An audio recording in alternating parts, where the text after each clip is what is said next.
Introduction for the Hardy Boys, Book 1, The Tower Treasure by Franklin W. Dixon.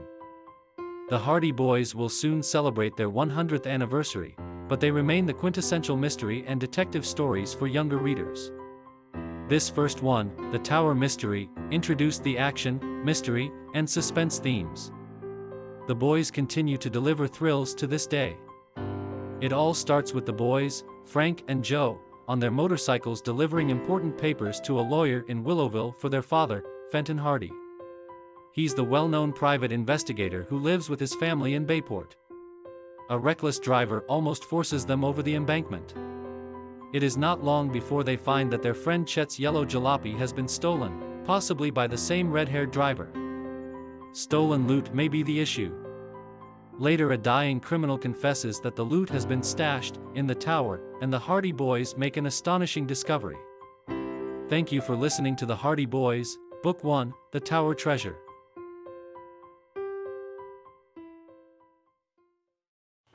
Chapter 1 of The Tower Treasure, Book 1 of the Hardy Boys Mystery Series, by Franklin W. Dixon. Chapter 1, The Speed Demon. After the help we gave Dad on that forgery case, I guess he'll begin to think we could be detectives when we grow up. Why shouldn't we? Isn't he one of the most famous detectives in the country? And aren't we his sons? If the profession was good enough for him to follow, it should be good enough for us. Two bright-eyed boys on motorcycles were speeding along a shore road in the sunshine of a morning in spring. It was Saturday, and they were enjoying a holiday from the Bayport High School. The day was ideal for a motorcycle trip, and the lads were combining business with pleasure by going on an errand to a nearby village for their father. The older of the two boys was a tall, dark youth, about 16 years of age. His name was Frank Hardy. The other boy, his companion on the motorcycle trip, was his brother Joe, a year younger. While there was a certain resemblance between the two lads, chiefly in the firm yet good-humored expression of their mouths, in some respects they differed greatly in appearance. While Frank was dark, with straight black hair and brown eyes, his brother was pink-cheeked with fair curly hair and blue eyes. These were the Hardy Boys, sons of Fenton Hardy, an internationally famous detective who had made a name for himself in the years he had spent on the New York police force, and who was now, at the age of 40, handling his own practice. The Hardy family lived in Bayport, a city of about 50,000 inhabitants, located on Barmet Bay, 3 miles in from the Atlantic. And here the Hardy Boys attended high school, and dreamed of the days when they, too, should be detectives like their father. As they sped along the narrow shore road, with the waves breaking on the rocks far below, they discussed their chances of winning over their parents to agreement with their ambition to follow in the footsteps of their father. Like most boys, they speculated frequently on the occupation they should follow when they grew up, and it had always seemed to them that nothing offered so many possibilities of adventure and excitement as the career of a detective. But whenever we mention it to Dad, he just laughs at us, said Joe Hardy. Tells us to wait until we're through with school, and then we can think about being detectives. Well, at least he's more encouraging than Mother, remarked Frank. She comes out plump and plain and says she wants one of us to be a doctor and the other a lawyer. What a fine lawyer either one of us would make, sniffed Joe. Or a doctor either. We were both cut out to be detectives, and Dad knows it. As I was saying, the help we gave him in that forgery case proves it. He didn't say much, but I'll bet he's been thinking a lot. Of course, we didn't actually do very much in that case, Joe pointed out. But we suggested something that led to a clue, didn't we? That's as much a part of detective work as anything else. Dad himself admitted he would never have thought of examining the city tax receipts for that forged signature. It was just a lucky idea on our part, but it proved to him that we can use our heads for something more than to hang our hats on. Oh, I guess he's convinced all right. Once we get out of school, he'll probably give us permission. Why, this is a good sign right now, isn't it? He asked us to deliver these papers for him in Willowville. He's letting us help him. I'd rather get in on a real good mystery, said Frank. It's all right to help Dad, but if there's no more excitement in it than delivering papers, I'd rather start in studying to be a lawyer and be done with it. Never mind, Frank. Comforted his brother. We may get a mystery all of our own to solve someday. If we do, we'll show that Fenton Hardy's sons are worthy of his name. Oh boy, but what I wouldn't give to be as famous as Dad. Why, some of the biggest cases in the country are turned over to him. That forgery case, for instance. $50,000 had been stolen right from under the noses of the city officials. And all the auditors and city detectives, and private detectives they called in, had to admit that it was too deep for them. Then they called in Dad, and he cleared it up in 3 days. Once he got suspicious of that slick bookkeeper, whom nobody had been suspecting at all, it was all over but the shouting. Got a confession out of him and everything. It was smooth work. I'm glad our suggestion helped him. The case certainly got a lot of attention in the papers. And here we are, said Joe, plugging along the shore road on a measly little errand to deliver some legal papers at Willowville. I'd rather be on the track of some diamond thieves or smugglers or something. Well, we have to be satisfied, I suppose, replied Frank, leaning farther over the handlebars. Perhaps Dad may give us a chance on a real case sometime. Sometime? I want to be on a real case now. The motorcycles roared along the narrow road that skirted the bay. An embankment of tumbled rocks and boulders sloped steeply to the water below, and on the other side of the road was a steep cliff. The roadway itself was narrow, although it was wide enough to permit 2 cars to meet and pass, and it wound about in frequent curves and turnings. It was a road that was not often traveled, for Willowville was only a small village, and this shore road was an offshoot of the main highways to the north and west. The Hardy boys dropped their discussion of the probability that someday they would become detectives, and for a while they rode on in silence, occupied with the difficulties of keeping to the road. For the road at this point was dangerous, very rough and rutty, and it sloped sharply upward so that the embankment leading to the ocean far below became steeper and steeper. I shouldn't want to go over the edge around here, remarked Frank as he glanced down the rugged slope. It's a 100-foot drop. You'd be smashed to pieces before you ever hit the shore. I'll say, it's best to stay in close to the cliff. These curves are bad medicine. The motorcycles took the next curve neatly, and then the boys confronted a long, steep slope. The rocky cliffs frowned on one side, and the embankment jutted far down to the tumbling waves below, so that the road was a mere ribbon before them. Once we get to the top of the hill, we'll be all right. It's all smooth sailing from there to Willowville, remarked Frank, as the motorcycles commenced their climb. Just then, above the sharp putt-putt of their own motors, they heard the high humming roar of an automobile approaching at great speed. The car was not yet in sight, but there was no mistaking the fact that it was coursing along with the cutout open, and with no regard for the speed laws. What idiot is driving like that on this kind of road? Exclaimed Frank. They looked back. Even as he spoke, the automobile flashed into sight. It came around the curve behind, and so swiftly did the driver take the dangerous turn that 2 wheels were off the ground as the car shot into view. A cloud of dust and stones arose. The car veered violently from left to right, and then it roared at headlong speed down the slope. The boys glimpsed a tense figure at the wheel. How he kept the car on the road was a miracle, for the racing automobile swung from side to side. At one moment it would be in imminent danger of crashing over the embankment down on the rocks below. The next instant the car would be over on the other side of the road, grazing the cliff. He'll run us down! Shouted Joe in alarm. The idiot! Indeed, the position of the 2 lads was perilous. The roadway was narrow enough at any time, and this speeding car was taking up every inch of space. In a great cloud of dust it bore directly down on the 2 motorcyclists. It seemed to leap through the air. The front wheels left a rut. The rear of the car skidded violently about. By a twist of the wheel, the driver pulled the car back into the roadway again, just as it seemed about to plunge over the embankment.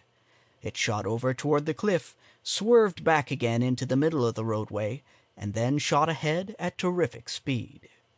Frank and Joe edged their motorcycles as far to the right of the road as they dared. To their horror, they saw that the car was skidding again.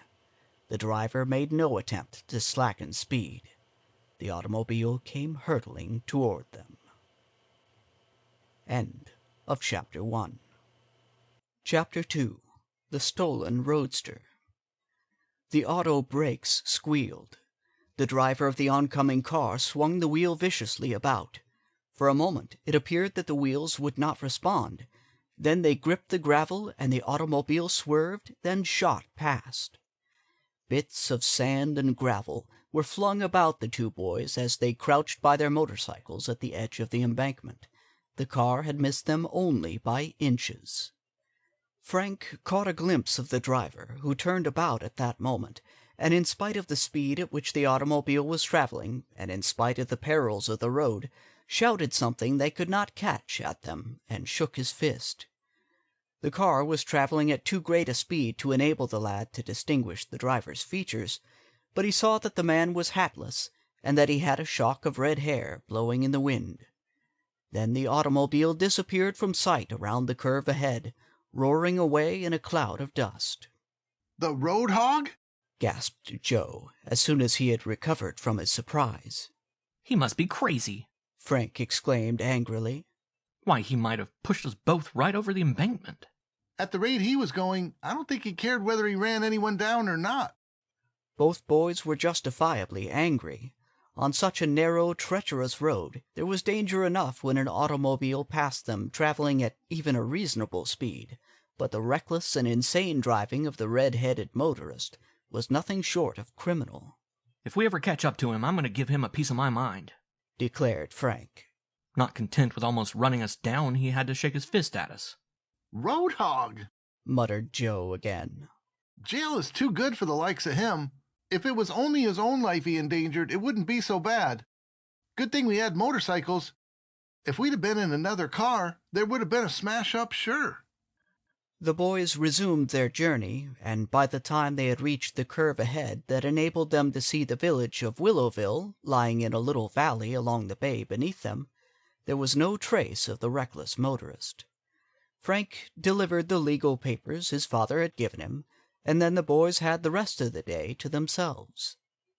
Too early to go back to Bayport just now, he said to Joe. What say we go out and visit Chet Morton? Good idea, agreed Joe. He has often asked us to come out and see him. Chet Morton was a school chum of the Hardy boys. His father was a real estate dealer with an office in Bayport, but the family lived in the country about a mile from the city. Although Willowville was some distance away, the boys knew of a road that would take them across country to the Morton home, and from there they could return to Bayport. It would make their journey longer, but they would have the pleasure of visiting their chum. Chet was a great favorite with all the boys, not the least of the reasons for his popularity being the fact that he had a roadster of his own, in which he drove to school every day, and with which he was very generous in giving rides to his friends after school hours. The Hardy boys drove along the country roads in the spring sunlight, enjoying the freedom of their holiday as only boys can.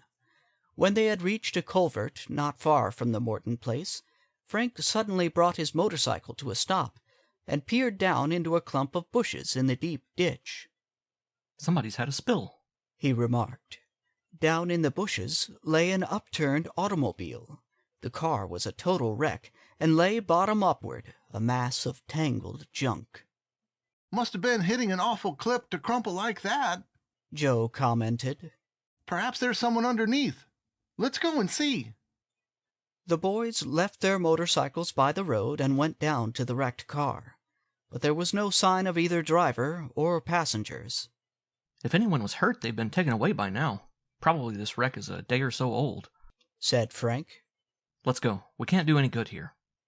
They left the wreckage and returned to the road again, resuming their journey. I thought at first it might be our red-headed speed fiend, said Frank.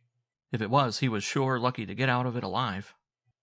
The boys gave little further thought to the incident, and before long they were in sight of the Mortons' house, a big, home-like, rambling old farmhouse with an apple orchard at the rear. When the boys drove down the lane, they saw a figure awaiting them at the barnyard gate. "That's Chet," said Frank. "I'm glad we found him at home. I thought he might have gone out in the car." It is strange. Joe agreed. On a holiday like this, he usually doesn't stay around the farm. As they approached, they saw Chet leave the gate and come down the lane to meet them. Chet was one of the most popular boys at the Bayport High School, one reason for his popularity being his unfailing good nature and his ability to see fun in almost everything. He was full of jokes and good humor, and was rarely seen without a smile on his plump, freckled face. But today the Hardy boys saw that there was something wrong. Chet's face had an anxious expression, and as they brought their motorcycles to a stop, they saw that their chum's usually cheery face was clouded. "What's the matter?" asked Frank as their friend hastened up to them. "You're just in time," replied Chet hurriedly. "You didn't meet a fellow driving my roadster, did you?" The brothers looked at each other blankly. Your roadster? We'd recognize it anywhere. No, we didn't see it," said Joe. "What's happened?" "It's been stolen. Stolen? An auto thief stole it from the garage not half an hour ago. He just went in as cool as you please and made away with the car.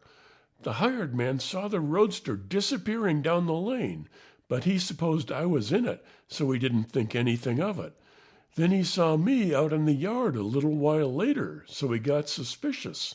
And the roadster was gone." Wasn't it locked? "That's the strange part of it. The car was locked, although the garage door was open. I can't see how he got away with it." "A professional job," commented Frank.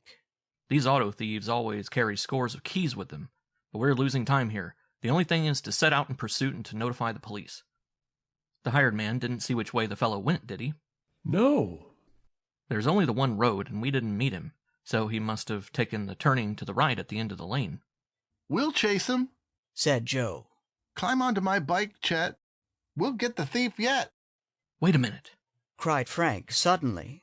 "I have an idea. Joe, do you remember that car we saw wrecked in the bushes? "Sure." Perhaps the driver stole the first automobile he could lay his hands on after the wreck." "What wreck was that?" asked Chet. The Hardy boys told him of the wrecked car they had found by the roadside. It had occurred to Frank that perhaps the smash-up might have occurred just a short while before, and that the driver of the wrecked car had resumed his interrupted journey in a stolen automobile. "It sounds reasonable," said Chet. "Let's go and take a look at this wreck. We can get the license number, and that may help us find the name of the owner." The motorcycles roared as the three chums set out back along the road toward the place where the upturned automobile had been seen among the bushes.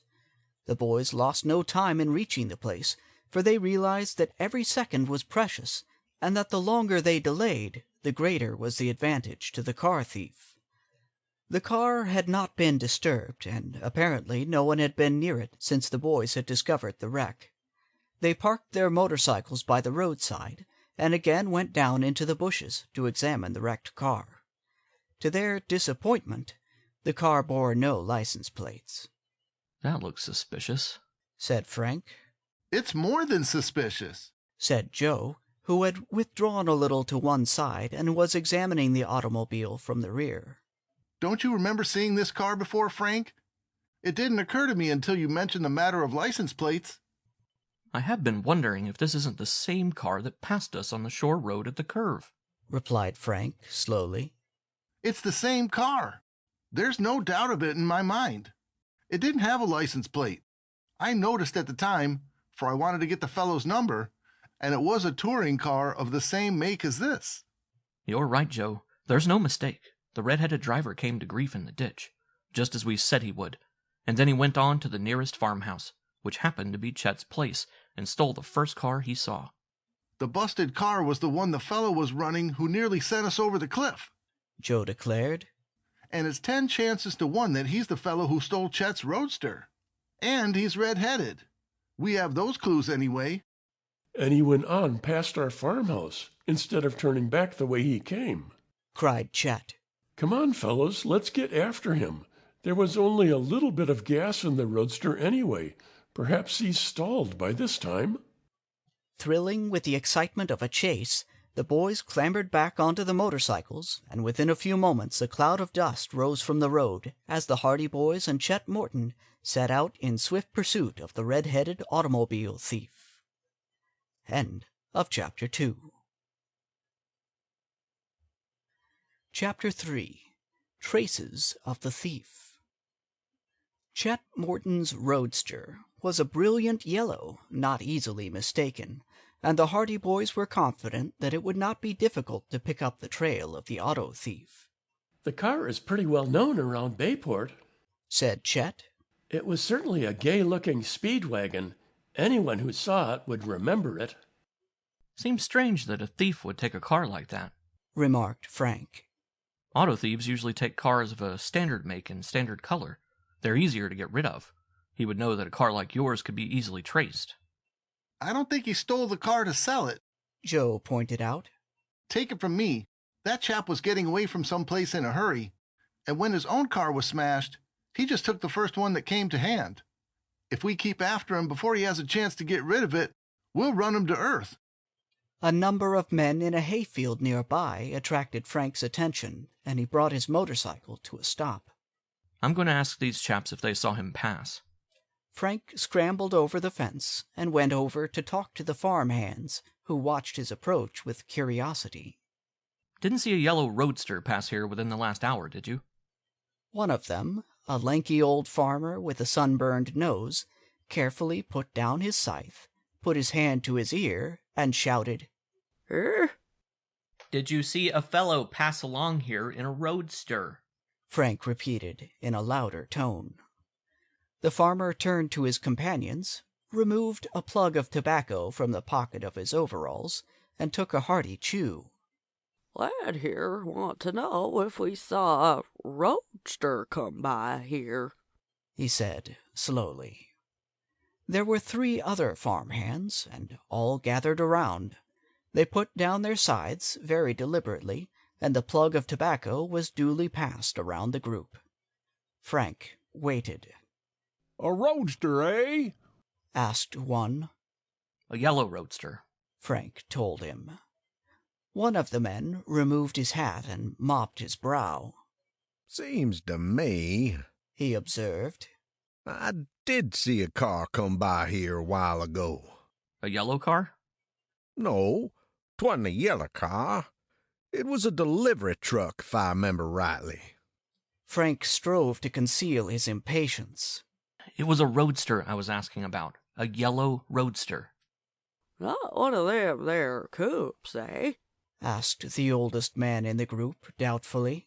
No, not a coupe, a roadster. "Roadster, eh?" remarked the old farmer. "That's one of them there automobiles with just 2 seats and a little cupboard in the back, eh?" My cousin has one, observed another member of the group. He got it second-hand in Bayport. I never could see why he bought the doggone thing, for you can't take the folks out for a ride in it without having 'em all crowded something fearful. Give me the old touring car every time." "Can't say as I agree with you," returned the old farmer. "What good's a touring car if you want to haul a load of grain into town? One of them little trucks is the best, I've always thought. Then if you want to go on a picnic or anything, the family can all climb in the back. You get the use out of a car like that." Nope. Nothing like a touring car. "Rank extravagance buying touring cars. Put in another. Horse and wagon's good enough for me." "That's what I say," agreed the fourth. "What with taxes the way they are?" "The last year's crops wasn't any too good." I tell ya, a touring car's the only thing nowadays." Somewhat astonished by the sudden turn the argument had taken, Frank vainly tried to make himself heard above the uproar. But about this roadster, he asked. Did any of you see it? But the 4 men in the field were not listening. Instead, they were deep in a highly complicated argument regarding the faults and merits of various makes of cars, and they paid no further attention to the youth. Can't afford to waste any more time here, he said to himself, and turned away. At the fence, he looked back. One of the farmhands was shaking his fist beneath the nose of a companion, while the other 2 were engrossed in a heated discussion. Their voices floated across the hayfield in the drowsy summer morning. It looks as if you're starting something, laughed Joe, as his brother returned to the motorcycle. I certainly did. Just asked them if they had seen a yellow roadster, and they started to fight about what the best car for a farmer to buy. And they didn't see the roadster? asked Chet. I don't think so. If they had, they would have told me. I guess they were glad of an excuse to quit work. Well, we'd better be getting on our way then. We've lost enough time already. So, while the 4 farmhands wrangled loudly in the field, in an argument that bade fair to last until dinner time at least, the 3 boys set out again in pursuit of the red-headed auto thief. They were approaching Bayport when they saw a girl walking along the road ahead of them. There was something familiar about her appearance, and as they drew nearer, Frank's face lighted up, for he recognized the girl as Callie Shaw, who was in his own class at Bayport High School. Of all the girls at school, Callie was the one most greatly admired by Frank. She was a pretty girl, with brown hair and brown eyes, always neatly dressed, and quick and vivacious in her manner. As the boys brought their motorcycles to a stop, Frank saw that Callie was not in her usual bright and cheery humor. Under one arm she was carrying a parcel that had evidently become untied, and the paper of which was badly torn. Her face was distressed, and it appeared that she had been crying. Callie looked up and, recognizing the boys, ran over toward them. That awful man, she wailed, even before they had time to ask her what the matter was. He ran right over my parcel and smashed nearly all the cakes and jelly I was bringing to Mrs. Will's. And with that she held out the torn parcel. Frank knew that Callie, who was a generous and good-hearted girl, had been in the habit of taking little delicacies to a widow, Mrs. Will's, who lived just on the outskirts of Bayport. Now he saw that the parcel had been smashed, so that only one glass of jelly and a few of the cakes had been left intact. What man, Callie? he asked. What happened? He ran right over my parcel. Just then Callie spied Chet Morton, and she pouted at him. He was a friend of yours, too, Chet Morton, for he was driving your car. My car? Gasped Chet. Your yellow roadster. He came driving along this road at such a terrible speed that I was frightened, and I dropped my parcel. Then he ran right over it. Why, Callie, that's just the fellow we've been looking for, said Frank quickly. Chet's car has been stolen. Well, whoever stole it came by here not 10 minutes ago, said the girl. And he's a madman, by the way he was driving. Why, we're right on his trail then, declared Frank. He must have gone into Bayport. He was heading that way, Callie told them. But at the rate he was going, you'll have a hard time catching him. Oh, Chet, I'm so sorry your car was stolen. Don't worry, we'll get it back, replied Chet grimly. Are you going back home, Callie? asked Frank. No, I'm going on up to Mrs. Will's place. You needn't bother to drive me up. It's only a few yards farther on. I know you're anxious to chase that awful man. We'll chase him all right, declared Frank as the motorcycles roared. They bade goodbye to the girl and sped on their way into Bayport, leaving Callie to continue her journey to the home of Mrs. Will's, with the remains of the cakes and jelly over which she had spent so much time and care. They sped down the main street of Bayport and headed directly to the police station, where they intended to report the theft of Chet's car and a description of the thief, assuming him to be the red-headed man who had so nearly run down Frank and Joe on the shore road. But when they reached the police station, a further surprise was in wait for them. End of Chapter 3. Chapter 4. The Hold-Up. Chief Ezra Collig of the Bayport police force was a burly, red-faced individual, much given to telling long-winded stories. Usually, Collig was to be found reclining in a swivel chair in his office, with his feet on the desk, reading the comic papers or polishing up his numerous badges. But this day something had happened to shake him out of his customary calm. When the boys went into his office, they found the chief painfully writing in a huge notebook, and confronted by 3 excited figures.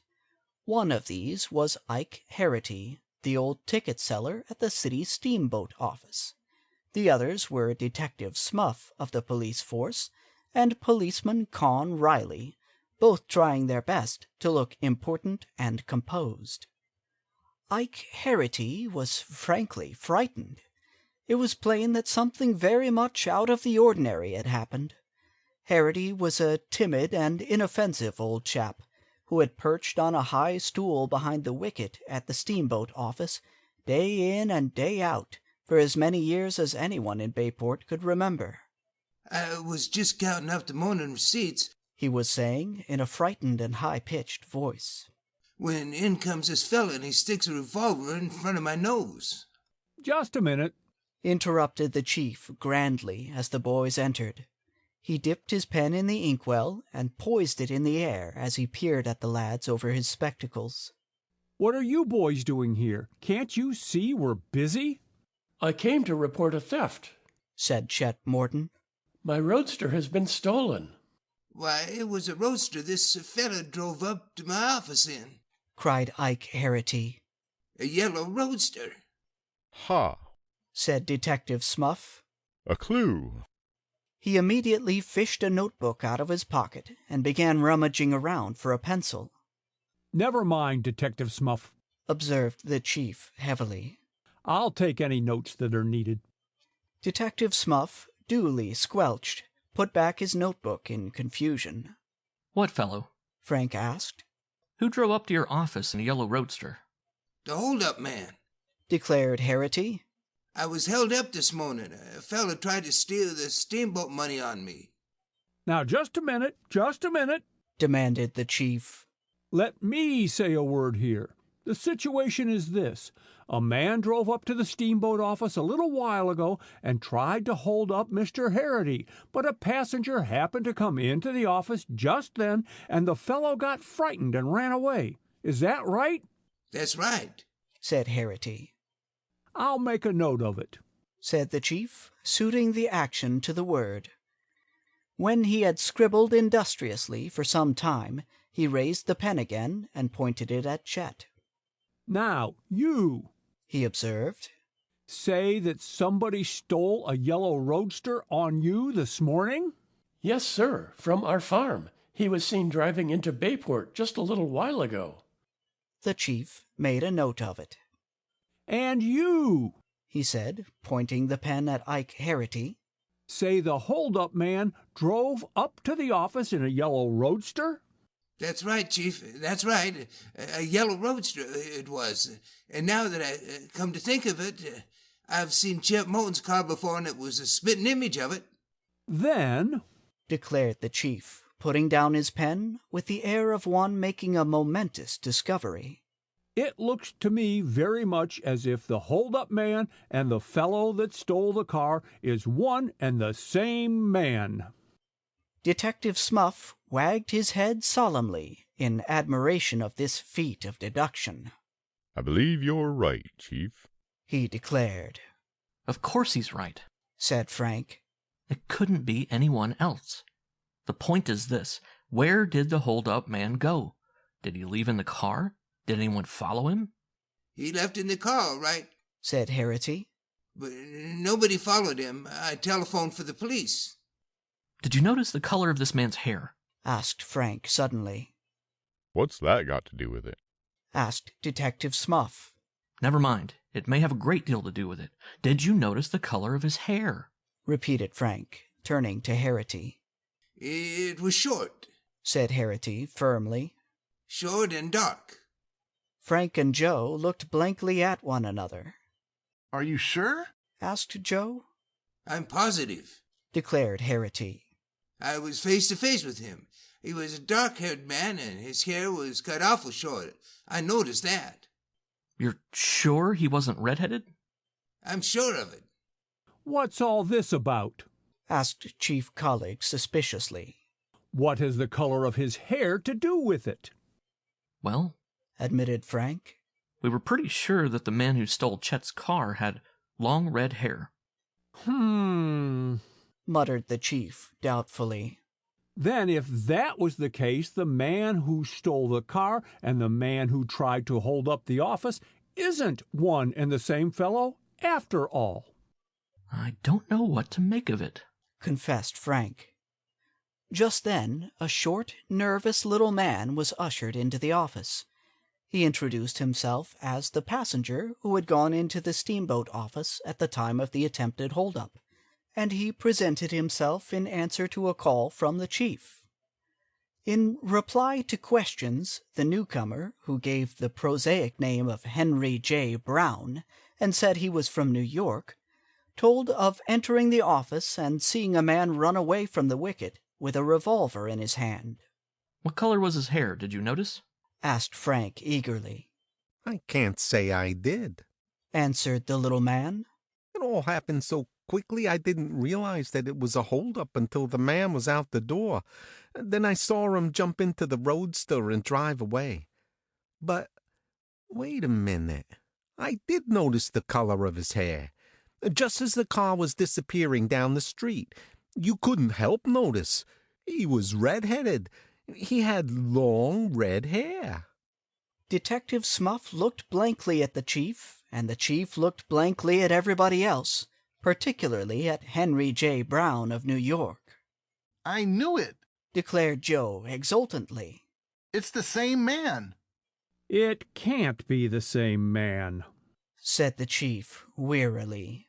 You boys don't know what you're talking about. Mr. Harity says he had short, dark hair. Now, how could he have short, dark hair and long, red hair at the same time? I ask you that. How could he?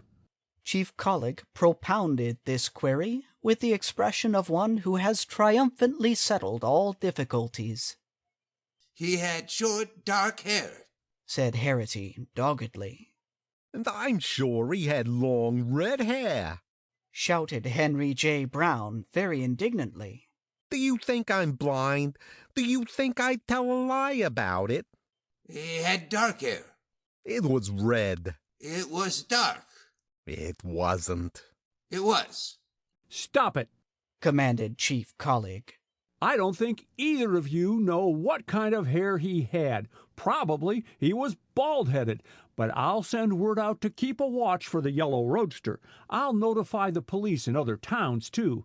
I guess that's all that can be done now. And with that, the Hardy boys and Chet Morton had to be content.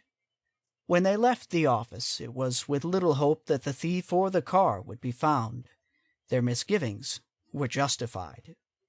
When they returned to see Chief Collig that night, they learned that no word had been received concerning the yellow roadster from any of the outlying towns or villages, and that despite a diligent search conducted by Detective Smuff and other members of the Bayport force, the roadster had not been located in the city. End of Chapter 4. Chapter 5. Chet's Auto Horn. Fenton Hardy, the internationally famous detective, was reading in the library of his home that evening when his sons tapped on the door. Although he was a busy man, Mr. Hardy was not the type of father who maintains an air of aloofness from his family, the result being that he was on as good terms with his boys as though he were an older brother. "Come in," he shouted cheerfully, putting aside his book and when Frank and Joe entered the room, he motioned to a deep leather sofa near the window. "Sit down. What have you been doing all day? Burning up all the roads in the country, I suppose?" He grinned amiably at them and puffed vigorously at his pipe. Well, we didn't travel very far today, Dad. Frank replied. We were Investigating, prompted Joe. "Aha!" exclaimed Mr. Hardy in mock surprise. "So my sons were investigating, eh? What was it? A murder? A plot to blow up the White House? A train wreck? Something big, I hope." No, not quite that bad. Admitted Frank. It was a car theft. Mr. Hardy shook his head. "I'm disappointed in you," he said solemnly. "I really am. To think that sons of mine should investigate a car theft. I thought you wouldn't bother about anything less than a murder." His eyes twinkled, and the Hardy boys, who were accustomed to their father's good-natured banter, smiled back at him. We weren't just practicing detective work, Dad, explained Frank. You see, Chet Morton's roadster was stolen this morning. "Is that so?" exclaimed Mr. Hardy, genuinely concerned. "Why, that's too bad. Chet was mighty proud of that car, wasn't he?" Yes, he was, and it hasn't been found yet. "No trace of the thief?" He tried to hold up the steamboat ticket office after he stole the car. Mr. Hardy whistled. "Why, you have been on a case worthwhile. Tell me all about it." He settled back in his chair while his sons told him the story of the day's doings.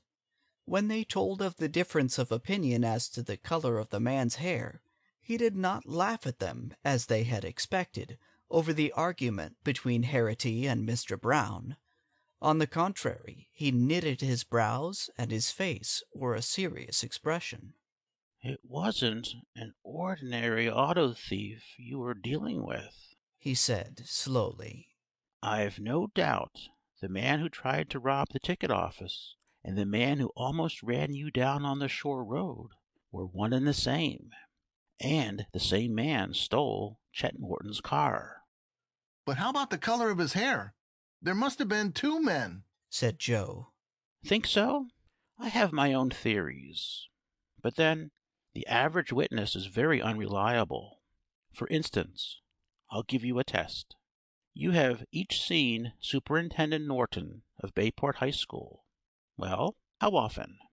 About 2,000 or 3,000 times, I guess, answered Frank. "Over a period of 3 years. Well, what color is his hair?" Frank looked blankly at Joe. Why, it's... Joe scratched his head. Brown, isn't it? I think it's black. "You see," said Mr. Hardy, smiling. "your powers of observation have not been trained. A good detective has to school himself to remember all sorts of little facts like that, until it gets to be a habit with him. Both of you have been looking at Mr. Norton for about 3 years, and you don't know the color of his hair. And if I asked you whether he was in the habit of wearing laced shoes or buttoned shoes, you would be stumped altogether. As a matter of fact, Mr. Norton is bald, and he wears a chestnut wig. You never noticed that. He always wears buttoned shoes. He belongs to the Elks, and his favorite author is Dickens." The boys looked at their father in amazement. But, Dad, you've never met him. "I've never been introduced to him, but I've passed him on the street a number of times. When your powers of observation have been trained as mine have been, it's no trick at all to take away a mental photograph of a man after seeing him once. If you are especially observant, it isn't hard to notice such details as that regarding the wig. A wig never has the same appearance as natural hair." But how do you know he belongs to the Elks? asked Joe. "He wears the lodge emblem as a watch charm." And how do you know his favorite author is Dickens? "On 3 separate occasions that I met Mr. Norton, I noticed that he was carrying a book. Once it was Oliver Twist. Another time it was A Tale of Two Cities. The third time it was David Copperfield. So I judge that his favorite author must be Dickens. Am I right? He always talks Dickens to us at school, said Frank. It's simple enough, once you get the habit, remarked Mr. Hardy. You must train yourselves to be observant, so that in time you will automatically remember little details about people you meet and places you visited. Now, if Harity and Mr. Brown had been at all observant, in spite of the fact that they were surprised and frightened, they would have been able to give the police a very thorough description of the man who tried to hold up the steamboat office. And if the man happened to be a professional thief, the description would have helped the officers ascertain who he was, because once a man has served a prison term, his description is kept on file.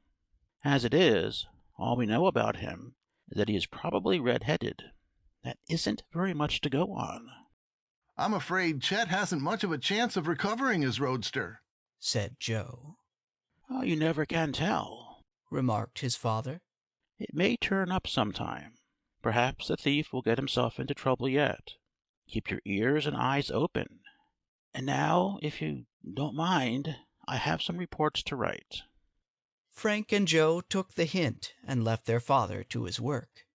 But although they talked long into the night on possible ways and means of recovering Chet's car, they were able to devise no plan for tracing the thief. And through the week that followed, there were no further clues. Chet had given up all hope of seeing the roadster again. I sure miss the old bus, he told the Hardy boys after school on Friday afternoon. I have to take my chances on catching rides in and out of town now. Why, last night I walked halfway home before a car came along and gave me a lift. Saturday will be a pretty dull day for you now. You just bet your sweet life it will be dull. Nothing to do but sit around the farm. Better come with us tomorrow, suggested Joe. A bunch of us are going fishing up near the dam. You can meet us at the crossroads near Willow River. Good idea, said Chet. What time?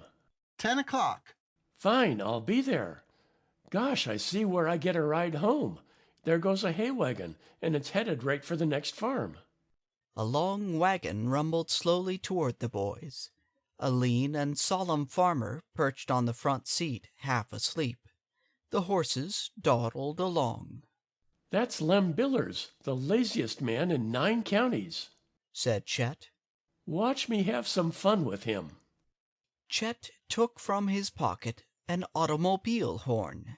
He had originally bought it for the roadster, but had not had time to install it before the car was stolen. The horn was of a new type, very small, yet it had a particularly raucous shriek. The Hardy boys grinned as they saw Chet step out into the road and swing himself lightly up on the back of the wagon. Mr. Billers was bringing some supplies back to the farm, and Chet was hidden from view by a bag of flour. As the wagon rumbled past, Chet sounded the automobile horn. It shrieked sharply and insistently. Mr. Billers, being a lazy man, did not even look behind. He simply tugged lightly at the reins, and the horses edged over to the side of the road. Having heard the horn, Mr. Billers expected an automobile would pass. But when no car flashed by, he turned indolently in his seat and looked behind. The roadway was clear. There was not an automobile in sight. He did not see Chet doubling up with laughter on the back of the wagon. He gazed doubtfully at the Hardy boys, who were standing at the curb, trying to conceal their smiles. Could have swore I heard a horn, grunted Mr. Billers. Then he tugged at the lines and brought the horses into the middle of the road again. Instantly the horn shrieked again. This time it was even louder and more insistent than before. It seemed that an automobile was right behind the wagon, clamoring to pass. Almost automatically, Mr. Billers yanked at the reins, and the horses again went to the side of the road. But again no car went by. Again Mr. Billers looked behind. Again, to his astonishment, he saw that the roadway was clear. "Hanged if I didn't think I heard a horn!" exclaimed Mr. Billers, greatly puzzled, as he drove on again. "My ears must be going back on me." But in a few minutes the horn shrieked again. Frank and Joe, who were walking along the sidewalk, keeping abreast of the wagon so as not to miss the fun, chuckled as they saw Mr. Billers once more pull on the reins to guide the horses to the roadside. Then the farmer recollected how he had been fooled on the previous occasions, and he quickly looked around, but there was no car in sight. Mr. Billers gazed down the roadway for a long time. Then he sighed, with the air of one whose patience has been long tried. "Must be something the matter with my ears," he muttered, and drove on. At this moment a luxurious sedan swept around a corner and drew up close behind the wagon. There was a chauffeur at the wheel, and he sounded his horn impatiently, for the road was narrow and he was unable to get past. Lem Billers smiled darkly to himself and paid no attention. "There it goes again," he grumbled. "I must be hearing things. Hang me if I'll turn out any more when there ain't no car there to turn out for." The wagon continued in the center of the road. The chauffeur of the car glared at Lem Billers's back and sounded the horn again. Still the farmer paid no attention. Chet, limp with laughter, almost rolled off the wagon. Frank and Joe could control their mirth no longer and leaned against the telephone post with shouts of glee. The chauffeur, believing that the boys were laughing at him because he could not get past, became purple with anger. He sounded the horn again and again, and finally, when Lem Billers obstinately refused to pay any attention, he looked wildly about for a policeman. As luck would have it, Constable Con Riley was ambling along Main Street at that moment, wondering if it would soon be supper time, and hoping his wife would serve corned beef and cabbage that evening. He was aroused from his trance by the chauffeur, who brought the sedan to a stop and ran over to him. "Officer, arrest that man," roared the chauffeur, pointing at Lem Billers. "What for?" demanded Con, taking off his helmet and scratching his head. "Obstructing the traffic. He won't let me pass. I've been sounding my horn for the last 5 minutes, and he won't let me go past." "Oh ho!" said Constable Riley. "He can't get away with that. Not while Con Riley's on the beat." And with that he ran out into the road, shouting to Lem Billers to stop. At the constable's command, the farmer halted his team and gazed in amazement at the chauffeur and the officer as they came running up to him. "Why won't you let him pass?" demanded the constable. "Don't say you didn't hear me," roared the chauffeur. "I sounded my horn 50 times. "Sure, I heard a horn," admitted Billers. "But," he added triumphantly, "I didn't see no car." "Are you blind?" asked Riley. "There's the car." Lem Billers looked behind. At the sight of the sedan, his jaw dropped. "Well, I'll be hanged," he declared sadly. "It must be my eyes is going back on me, not my ears. I looked behind 3 times, and I couldn't see no car." "Don't believe him, officer," said the chauffeur. "He didn't even turn around." "I did so," contended Mr. Billers. "Then why didn't you let me pass?" "You didn't have no car. I heard a horn, but I didn't see no car." Thereupon the argument grew fast and furious. Constable Riley was vastly puzzled.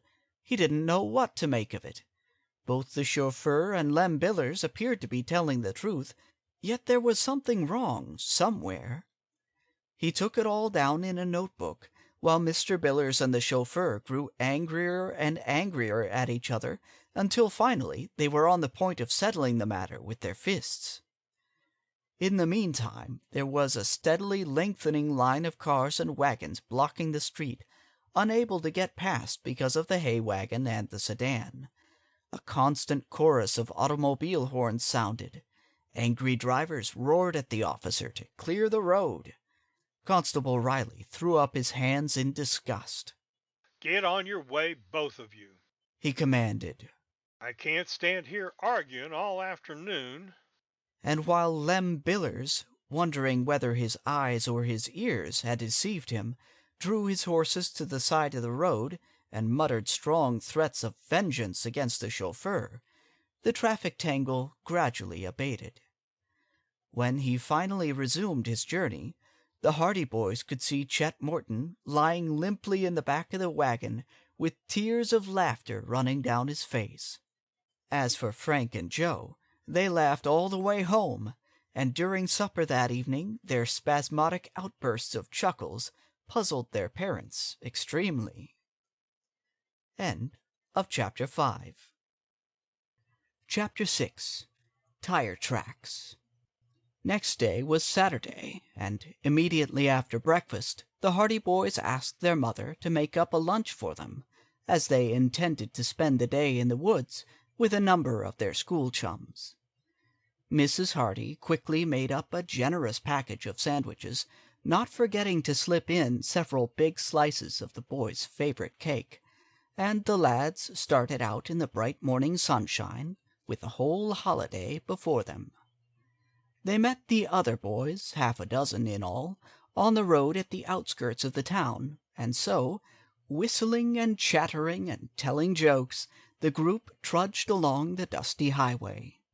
Once in a while they would explore along the fences for berry bushes, and occasionally a friendly scuffle would start, to end with both laughing contestants covered with dust. When they reached the crossroads, Chet had not yet appeared, so they rested in the shade of the trees until at length the chubby youth came panting along the road, his lunch under his arm.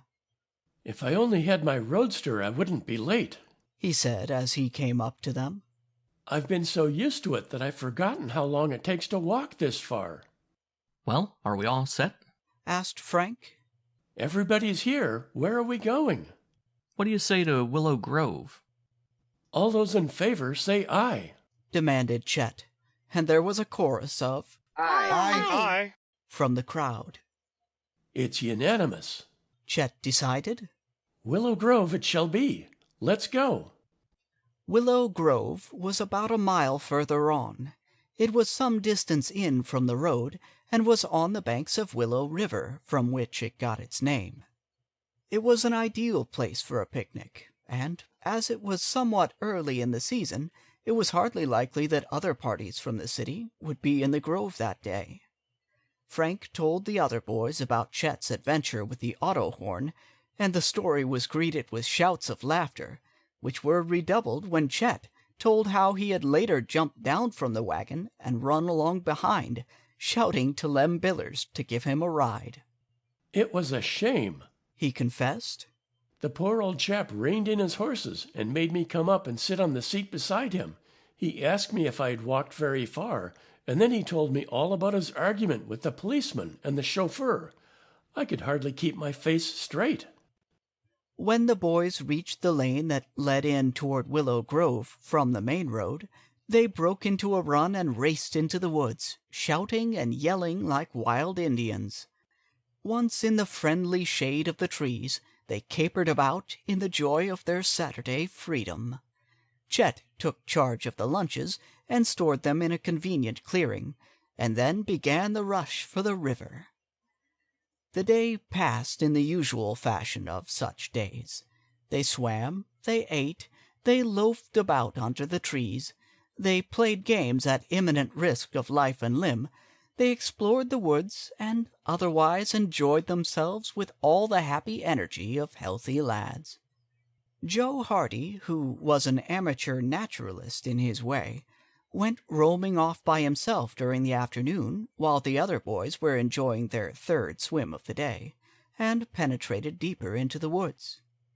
He poked about in the undergrowth, examining various flowers and plants that came to his attention, but discovered no specimens that he had not seen before. He was just on the point of going back to the other lads when he saw before him a small clearing. It was a part of the grove in which he had never been, so he plowed on through the bushes until he found himself in a clearing that appeared to be part of an abandoned roadway. It was in a low-lying part of the grove, and the ground was wet. At one point it was muddy, and in this mud Joe saw something that aroused his curiosity.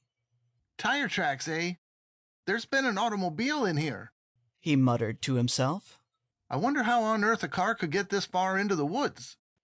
Then he remembered his father's remarks on the value of developing his powers of observation, so he went over closer and examined the marks in the mud. That's a strange tread, he thought. I've never seen a tire mark quite like that before. He gazed at it until he was sure that if he ever saw a similar auto tread again, he would recognize it. That just goes to prove that Dad was right, said Joe. Probably I've seen auto tires like that often, but I've never noticed the markings. And now that I do notice one in particular, it seems strange to me. But I wonder what an automobile was doing in here and how it came to get in here in the first place. However, he gave the matter little further thought, and retraced his steps through the woods until he returned to the other boys, who were getting dressed after their swim. I thought automobiles weren't allowed in Willow Grove, he said casually to Chet Morton. Neither they are. You have to park just inside the fence. Well, somebody brought a car right down into the grove. They couldn't. There's no road. Well, there's sort of a clearing over there, said Joe, motioning in the direction from which he had just returned. It looks as if it had been a road at one time. That's probably the old creek road. It hasn't been used for years. Well, it was used just this week.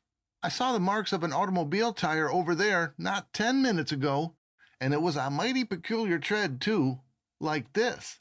And Joe commenced to draw a replica of the design in the sand, using a thin stick of wood as a pencil. Chet Morton stared. Why, he exclaimed, there's only one car in the city has tires like that. Whose car? Mine, exclaimed Chet, springing to his feet. Where is this road you found? Joe Hardy quickly led the way, and all the other boys came trooping along behind, the whole band thrown into a state of great excitement by this unexpected discovery. They all knew that Chet's car was of an unusual make, and that the tires were distinctive. When they reached the clearing and Chet had examined the imprint in the mud, he exclaimed, There's no mistake about it. My car has been here. No other car in this city has a tread like that. Perhaps the car is still around here, suggested Frank quickly. For all we can tell, the thief may have abandoned it and picked this road as a good place to hide it. It would be an ideal place, agreed Chet. This road leads off the main highway, and it isn't often used. Let's take a look around anyway. The boys quickly scattered, some taking one side of the road, the rest taking the other. For a while the search continued without success, but at last Frank and Chet, who were following the abandoned road further down, gave a simultaneous cry. Here's a bypath. Before them was a narrow roadway, overgrown with weeds and low bushes that almost hid it from view. It led from the abandoned road into the very depths of the wood. Without hesitation, the two boys plunged into it. The narrow roadway widened out further on, then wound about a heavy clump of trees until it came to an end in a wide clearing. And in the clearing stood Chet Morton's lost roadster. My car! Yelled Chet in delight. His shout was heard by all the other boys, and the sound of snapping twigs and crackling branches soon told Frank and Chet that the others were losing no time in reaching the scene. Chet's delight was boundless. He examined the car with minute care, in every particular, while the other boys crowded about. At last he straightened up with a smile of satisfaction. She hasn't been damaged a bit, all ready to run. The thief just hid the old bus in here and made a getaway. Come on, fellas, we don't walk back home today, we ride. He clambered into the car, and in a few seconds the engine roared. There was sufficient room in the clearing to permit him to turn the roadster about, and when he swung the car around and headed up the bypath, the boys gave a cheer and hastened to clamber on board. Lurching and swaying, the roadster reached the abandoned road, and from there it was an easy run to the main highway. In spite of the fact that it had been left in the bush for probably a week, the roadster was in perfect condition and the engine ran smoothly. Joe was given the seat of honor beside the driver, because he had discovered the tire marks that had led to the recovery of the car, and the other boys distributed themselves as best they could. They clung to the running boards, hung precariously to the back, and one lad even straddled the hood. In this manner the triumphal procession returned to Bayport. But as the cheering lads came down the main street, they noticed that there was an unwonted air of excitement in the town. People were standing on the street corners in little groups, talking earnestly, and when the boys spied Detective Smuff of the police force striding along with a portentous frown, they called out to him. "What's on your mind today, Detective? Chet got his car back." "I've got something more important than stolen cars to worry about," declared Detective Smuff. "The Tower Mansion has been robbed." End of Chapter 6. Chapter 7. The Mansion Robbery. Tower Mansion was one of the show places of Bayport. Few people in the city had ever been permitted to enter the place, and the admiration the palatial building excited was solely by reason of its exterior appearance. But the first thing a newcomer to Bayport usually asked was, "Who owns that magnificent house on the hill?" It was an immense, rambling stone structure situated on the top of the hill overlooking the bay, and it could be seen for miles, silhouetted against the skyline like some ancient feudal castle. This resemblance to a castle was heightened by the fact that at each end of the mansion rose a high tower. One of these towers had been built when the mansion was first erected by Major Applegate, an eccentric old army man who had made millions by lucky real estate deals and had laid the foundation for the Applegate fortune. The mansion had been the admiration of its day, and in its time had seen much gaiety. But as the years passed, the Applegate family became scattered, until at last there remained but Hurd Applegate and his sister Adelia, who continued living in the vast and lonely mansion.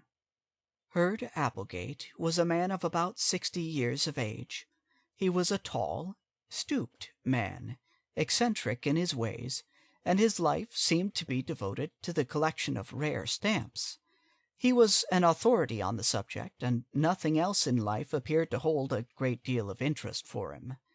The only visitors at Tower Mansion were philatelists from New York, or experts desirous of appraising some new stamp that Hurd Applegate had managed to secure from some remote part of the world.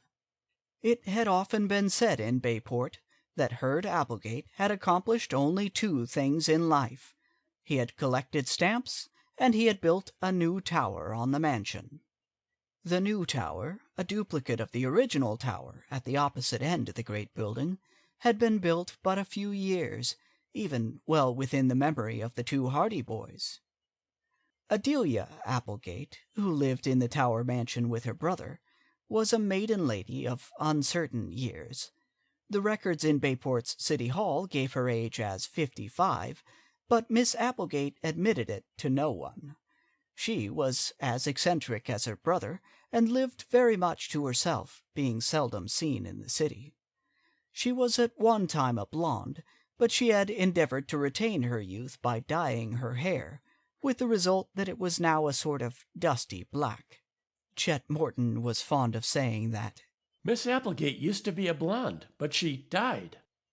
She dressed in all colors of the rainbow, and her infrequent excursions into Bayport stores, when she would order the clerks about like so many soldiers, shouting at them in her high, cracked voice, had become historic on account of the wild and colorful garments she would carry off with her. These eccentric people were reported to be enormously wealthy, although they lived simply and kept only a few servants. So when Herd Applegate came into the Bayport police station that afternoon and reported that the safe in his library had been broken open and that it had been robbed of all the securities and jewels it contained, the rumors that soon spread about the city magnified the actual loss until it became common talk that the loss amounted anywhere from $100,000 to $1 million. When Frank and Joe Hardy arrived home that evening, they met Herd Applegate just leaving the house. The man tapped the steps with his cane as he came out, and when he met the boys, he gave them an abrupt and piercing glance. "Good day," he growled in a grudging manner, and went on his way. He must have been asking Dad to take up the case, said Frank to his brother as soon as Herd Applegate was out of earshot. They hurried into the house, eager to find out more about the robbery, and in the hallway they met Fenton Hardy, who had just seen Mr. Applegate to the door. "I hear the Tower Mansion was robbed," said Joe. Mr. Hardy nodded. "Yes, Mr. Applegate was just here. He wants me to handle the case." "How much was taken?" "Quite curious, aren't you?" remarked Mr. Hardy with a smile. "Well, I don't suppose it will do any harm to tell you. The safe in the Applegate library was opened. The loss will be about $40,000. "We heard it was over 100,000. exclaimed Joe. "Rumors always exaggerate. $40,000 is the figure Mr. Applegate puts it at. And it's quite enough, too. All in securities and jewels." "Phew!" exclaimed Frank. "Quite a haul. When did it happen?" "Either last night or this morning. He did not get up until after 10 o'clock this morning, and he did not go into the library until nearly noon. Then he discovered the theft." "How was the safe opened?" "It was either opened by someone who knew the combination, or else by a very clever crook. It wasn't dynamited at all. I'm going up to the house in a few minutes. Mr. Applegate is to call for me." "Can't we go along?" asked Joe eagerly. Mr. Hardy looked at his sons with a smile. "Well, if you are so anxious to be detectives, I suppose it is about as good a chance as any to watch a crime investigation from the inside. If Mr. Applegate doesn't object, I suppose you may come along." In a few minutes, an automobile drew up before the Hardy home. Mr. Applegate was sitting in the rear seat, resting his chin on his cane. When Mr. Hardy mentioned the boy's request, he merely grunted assent, so Joe and Frank clambered into the car with their father. They were tremendously excited at the prospect of being on the inside in the mysterious case. While the car bowled along over the city roads toward the Tower Mansion that was gloomily silhouetted against the sky, Mr. Hardy and Mr. Applegate discussed the robbery. "I don't really need a detective in this case." snapped Herd Applegate. "Don't need one at all. It's as clear as the nose on your face. I know who took the stuff, but I can't prove it." "Whom do you suspect?" asked Fenton Hardy. "Only one man in the world could have taken it. Robinson." "Robinson?" "Yes, Henry Robinson, the caretaker. He's the man." The Hardy boys looked at one another in consternation. Henry Robinson, the caretaker of the Tower Mansion, was the father of one of their closest chums. Perry Robinson, nicknamed Slim, was to have accompanied them on their jaunt to the woods that day, but had failed to appear. The reason was now evident. But that Henry Robinson should be accused of the robbery seemed absurd. The boys had met Slim's father, and he had appeared to them as a good-natured, easy-going man, the soul of truth and honesty. I don't believe it, whispered Frank. Neither do I, returned his brother. What makes you suspect Robinson? asked Mr. Hardy of Herd Applegate. He's the only person besides my sister and me who ever saw that safe opened and closed. He could have learned the combination if he kept his eyes and ears open. I believe he did. But is that your only reason for suspecting him? More than that. This morning he paid off a note at the bank. It was a note for $900, and I know for a fact he didn't have more than $100 to his name a few days ago.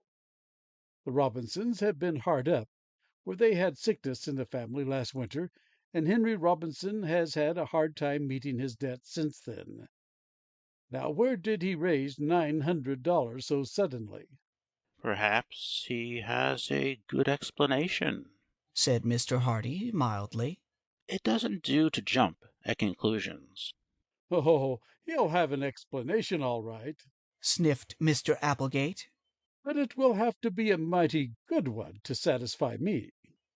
Luckily, he'll not have to satisfy Mr. Applegate, but will have to convince a jury if it gets that far, whispered Joe in his brother's ear. The automobile was speeding up the wide driveway that led to Tower Mansion, and within a few minutes it drew up at the front entrance. Mr. Applegate dismissed the driver, and Mr. Hardy and the two boys accompanied the eccentric man into the house. Nothing had been disturbed in the library since the discovery of the theft. Mr. Hardy examined the open safe, then drew a magnifying glass from his pocket, and with minute care inspected the dial of the combination lock. Then he examined the windows, the doorknobs, all places where there might be fingerprints. At last he shook his head. A smooth job, he observed.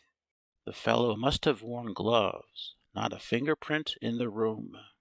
No need of looking for fingerprints, said Applegate. It was Robinson. That's who it was. Better send for him, advised Mr. Hardy. I'd like to ask him a few questions. Mr. Applegate rang for one of the servants and instructed him to tell Mr. Robinson he was wanted in the library at once. Mr. Hardy glanced at the boys. You had better wait in the hallway, he suggested. I want to ask some questions, and it might embarrass Mr. Robinson if you were here. The lads readily withdrew, and in the hallway they met Henry Robinson, the caretaker, and his son Perry. Mr. Robinson was calm but pale, and at the doorway he patted his son on the shoulder. Don't worry, son, he said. It'll be all right. With that, he entered the library. Slim Robinson turned to his two chums. My dad is innocent, he cried. End of Chapter 7. Chapter 8. The Arrest. There was something in Perry Robinson's tone that made Frank and Joe extremely sorry for their chum, for it seemed that the boy realized that the case looked black against his father. Although the Hardy lads realized that it was only natural that Perry should stand up for his father, they shared some of his conviction that Mr. Robinson was not guilty. Of course he's innocent, agreed Frank. He'll be able to clear himself all right, Perry.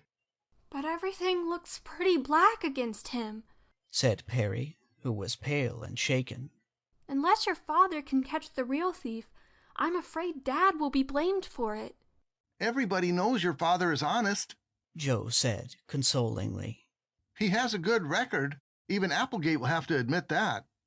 A good record won't help him very much if he's blamed for this and can't clear himself. And Dad admits that he did know the combination of the safe. He knew it? Accidentally. He was cleaning the library fireplace one day when he found a slip of paper with numbers marked on it. The combination was so simple that anyone could remember it if he read it once. Dad didn't realize what it was until he had studied it a while, and then he put it back on Mr. Applegate's desk. The window was open, and the breeze had blown the paper to the floor. Does Applegate know that? Not yet, but Dad is going to tell him now. He says he knows it will look bad for him, but he's going to tell the truth about it. He knew the combination, although of course he would never think of using it. From the library came the dull hum of voices. The harsh tones of Herd Applegate occasionally rose above the murmur of conversation, and once the boys heard Mr. Robinson's voice rise sharply. I didn't do it. I tell you, I didn't take that money. Then where did you get the 900 you paid on that note? Demanded Mr. Applegate. There was silence for a while. Where did you get it? I'm not at liberty to tell you. You won't tell? I can't. Why not? I got the money honestly. That's all I can say about it. Oh! Exclaimed Applegate. You got the money honestly, yet you can't tell me where it came from? That's very likely, isn't it? If you got it honestly, you shouldn't be ashamed to tell where you got it. I'm not ashamed, but I'm not at liberty to tell. Mighty funny thing that you should get $900 so quickly. You were pretty hard up last week, weren't you? Had to ask for an advance on your month's wages. I admit it. And then the day of this robbery, you suddenly have $900 that you can't explain. Mr. Hardy's calm voice broke in. Of course, I don't like to pry into your private affairs, Mr. Robinson, he said. But it would be best if you could clear up this matter of the money. You must admit yourself that it doesn't look promising. I know it looks bad, replied the caretaker doggedly. But I can't tell you where that money came from. And you admit knowing the combination of the safe, too, broke in Applegate. I didn't know that before. Why didn't you tell me? I didn't consider it important enough. I had found the combination by accident, and I had no intention of using it. As a matter of fact, I don't think I could remember it accurately right now. I just put the paper back and decided to say nothing about it to save trouble. And yet you come and tell me about it now. I have nothing to conceal. If I had taken the money, I wouldn't very likely be telling you now that I knew the combination. Yes, agreed Mr. Hardy. That's a point in your favor. Is it? Asked Applegate. You're just clever enough to think up a trick like that, Robinson. You think that if you come to me now and admit you knew the combination, I'll believe that you're so honest that you couldn't have committed the robbery. Very clever, but not clever enough. There's enough evidence right here and now to convict you, and I'm not going to delay another minute. There was the sound of a telephone receiver being lifted, and then Applegate's voice continued. Police station. After a short wait, he went on. Hello, police station. This is Applegate speaking. Applegate. Herd Applegate. Well, I think we've found our man in that robbery. Ah, yes, Robinson. You thought so, eh? So did I, but I wasn't sure. He has practically convicted himself by his own story. Yes, I want him arrested. You'll be up right away? Fine. Goodbye. The telephone tinkled. You're not going to have me arrested, Mr. Applegate. Why not? You took the money. But I'm innocent, I swear it. Haven't I always been honest ever since I came to work for you? Have you ever had any fault to find with me? Not until now, returned Applegate grimly. It might have been better to wait a while, suggested Mr. Hardy mildly. Of course, it is entirely in your hands, Mr. Applegate, and I admit the case looks rather bad against Mr. Robinson. But perhaps some more evidence may turn up. What more evidence do we want? The man's guilty. It's as plain as the nose on your face. If he wants to return the rest of the jewels and securities, I'll see what can be done toward having the charge reduced. But that's all. But I can't return them. I didn't take them. I suppose you have them hidden safely away by now, hoping to get them when you get out of penitentiary, eh? It'll be a long time, Robinson, a long time. In the hallway, the boys listened in growing excitement. The case had taken an abrupt and tragic turn. Both the Hardy boys were sorry for their chum Slim, who looked as though he might collapse under the strain. He's innocent, muttered the boy, over and over again. I know he's innocent. They can't arrest him. My dad never stole $1 in his life. Frank patted him on the shoulder. Brace up, old chap, he advised. It looks pretty bad just now, but your father will be able to clear himself. Never fear. I'll have to tell Mother, stammered Slim. This will break her heart, and my sister's. Frank and Joe led him down through the hallway and along a corridor that led to a wing of the mansion where the Robinson family had rooms. There, in a neat but sparsely furnished apartment, they found Mrs. Robinson, a gentle, kindly-faced woman, somewhat lame, who was sitting anxiously in a chair by the window. Her 2 daughters, Paula and Tessie, twins, were by her side, and all looked up in expectation as the lads came in. "What news, son?" asked Mrs. Robinson bravely, after she had greeted the Hardy boys. Bad, Mother. They're not arresting him, cried Paula, springing forward. Perry nodded dumbly. But they can't, cried Tessie protestingly. He's innocent. He couldn't do anything like that. It's wrong. Mrs. Robinson began to cry, quite silently. Perry went over to his mother and awkwardly patted her shoulder, his face white and stern. The twins gazed at one another with desperate eyes. Frank and Joe, their hearts too full for utterance, withdrew softly from the room. End of Chapter 8. Chapter 9. Red Hair. The arrest of Henry Robinson caused a sensation in Bayport, for the caretaker of Tower Mansion was one of the last men in the city whom one would have suspected of dishonesty. There was a great deal of public sympathy for the family, but little for the accused, as most people seemed to take it for granted that he would not have been arrested if he had not had something to do with the crime. But the Hardy boys were not satisfied. I'm positive Henry Robinson is innocent, said Frank to his brother the next morning. There's a great deal about this case that hasn't come to the surface yet. I have a sort of sneaking idea that the man who stole Chet Morton's car had something to do with this. He was a criminal. That much is certain, agreed Joe. He stole an automobile, and he tried to hold up the ticket office. I'd like to go back to the place where we saw the wrecked car. You never know what evidence we might find. There might be something there that would identify the chap. I'm with you. Let's go this morning. So, within the hour, the boys were on their motorcycles, speeding along the shore road toward the place where the speed fiend's car had been wrecked in the bushes. I'd certainly like to do something to help clear Mr. Robinson, said Frank.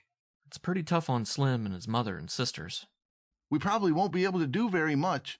If Dad can't clear him, I don't think we can help a great deal, but it's worth trying. It sure is, and I've had a hunch all along that we didn't investigate the wreck of that car closely enough. Well, we'll make a thorough job of it this time. When the boys reached the scene of the wreck, they found the smashed car just where they had seen it last. The tires had been taken, and some of the accessories that had escaped destruction had been stripped from the automobile, but the car had been so badly smashed that there were few evidences of disturbance. Leaving their motorcycles by the side of the road, The lads plunged down into the bushes and busied themselves examining the wreckage. Joe hunted through the side pockets in hope that there might be papers or some other means of identification, but in this he was disappointed. There were no license plates, but Frank managed to secure the engine number, and this he jotted down in a notebook he carried. Perhaps this will give us a clue, although I have an idea that the fellow got this car in the same way he got Chet's. It's probably a stolen automobile. For a time they rummaged around among the wreckage without success. Then, at last, Frank gave a low cry. "Here's something," he exclaimed. "Look!" Joe came over to where he was standing, and Frank plucked something from the front seat of the wrecked car. Red hair. In his hand, Frank held a small tuft of vivid red hair. It was very coarse in texture, and the surprising part of it was that the hairs were not separate, but were attached to a sort of tough linen. "Why, it's part of a wig," said Frank, examining the hair more closely. "You're right," agreed his brother. "No human hair ever grew like that."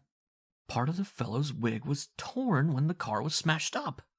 "And that explains why Hardy and the witness couldn't agree on the color of the fellow's hair," exclaimed Joe in excitement. "I see it now. The man didn't wear the wig when he held up the steamboat office, and the minute he reached the car he put it on again. That explains why Brown saw a red-haired man driving away in Chet's roadster, and why Harity was positive that the man wasn't red-headed." "That's a real clue," exclaimed Joe. "We ought to tell Dad about this." "And we will, too," said Frank, beginning to scramble through the bushes back toward the road. He put the fragment of the red wig carefully in an inner pocket, and then the Hardy boys started back toward Bayport.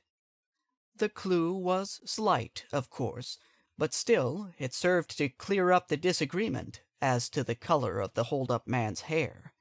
It also served to prove conclusively that the man who had passed Frank and Joe on the shore road at such breakneck speed, and who had later wrecked his car, was the same man who had stolen Chet's roadster and had attempted to hold up the steamboat ticket office. "I guess Dad will think we aren't such poor detectives after all," Joe exulted as they brought their motorcycles to a stop in the yard of the Hardy home. Their father was in the library, but in the moment the lads forgot to rap at the door and rushed into the room without ceremony. "Dad, we found a clue," cried Joe when he saw his father sitting at the huge oak desk. Then he fell back, embarrassed, when he saw that there was someone else in the room.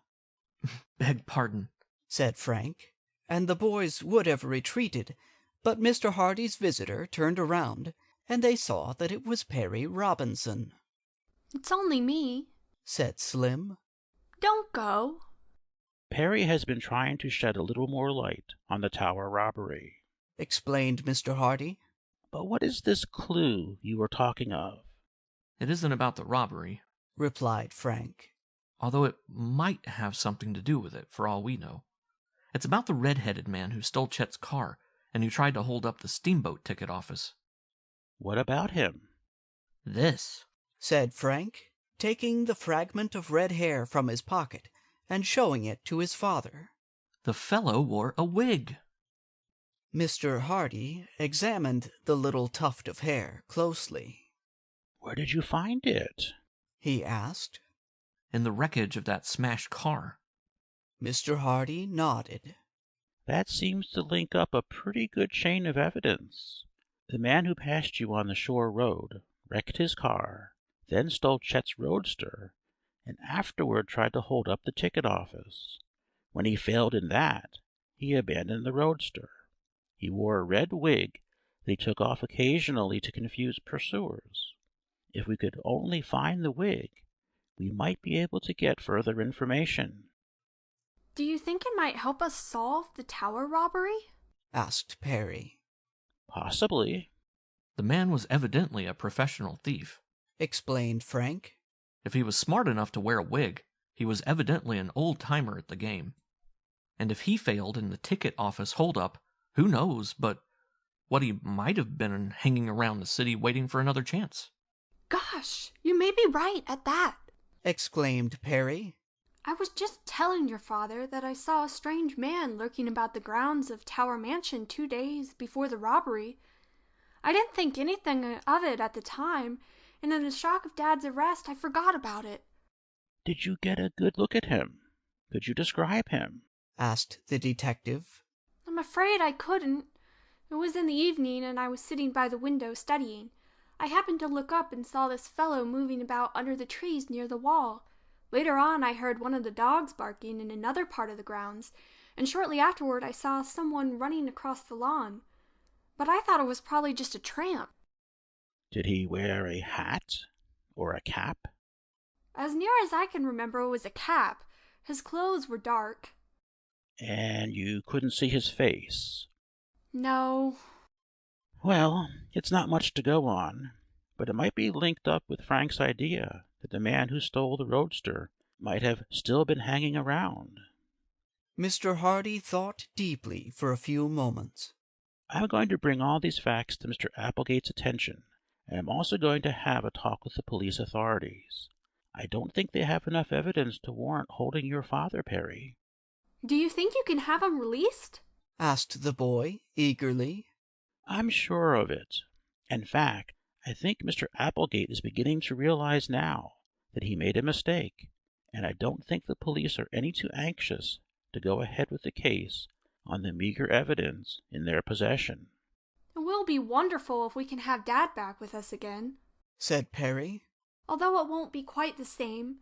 He'll be under a cloud as long as this mystery isn't cleared up. And of course Mr. Applegate won't employ him any more. All the more reason why we should get busy and clear up the affair, returned Mr. Hardy. You boys can help. How? By keeping your eyes and ears open and by using your wits. That's all there is to detective work. Well, you can just bet that if it will clear Slim's dad, we'll be listening and looking for every clue there is, Joe assured his father. End of Chapter 9. Chapter 10. An Important Discovery. When the Hardy boys returned from school next afternoon, they saw that a crowd had collected about the bulletin board in the post office. Wonder what's up now, said Joe, pushing his way forward. Boy-like, he was able to make his way through the crowd with the agility of an eel, and Frank was not slow in following.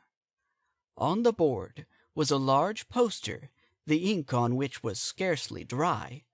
At the top, in enormous black letters, they read, $1,000 reward. Underneath, in slightly smaller type, came the following. The above reward will be paid for information leading to the arrest of the person or persons who broke into Tower Mansion and stole from a safe in the library jewels and securities as follows. Then came a list of the jewels and negotiable bonds that had been taken from Tower Mansion, the jewels being fully described and the numbers of the bonds being given. It was announced that the reward was offered by Herd Applegate. Why, that must mean that the charge against Mr. Robinson has been dropped, exclaimed Joe. It looks like it. Let's go and see if we can't find Slim. All about them, people were commenting on the size of the reward, and there were many expressions of envy for the person who should be fortunate enough to solve the mystery. $1,000? said Frank, as they made their way out of the post office. That's a lot of money, Joe. I'll say it is. And there's no reason why we haven't as good a chance of getting it as anyone else. Golly, if we only could. Why not? Let's get at this case in real earnest. Of course, we would do what we could anyway, but... $1,000! It's worth trying for. Dad and the police are barred from the reward, and it's their duty to find the thief if they can. But if we find him, we get the money. And we'll have the satisfaction of clearing Mr. Robinson, too. Joe, let's get at this case in earnest. We have some clues right now, and we can follow them up. I'm with you. But there's Slim now. Perry Robinson was coming down the street toward them.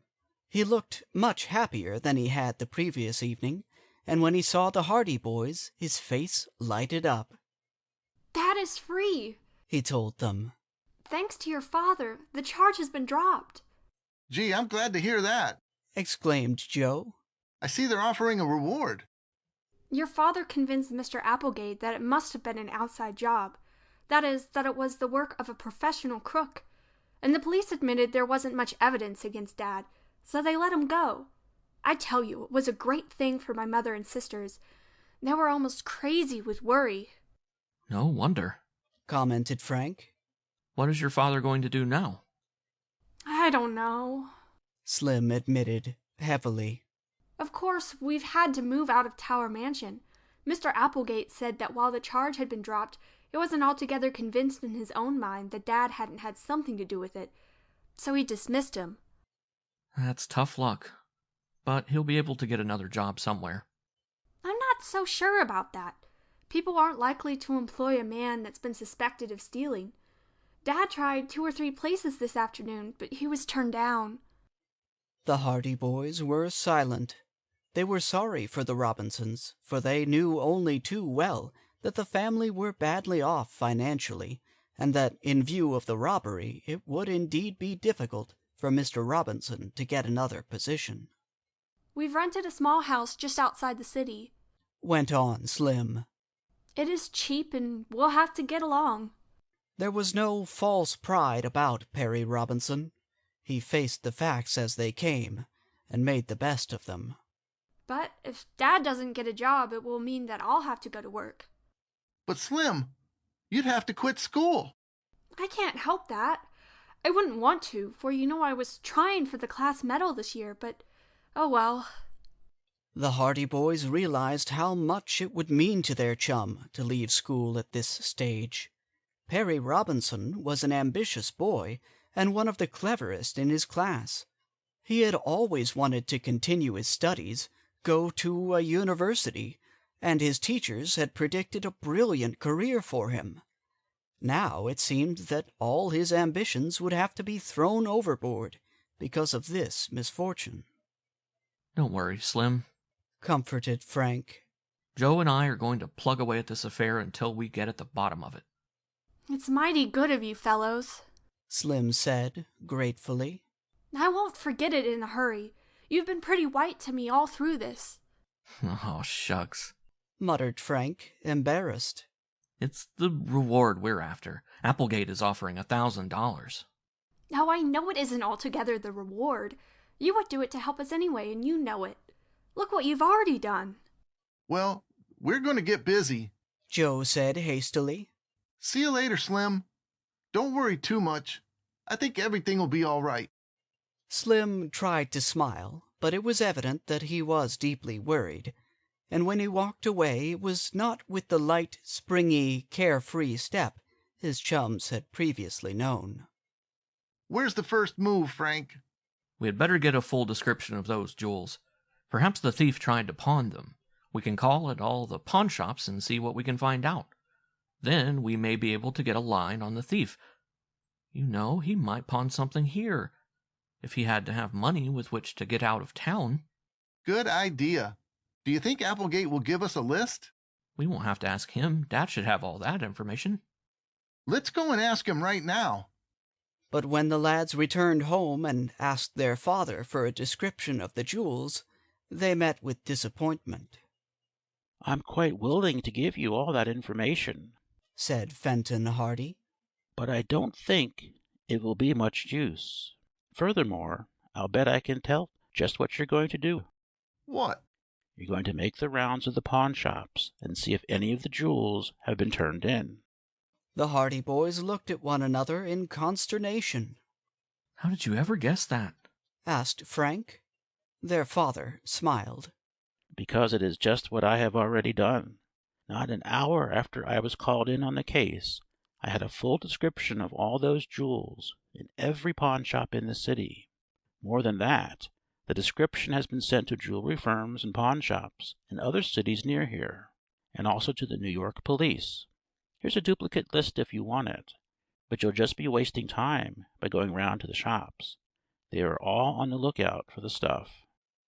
Mechanically, Frank took the list. And I thought it was such a bright idea. It is a bright idea, but it has been used before. Most jewel robberies are solved in just this manner, by tracing the thief when he tries to get rid of the gems. "Well," said Joe gloomily, "I guess that plan is all shot to pieces. Come on, Frank. We'll think of something else." "Out after the reward, eh?" said Mr. Hardy shrewdly. "Yes, and we'll get it, too." "I hope you do, but you can't ask me to help you any more than I've done. It's my case, too, remember. So, from now on, you are part of my opposition." "It's a go." "More power to you." And Mr. Hardy returned to his desk. He had a sheaf of reports from shops and agencies in various parts of the state, through which he had been trying to trace the stolen jewels and securities, but in every case the report was the same. There had been no trace of the gems or bonds taken from Tower Mansion. When the boys left their father's study, they went outside and sat on the back steps, silently regarding their motorcycles. "What shall we do now?" asked Joe. "I don't know. Dad sure took the wind out of our sails that time, didn't he?" "I'll say he did. But it was just as well. He saved us a lot of trouble." "We might have been going around to all the pawn shops in the city and not getting anywhere." "Looks as if Dad has the inside track on the case anyway. If any of the jewels are turned in, he will be the first to hear of it. What chance have we?" "I'm hanged if I'll give up," declared Frank with determination. "We know that there was a strange man hanging around Tower Mansion, and we know that there was a red-headed crook in town. Perhaps those two facts aren't connected, but I think they are. And we know he stole Chet's roadster." "And left in the woods." "Yes. And say, Joe, we didn't take much time to look around when that roadster was found, did we?" "What was the use?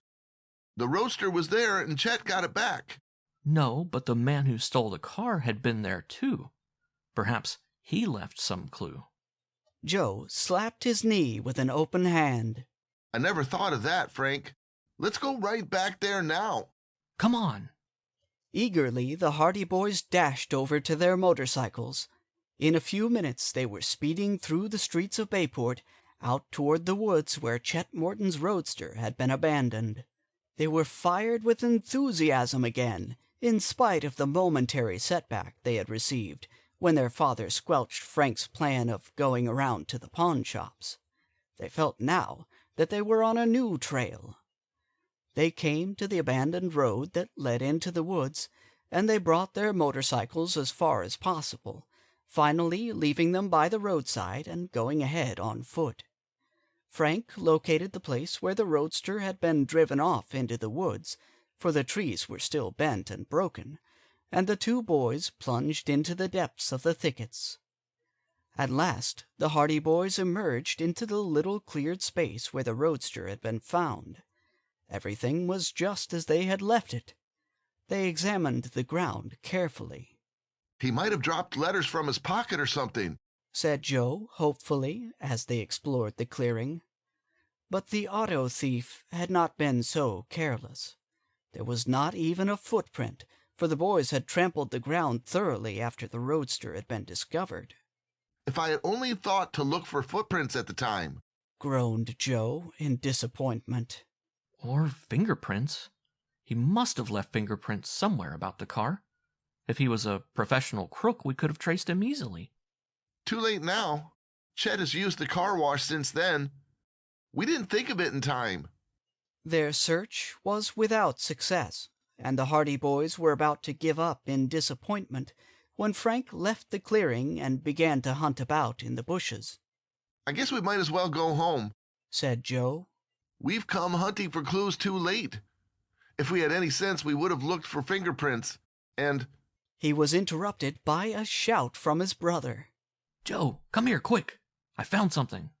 There was no mistaking the excitement in Frank's voice. Joe lost no time in scrambling through the bushes until he reached his brother's side. Frank was standing in the midst of a thicket, holding up something red and bushy. It was a wig. The red wig!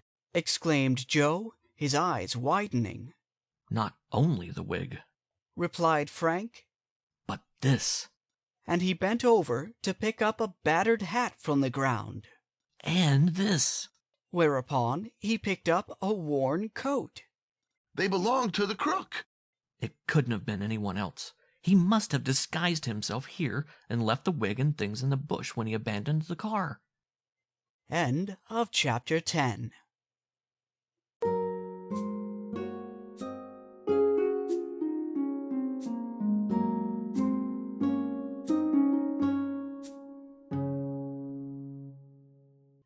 Chapter 11. Mr. Hardy Investigates. The Hardy boys looked at one another in growing excitement. What ought we do about it? Asked Joe. I'm going to tell Dad what we've found. But didn't he say that he would be working on the case on his own and that we would be opposition? This is different. We have a real clue here, but we don't know how to use it. You can bet Dad will know what to do. He'll act fairly with us. If it leads to anything, he'll see that we get credit for what we've done. I guess you're right, Frank. This is a little too big for us to handle ourselves. But imagine finding that wig. What luck. There's nothing else around, is there? Let's look. Although the Hardy boys scoured the woods in that vicinity thoroughly, they found nothing more. But the wig, the hat, and the coat gave promise of interesting developments. Frank hunted through all the pockets of the coat in the faint hope of finding something that would identify the previous wearer, but in this he was disappointed. So they went back to the abandoned road and remounted their motorcycles, returning to Bayport with the articles they had found in the woods. Their disappointment had turned to jubilation, for now they felt that they were definitely on the trail of the mysterious man in the red wig, and while ostensibly there was no connection between this fellow and the thief who had robbed Tower Mansion, Frank had, as he said, a hunch that the auto thief and the robber of the mansion were one and the same man. If we ever lay our hands on the man who stole Chet's roadster, I'm sure we'll have gone a long way toward solving the Tower affair, said Frank to his brother. I may be wrong, but I have an idea that the fellow was a professional crook, who first set out to rob the steamboat office. Then, when he was frightened off, he hung around the city and waited his chance to rob Tower Mansion. Mr. Hardy was still in the library when the boys returned home. The great detective was frankly surprised when his sons again entered the room, and he looked up with the suspicion of a twinkle in his eyes. What? More clues? He exclaimed. Surely not so soon. You bet we have more clues, exclaimed Frank eagerly. And real clues this time. We're going to turn them over to you. But I thought the two of you were working on this case in your own way. Remember, I'm the opposition. Well, to tell the truth, we don't know just what to do with what we've found, admitted Frank. And anyway, we know you'll be fair with us, so it doesn't matter. Look. And with that, he tossed the red wig on the table. He kept the coat and hat behind his back. Fenton Hardy leaned forward quickly and picked up the wig with an inquiring glance at his sons. So, he murmured, you found the wig. He examined it intently. Then he opened a drawer of his desk and produced the fragment of wig that the boys had found in the smashed car by the road. This he applied to a torn part of the wig itself. It fitted perfectly. It's the wig, all right, he declared, looking up. Where did you find it? By the smashed car? No, hidden in the bushes near the place where Chet's roadster was found. Mr. Hardy whistled solemnly. Good work. He turned the wig over and over in his hands, carefully examined it under a microscope, and then tossed it back on the desk. There aren't so many wigs sold that one can't trace them, he observed. This happens to be made by a small company that doesn't turn out a great many wigs in a year. It's a sort of sideline with them. How can you tell? There's a little mark on the inside that distinguishes the manufacturer. Just a trademark, hardly noticeable. And we found these as well, said Frank, handing over the coat and hat. Mr. Hardy's eyes opened wide. Well, well, he exclaimed. You have been busy, haven't you? They were all hidden in the same place. And well hidden, too, I'll warrant. We were sure there must be clues of some kind around that car, so we searched every inch of the woods round about. Good, said Mr. Hardy approvingly. You didn't miss any chances. I'm not saying these clues will lead to the capture of the fellow, but they will go a long way toward finding him. What should we do with them? Mr. Hardy looked up at his sons and smiled. Well, you've shared your clues with me, so I suppose I may as well share some of my experience with you. What do you say if I go to the city and try to trace up some of these labels? This hat, for instance. And he picked it up from the table, examining the band intently. There's a label here.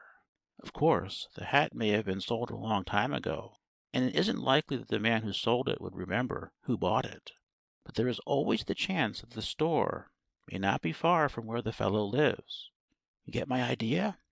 And the coat, too. If we can find any trace of who bought the wig, we may be able to connect up the other things as well. Gosh, I never thought of that, admitted Frank. It's a slim chance, but, as I said before, we can't afford to overlook any chances. I'll take them to the city and see what I can do. It may mean everything, and it may mean nothing. Don't be disappointed if I come back empty-handed, and don't be surprised if I come back with some valuable information. Mr. Hardy tossed the wig, the coat, and the hat into a club bag that was standing open near his desk. The great detective was accustomed to being called away suddenly on strange errands, and he was always prepared to leave at a moment's notice. Not much use starting now, he said, glancing at his watch. But I'll go to the city the first thing in the morning. In the meantime, don't rest on your oars, as the saying is. Keep your eyes and your ears open for more clues. Case isn't over yet, by any means. Mr. Hardy picked up some papers on his desk as a hint that the interview was over, and the boys left the library. They were in a state of high excitement, for they were confident now that they had made valuable progress in the case, and they were sure that if the wig and the garments could be of any use at all toward locating the crook, Mr. Hardy would be the man to use them. When they went to bed that night, they could hardly sleep, so elated were they over their discovery near the abandoned roadway. He must have been a pretty smart crook, murmured Joe, after they had talked long into the night. That idea about the wig was clever. I'll bet he was an experienced guy. The smarter they are, the harder they fall, replied Frank. It's the experienced crook that the police always look for. If this fellow has any kind of a record at all, it won't take long for Dad to run him down. I've heard Dad say that there is no such thing as a clever crook. If he was really clever, he wouldn't be a crook at all. Yes, I guess there's something in that too. But it shows that we're not up against any ordinary amateur. This fellow must be a slippery customer.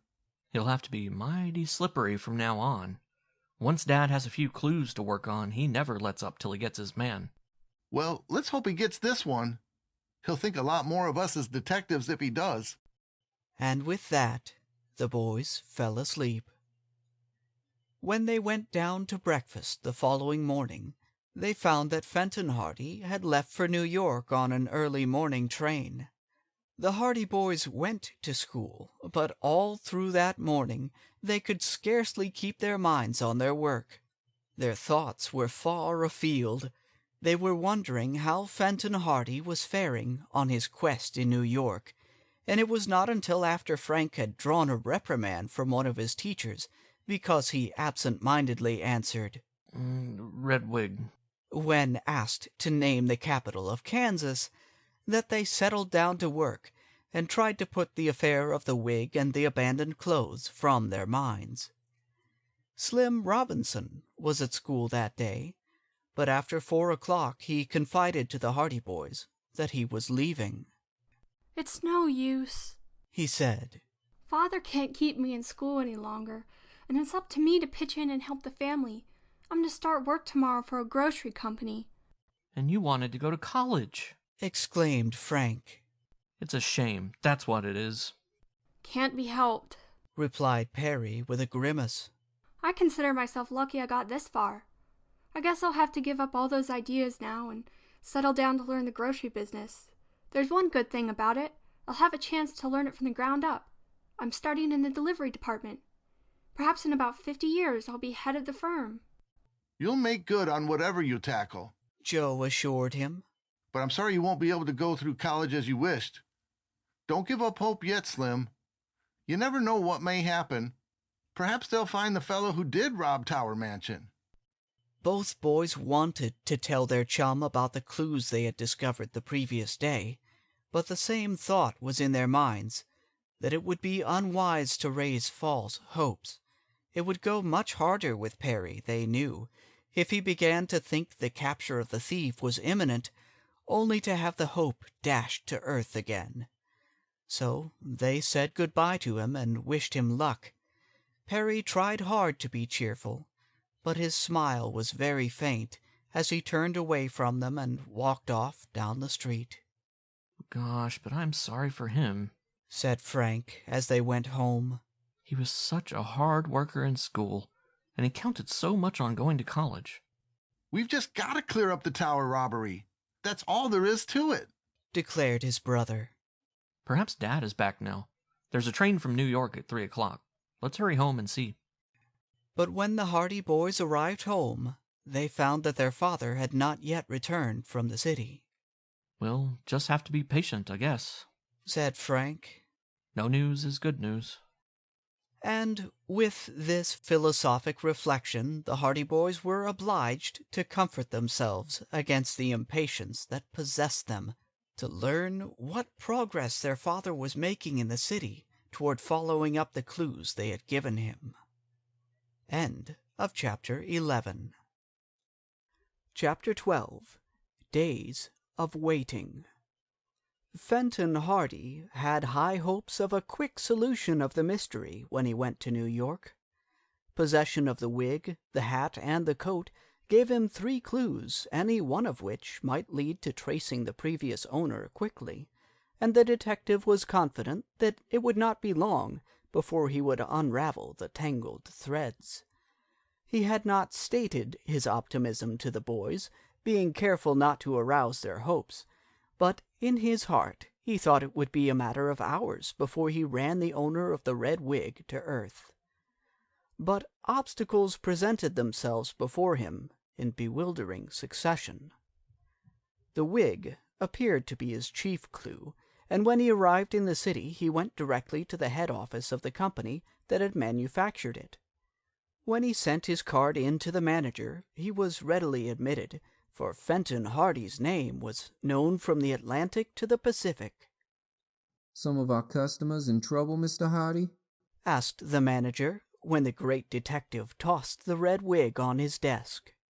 Not yet, but one of your customers will be in trouble if I can ever trace the purchaser of this wig. The manager picked it up. He inspected it carefully and frowned. "We are not, as you know, a wig-making firm," he said. "That is, the wig department is a very small sideline with us."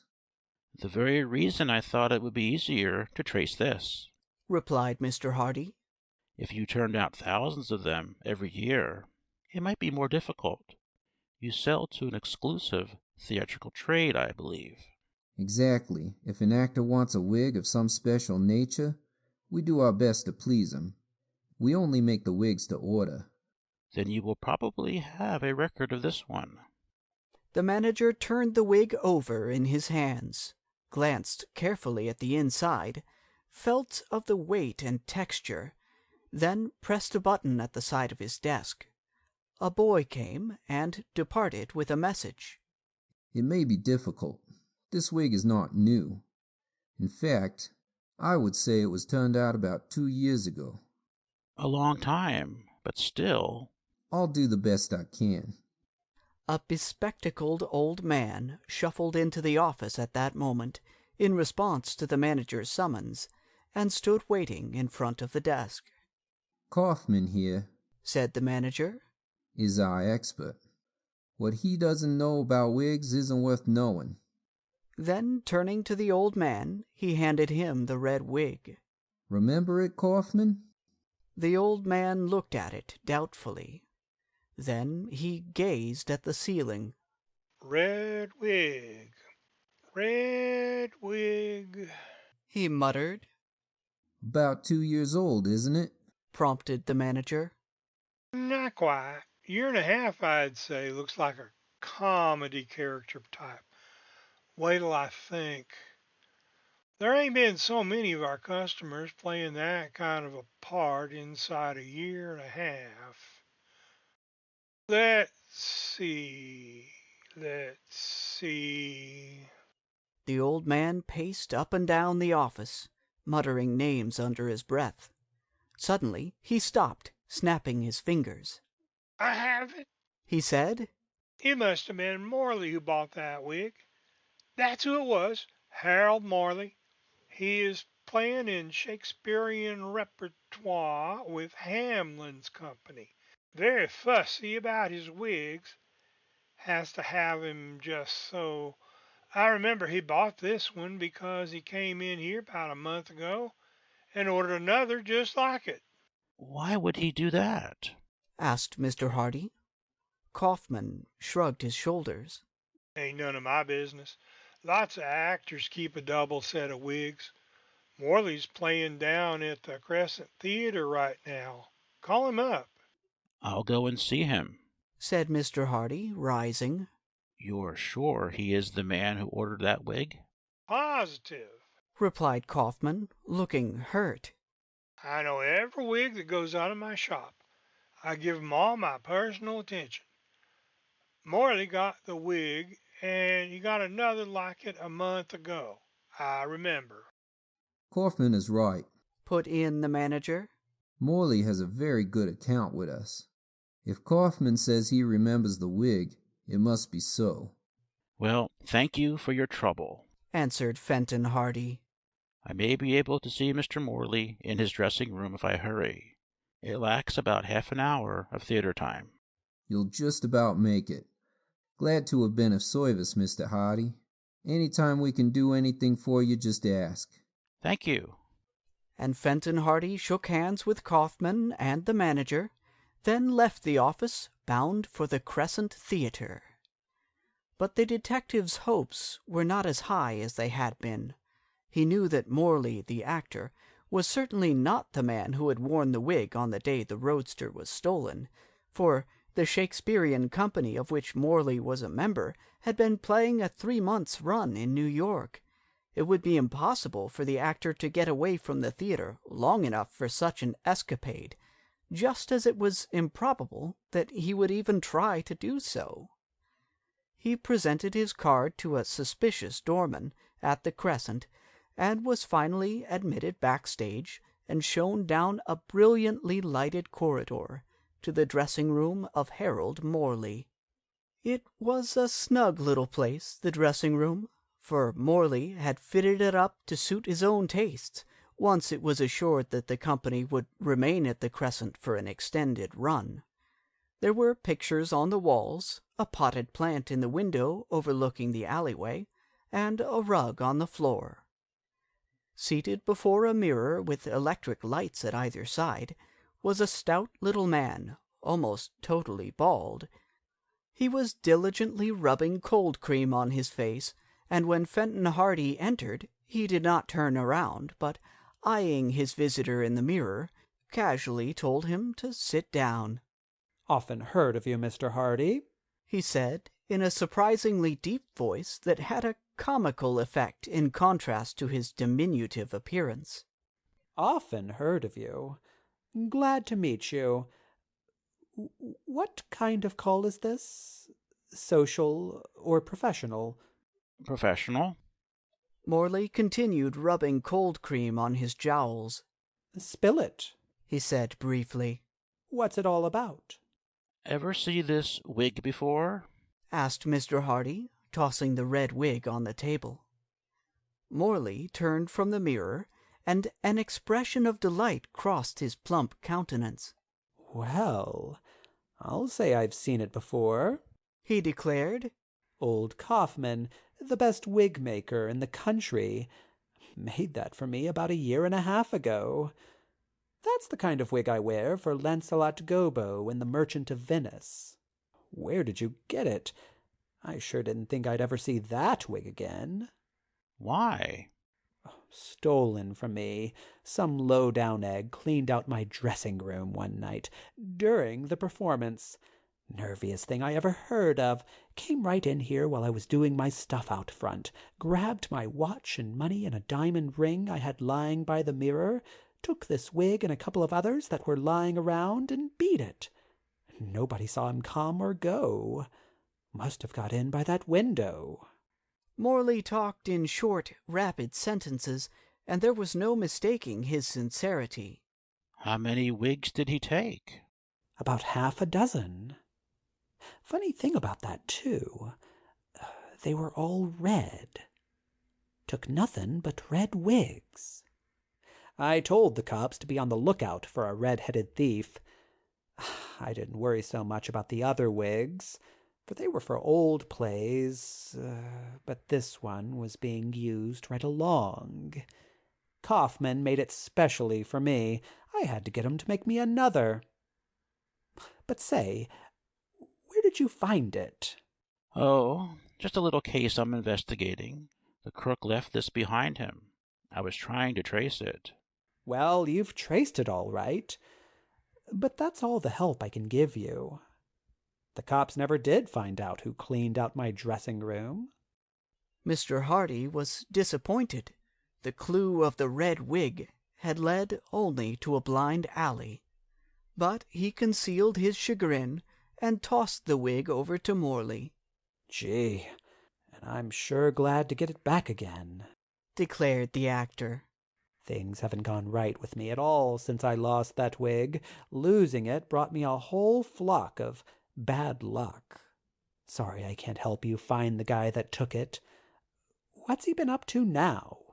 Fenton Hardy evaded the question. Oh, I'll probably get him some other way.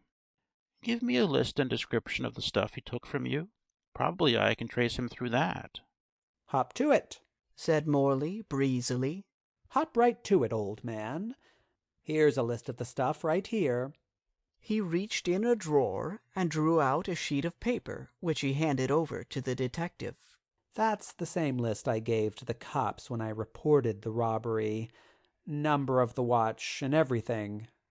Mr. Hardy folded the list and put it in his pocket. Morley glanced at his watch lying beside the mirror face up and gave an exclamation. Suffering Sebastopol. Curtain in 5 minutes, and I'm not half made up yet. Excuse me, Mr. Hardy, but I've got to get busy. In this business, I'll be ready in a minute. Doesn't go. He seized a stick of grease paint and feverishly resumed the task of altering his appearance to that of the character he was portraying at the matinee that day. Mr. Hardy, smiling at the actor's casual informality, withdrew from the dressing room and made his way out to the street. A blind alley, he muttered. I was sure I could trace the fellow by means of the wig. Oh well. He shrugged his shoulders. I still have the hat and coat, and if the worst comes to the worst, I could try to trace the chap through the stuff he stole from Morley, for it was probably the same man, but it looks like a big job. It was a big job. Efforts to trace the purchaser of the hat and coat were fruitless. The search ended at a second-hand store where the owner vainly tried to sell Mr. Hardy a complete outfit of clothing at a bargain, but could not or would not remember who had bought the coat from him. He sold so many coats, and at such bargains, that he could not remember the customers who came into his store. Mr. Hardy was forced to retire, defeated. The predominating quality of the detective's character was patience. When he found that he could not trace the thief through the wig, the hat, or the coat, he doggedly set to work trying to trace the man who had broken into the dressing-room of the actor, Morley, and this in spite of the fact that the police had already given up that case as hopeless. Then, in his spare time, Mr. Hardy spent hours at police headquarters poring over records, searching for particulars of hundreds of red-headed criminals. It was over a week before he found what he wanted, and it came from a chance note at the bottom of a police description of a thief who was at that time out on parole. But when Fenton Hardy saw the note, he knew he had stumbled on the clue he needed, and he smiled grimly. "It won't be long now," he remarked in the popular phrase of the day as he went back to his hotel. End of Chapter 12. Chapter 13. In Poor Quarters. In the meantime, the Hardy boys were finding the suspense almost unbearable.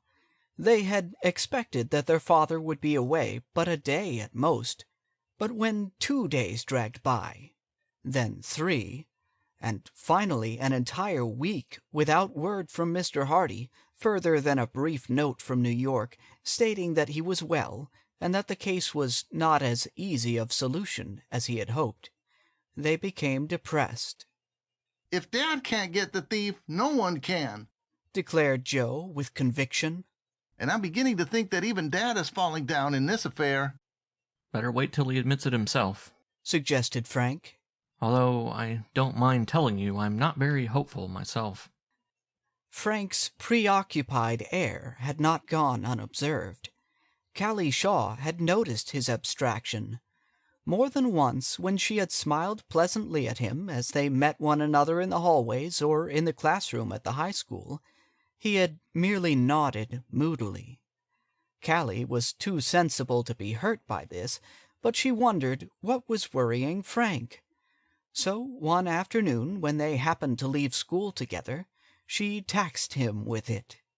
"What's on your mind, Frank?" she asked gaily. "You've been going around looking like a human thundercloud for the last week." Who, me? I didn't notice, returned Frank heavily. "Yes, you," she replied, mimicking his lifeless tone. "You used to be full of fun. What's the matter? Can't I help?" She glanced up at him eagerly. Frank shook his head. No, you can't help, Callie. It's about Slim. "Slim Robinson? Oh, yes. Wasn't that too bad?" said Callie with quick sympathy. "He had to leave school. They tell me he's working." In a grocery. "And he was so anxious to be a lawyer." I was talking to him this morning. He pretends he likes the work he's at, but I could tell he wishes he could get back to school again. I'm real sorry for him, and all on account of that confounded tower robbery. "But nobody really believes Mr. Robinson did it." Of course not. Nobody but Herd Applegate. But until they find out who did take the stuff, Mr. Robinson is out of a job and nobody will hire him. "Isn't that too bad? I'm going over to see Paula and Tessie and Mrs. Robinson tonight. Where are they living?" Frank gave Callie the address. Her eyes widened. "Why, that's in one of the poorest sections of the city. Frank, I had no idea it was that bad." It is. And it'll get a lot worse unless Mr. Robinson gets work pretty soon. Slim's earnings aren't nearly enough to keep the family yet. "Isn't there any chance that Mr. Robinson will be cleared?" That's what's worrying me. Dad is working on the case. "Then why should you worry?" said Callie triumphantly. "Why, that means it'll be all cleared up. Your father can do anything. I used to think so, too. But he seems to be stuck this time. What's the matter? He went to New York almost a week ago with some clues that Joe and I were certain would clear up the affair, and so far we haven't heard from him, only to know that the case was harder than he expected. But he hasn't given up, has he? Well, no. Then what are you worrying about, silly? If your father had given up the case, there would be something to worry about. If he is still working on it, there's always hope. They walked on in silence for a while. Let's go out to see the Robinsons, Callie said suddenly. I've been intending to go, but I sort of, well, you know. You thought it might embarrass them. Well, it won't. I know Paula and Tessie well, and they're not that kind. They'd appreciate a friendly visit. Frank hesitated.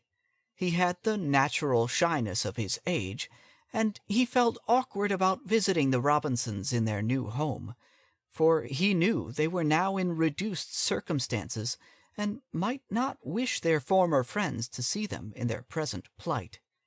But Callie's words reassured him. All right, I'll go. We can't stay long, though. We can't. I must be back in time for supper. We'll just drop in on them so they'll know we haven't forgotten all about them. I thought you were going over to see them tonight. I was, but I've changed my mind. I want you to come with me now. Frank hailed a passing streetcar bound for the section of the city in which the Robinsons lived, and they got on board. It was a long ride, and the streets became poorer and meaner as they neared the outskirts of Bayport. It's an outrage. That's what it is, declared Callie abruptly. Mrs. Robinson and the girls were always accustomed to having everything so nice, and now they have to live away out here. Oh, I hope your father catches the man that committed the robbery. Her eyes flashed, and for a moment she looked so fierce that Frank laughed. I suppose you'd like to be the judge and jury at his trial, eh? He chuckled. I'd give him 100 years in jail. When, at length, they came to the street to which the Robinsons had moved, they found that it was an even poorer thoroughfare than they had expected.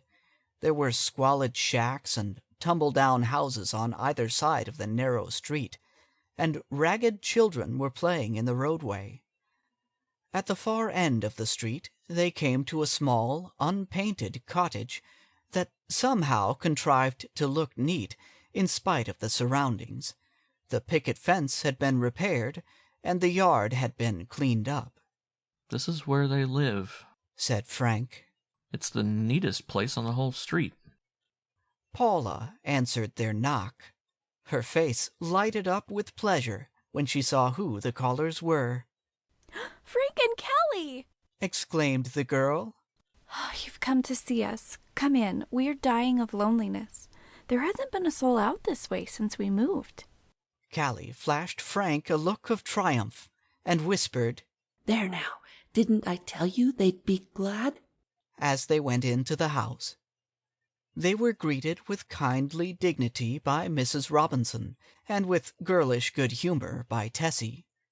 Mrs. Robinson received them with the same self-possession she would have shown had they been back at Tower Mansion, and Frank wondered at himself for thinking that these good people might be ashamed to meet their old friends in this new and humbler home. We can't stay long, explained Callie. But Frank and I just thought we'd run out to see how you all are. We're all well. That's one mercy to be thankful for, answered Mrs. Robinson. Perry is working. I suppose you knew that. And Mr. Robinson? Inquired Frank. She shook her head.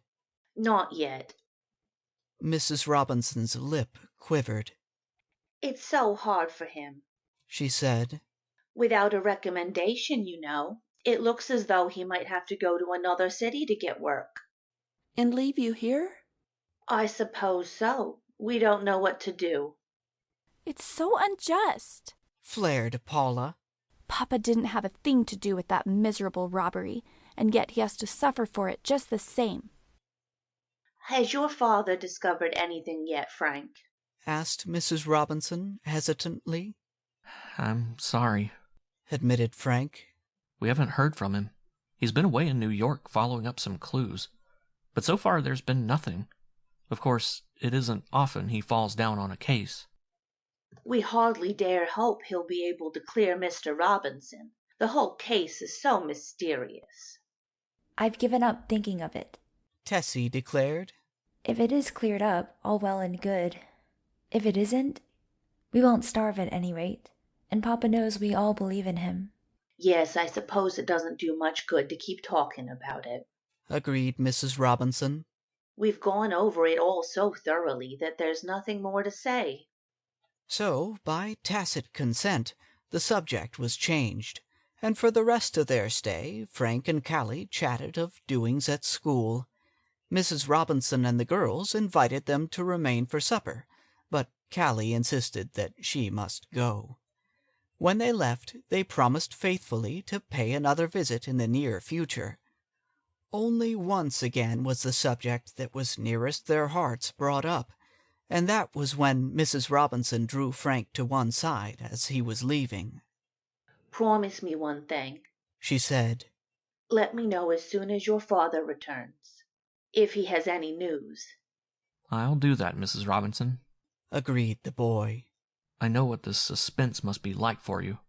It's terrible, but as long as Fenton Hardy is working on the case, I'm sure it will be cleared up if it is humanly possible. And with that, the matter rested. Callie was unusually silent all the way home. It was evident that she had been profoundly affected by the change that the Tower Mansion mystery had caused in the lives of the Robinsons. Naturally sympathetic and tender-hearted, she felt keenly the injustice of it all, and she realized even more than Frank what it had meant to Mrs. Robinson and the girls to move from their comfortable home in the mansion to the squalid and distant part of the city in which they now lived. Callie lived but a few blocks away from the Hardy home, and Frank accompanied her to the gate. Mercy! She exclaimed, glancing at her watch. It's after 6. I'm away late for supper. So am I. See you tomorrow. Surely. But, Frank? Yes? Callie hesitated, then looked directly into his eyes. Frank, she said, if your father somehow doesn't clear up this affair, you and Joe simply must do it. You must, for the Robinsons. It means so much to them. Dad won't fall down on it. Don't worry. And Joe and I are giving all the help we can. His confidence was contagious. Callie brightened up immediately. In that case, she said gaily, the mystery is as good as solved. The 3 best detectives in the world are working on it. Goodbye, Frank. With that, she ran lightly into the house. End of chapter 13. Chapter 14. Red Jackley. It was another week before Fenton Hardy returned to Bayport. Contrary to the expectations of the boys, he did not arrive from New York. Instead, he came home early one morning, having reached the city by a train from the west. He had sent no advance notice of his arrival, and the first his sons knew of it was when a servant told them that their father had reached the house in the early hours of the morning, plainly careworn and travel-stained. He had immediately gone to bed, leaving orders that he was on no account to be disturbed.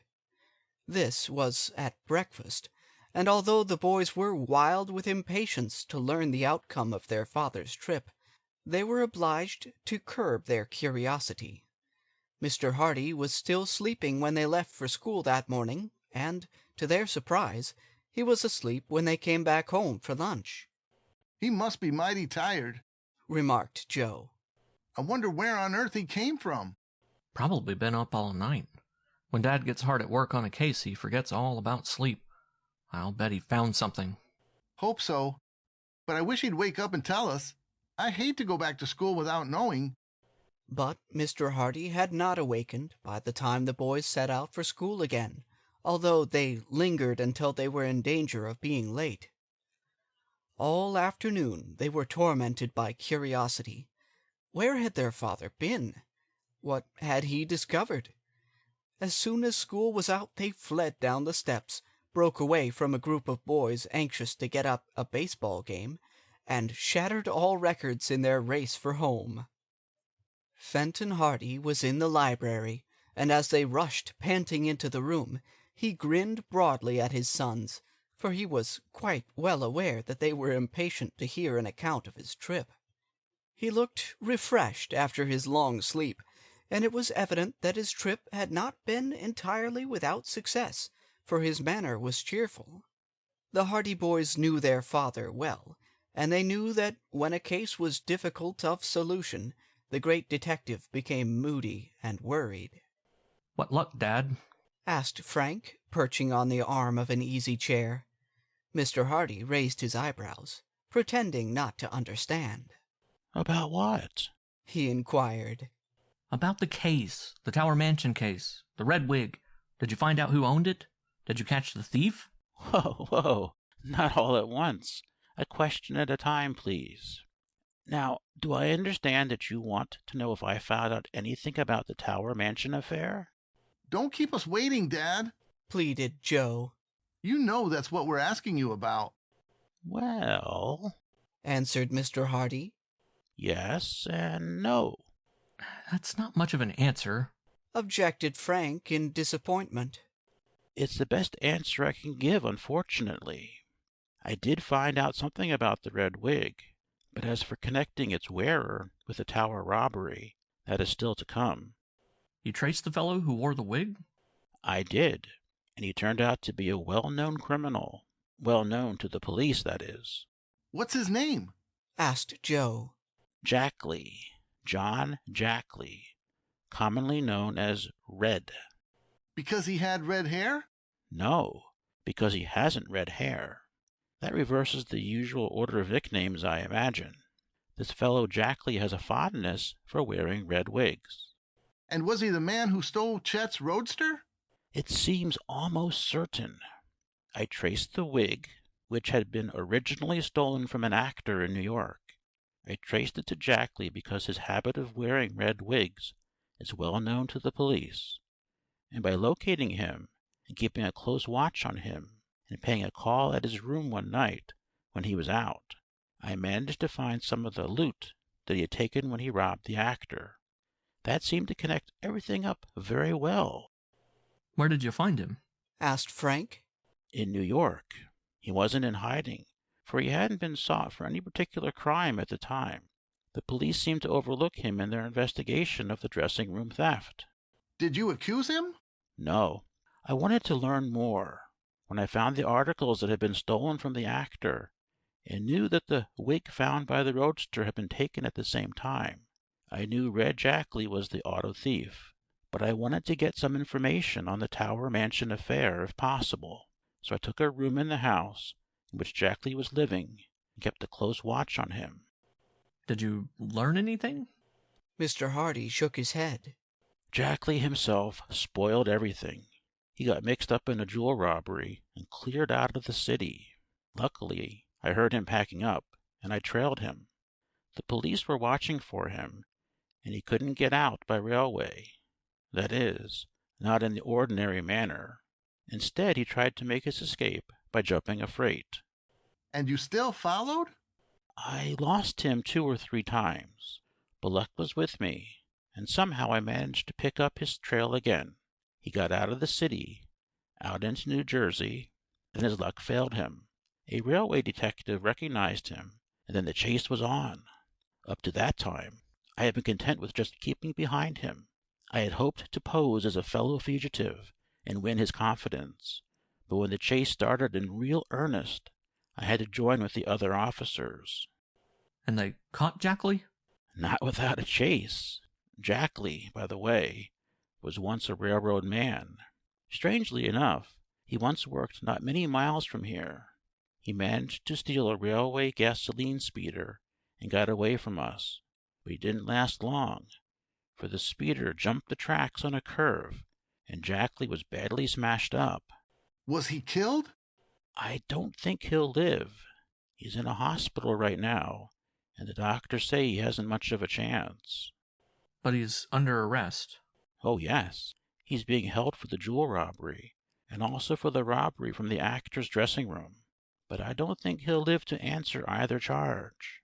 Didn't you find out anything that would connect him with the tower robbery? Not a thing. The Hardy boys were disappointed, and their expressions showed it. If Red Jackley died, the secret of the tower robbery would die with him, for by now Frank and Joe were convinced that the notorious criminal had indeed been the thief for whose misdeeds Mr. Robinson was now suffering. And if the secret died with him, Mr. Robinson would be doomed to spend the rest of his life under a cloud, suspected of being a thief. Have you seen Jackley yet? Asked Frank. After the smash-up, but I didn't have a chance to talk to him. You might have been able to get a confession from him. Fenton Hardy nodded.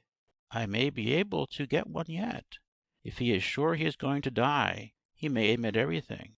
I intend to make an effort to see him in the hospital, and ask him about the tower robbery anyway. Is he far away? Mr. Hardy named a small city, not far distant from Bayport. I explained my mission to the doctor in charge, and he promised to telephone me as soon as it was possible for Jackley to see anyone. I'm convinced that the fellow had something to do with the tower affair. It's a certainty that he stole the automobile. The wig proves that. By the same token, it's certain that he was the man who tried to hold up the ticket office. Having failed in that attempt, it seems more than likely that an old-time criminal like Jackley would look around for something else to do before he left Bayport. You say he used to work near here? Asked Joe. He was once employed by the railroad, and he knows all the country around here well. Then he got mixed up in some thefts from freight cars, and after he got out of jail, he became a professional criminal. It was when I was looking over the records that I found out about his fondness for wearing a red wig. That was what eventually proved his undoing. If he had not robbed the actor's dressing room to get the wig that he used when he was in Bayport, I would never have traced him. At that moment, it was announced that Chief Colleague of the Bayport police force wished to see Fenton Hardy. The detective winked at the boys and told the servant to show the chief in. Chief Colleague entered the room, mopping his brow with a handkerchief, for it was a hot day and he was a stout man. Behind him came Detective Smuff, fanning himself with a straw hat. "Good afternoon, gentlemen," said Mr. Hardy genially. "Won't you sit down?" Chief Colleague eased himself into an armchair. Detective Smuff leaned against the table. Both glanced inquiringly at the two boys. "Unless your business is very private, I'd just as soon have the boys stay," suggested Mr. Hardy pleasantly. He did not trust Chief Colleague and Detective Smuff, who came to him only in emergencies, and who usually took all the credit for themselves whenever he helped them out of their difficulties. He preferred to have the boys present as witnesses. How about it, Chief? Asked Smuff heavily. Can they stay? I guess so, grunted Chief Colleague, undoing the collar of his uniform. Can't do no good, and they can't do no harm. "Well, gentlemen, to what do I owe the honor of this visit?" asked Mr. Hardy. We've been hearing things about this Tower Mansion case, observed Chief Colleague gravely. You've been working on it, eh? Perhaps. You've been out of town for quite a few days. You must have been working on it. That's what we deduce, put in Detective Smuff. Perhaps. It's my own business. Police business is everybody's business, declared Colleague judicially. What we want to know is, did you find any clues? Detective Smuff fished out the inevitable notebook and pencil.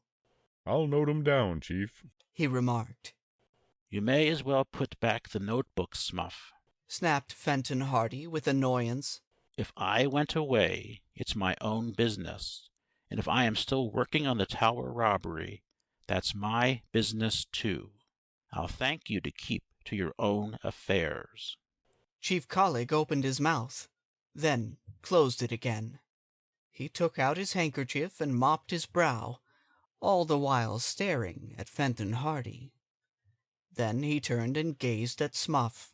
Detective Smuff, he said in a solemn voice. Did you hear that? I did. What do you think of it, Detective Smuff? I think. Detective Smuff groped for an expression that would encompass the magnitude of the offense. I think Mr. Hardy's guilty of obstructing the cause of justice, he said grandly. Obstructing fiddlesticks, said Mr. Hardy. I'm minding my own business, which is more than some police officers seem capable of doing. Chief Collig sighed. The trouble with you, Mr. Hardy, he said, is that you won't cooperate. If you cooperated a little more, we would all be further ahead. There ain't any cooperation at all. Here is me and Smuff doing our best to drive crime out of Bayport, and you won't cooperate. Perhaps the fact that there is $1,000 reward in the case isn't making you anxious for some cooperation, suggested Fenton Hardy dryly. It ain't got nothing to do with it, replied Chief Collig virtuously. We're just anxious to see this affair cleared up, that's all. Now, Mr. Hardy, we hear you were with the officers that chased this here notorious criminal, Red Jackley. Mr. Hardy gave a perceptible start. He had no idea that news of the capture of Jackley had reached Bayport, much less that news of his own participation in the chase had reached the city. What of it? Did Jackley have anything to do with this here tower case? How should I know? Wasn't that what you were working on? That's my affair. Detective Smuff and Chief Collig looked at one another. You ain't cooperating, complained Chief Collig. You're going to put us to a whole lot of worry and expense just because you won't give us a little cooperation. Just what do you mean?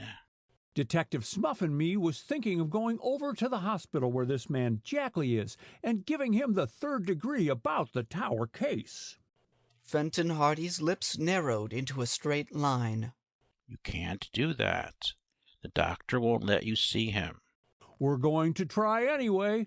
There's a train at 7 o'clock, and we aim to have a talk with this fellow Jackley tonight.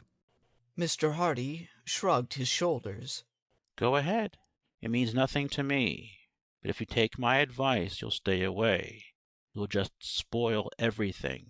Jackley will talk when the time comes. Oh-ho, said Detective Smuff triumphantly. Then there is something to it, hey? I knew there was, said Chief Collig. Come on, Smuff. We'll make this man Jackley talk yet. We're officers of the law, we are, and I'd like to see any doctor keep us from doing our duty. He mopped his brow again, put on his hat, nodded to Fenton Hardy, and clumped out of the room. Detective Smuff, putting his notebook into his pocket, followed. The door closed behind them. Mr. Hardy sat back with a gesture of despair. They'll spoil everything, he said. They're just so clumsy that Red Jackley will close up like a clam if they try to make him talk. Perhaps, remarked Frank significantly, they'll miss their train. At that moment, the telephone rang. Mr. Hardy answered it. Hello? Yes. This is Fenton Hardy. Yes? Oh, yes, doctor. He is? Well, well. Is that so? Won't live until morning? I can see him? Fine. Thank you. Goodbye. He put back the receiver. Oh, there, he said wearily. Just my luck. Red Jackley is dying, and the doctor says I can see him tonight. But colleague and Smuff will have first right to talk to him, for they are officials and I'm only a private detective. If Jackley confesses, they'll have the credit for it. They'll just have to miss their train, said Frank. Come on, Joe. Let's see what we can do. End of Chapter 14. Chapter 15. The Chief Gets a Bomb. What's up now? Asked Joe when the Hardy boys left the house. Chief Collig and Detective Smuff must miss that train. But how? I don't know just yet, but they've got to miss it. If they reach the hospital tonight, they'll interview Jackley first. One of two things will happen. They'll either get a confession and take all the credit for clearing up the case, or they'll go about it so clumsily that Jackley will say nothing and spoil everything for Dad. The Hardy boys walked along the street in silence. They realized that the situation was urgent, but although they racked their brains trying to think of some way in which to prevent Chief Collig and Detective Smuff from catching the train, it seemed hopeless. Let's round up the gang, suggested Joe. Perhaps they can think of something. The gang consisted of the boys who had been with Frank and Joe the day they held the picnic in the woods. There was, of course, Chet Morton. Besides him were Alan Hooper, otherwise known as Biff because of his passion for boxing, Jerry Gilroy, Phil Cohen, and Tony Preto, all students at the Bayport High School. They were usually to be found on the school campus after hours, playing ball, and there the Hardy boys soon located them. The game was just breaking up. Pikers? Grinned Chet Morton when he saw the Hardy boys approaching. You wouldn't play ball when we asked you to, and now you come around when the game's all over. We had something more important on our minds, replied Frank. We need your help. What's the matter? Asked Tony Preto. Tony was the son of a prosperous Italian building contractor, but he had not yet been in America long enough to talk the language without an accent, and his attempts were frequently the cause of much amusement to his companions. He was quick and good-natured, however, and laughed as much at his own errors as anyone else did. Chief Collig and Detective Smuff are butting into one of Dad's cases, said Frank. We can't tell you much more about it than that, but the whole thing is that they mustn't catch the 7 o'clock train. What do you want us to do? Asked Biff Hooper. Blow up the bridge? We might lock Collig and Smuff up in one of their own cells, suggested Phil Cohen. And get locked in ourselves, added Jerry Gilroy. Be sensible. Are you serious about this, Frank? Absolutely. If those two catch that train, Dad's case will be ruined. And I don't mind telling you it has something to do with Perry Robinson. Chet Morton whistled. Aha! I see now. The Tower affair. In that case, we'll see to it that the 7 o'clock train leaves here without our worthy chief and his equally worthy, although dumb, detective. He hated Smuff, for the sleuth had once or twice tried to arrest the boys for bathing in a forbidden section of the bay. There's only one question left, said Phil solemnly. And what is that? How to keep them from getting on the train. Get your brains to work, fellas, if you have any, ordered Jerry Gilroy. Let's figure out a plan. A dozen plans were suggested, each wilder than the one before. Biff Hooper was in favor of kidnapping the chief and his detective, binding them hand and foot, and setting them adrift in the bay in an open boat. Phil Cohen suggested putting the chief's watch an hour ahead. That plan, as Frank observed, would have been a good one, but for the little difficulty of laying hands on the watch. Chet Morton thought it would be a good idea to start a fight in front of the police station just as Collig and Smuff were about to leave for the train. The possibility that they might all land in jail as a result made this suggestion unpopular. If we were in Italy, we could get the Black Hand to help," said Tony Prito. The Black Hand, declared Chet. That's a good idea. "We got no Black Hand Society in Bayport," objected Tony. Let's get one up. Send the chief a Black Hand letter, warning him not to take that train. And if he ever found who wrote it, we'd all be up to our necks in trouble, pointed out Joe. I'd like to put a bomb under his old police station. "Fine idea," applauded Tony. "Where we get the bomb?" Leave it to me, announced Chet Morton mysteriously. I'll get a bomb. I'll guarantee to keep the chief in town. Not a real bomb? asked Frank. Why not? said Chet. Listen to me. Chet proceeded to lay forth his plan in a stealthy whisper. It was received with chuckles and murmurs of admiration. His companions clapped him on the back, and when he had finished, the boys hastened down the street towards the Hardy home. In the rear of the house were a garage and an old barn. In the barn was a gymnasium that the Hardy boys had fitted out for themselves, and here was the usual collection of old toys, footballs, broken baseball bats, and such paraphernalia, to be found wherever boys store their cherished possessions. Frank groped about among the rubbish in one corner, until at last he rose with an exclamation of triumph, holding aloft a shiny object. "It's here," he said. "Let's get busy. There's no time to lose." An old box was quickly produced, and in it the shining object was placed. The box was then carefully wrapped up, and in a few minutes the boys left the barn, Tony carrying the package under one arm. Not far from the Bayport police station was a fruit stand, over which presided an Italian by the name of Rocco. He was a simple, genial soul, who believed almost everything he heard, and, like most of his countrymen, he was of an excitable nature. Toward Rocco's fruit stand the boys made their way. Rocco was sorting over his oranges when they approached. Tony, with the box under his arm, hung in the background, while Chet stepped boldly forward. "How much are your oranges, Rocco?" he asked. Rocco, with much explanatory waving of arms, recited the prices of the various grades of oranges.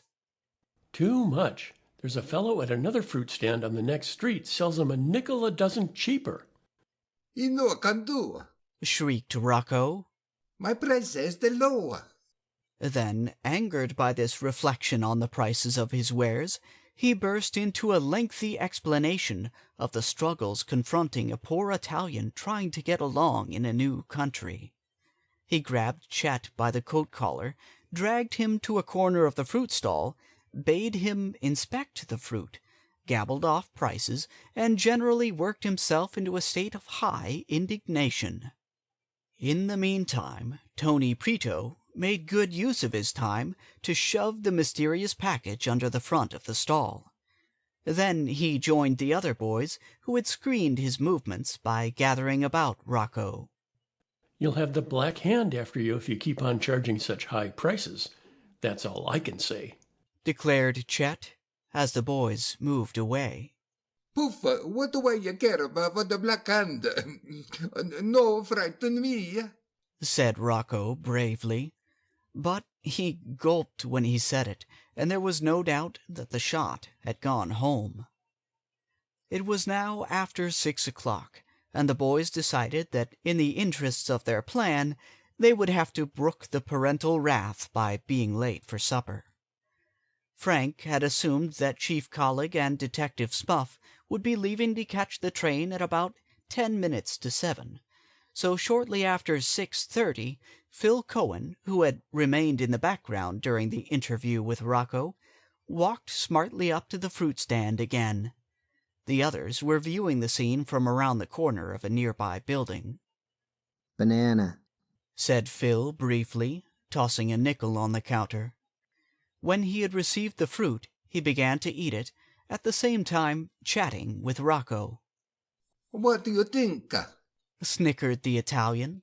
Some boys came here a while ago and said the black-handed think I charge too much for the fruit. Well, you do charge too much, Rocco. Everybody says so. I sell the good fruit at a good price. Phil turned aside, and at the same time accidentally knocked an apple to the ground. He bent to pick it up, Rocco eyeing him narrowly in case he tried to slip it into his pocket. But Phil did not get up at once. Instead, he said, Oi, what's this? What do you find? What's this, Rocco? Phil rose from in front of the stand with the package in his hands. I found this under the counter. Rocco stared, his mouth opened in dismay, for sounding clearly from the inside of the package came a steady tick-tock, tick-tock. A bomb! He shrieked. Put him down! Thereupon he scrambled wildly over the array of fruit at the back of the stand, knocked over a tray of oranges, and went sprawling over the opposite counter, roaring, Police! at the top of his lungs. Phil, with a fine imitation of fright, put the package on top of the counter and fled. Rocco, in his white apron, was dancing about in the middle of the street, yelling, Bombs! Police! The Black Hand! Then, suddenly fearing that the supposed bomb might explode at any moment, he whirled rapidly about and raced down the street away from the stand, in the general direction of the police station. He reached the doorway just as Chief Collig and Detective Smuff were leaving for the train. Panting with fear and excitement, Rocco implored them to save him from the black-handers who had put a bomb under his fruit stand. The bomb, she go tick-tock, he wailed. She blew the stand into a little piece. A bomb? Exclaimed Chief Collig.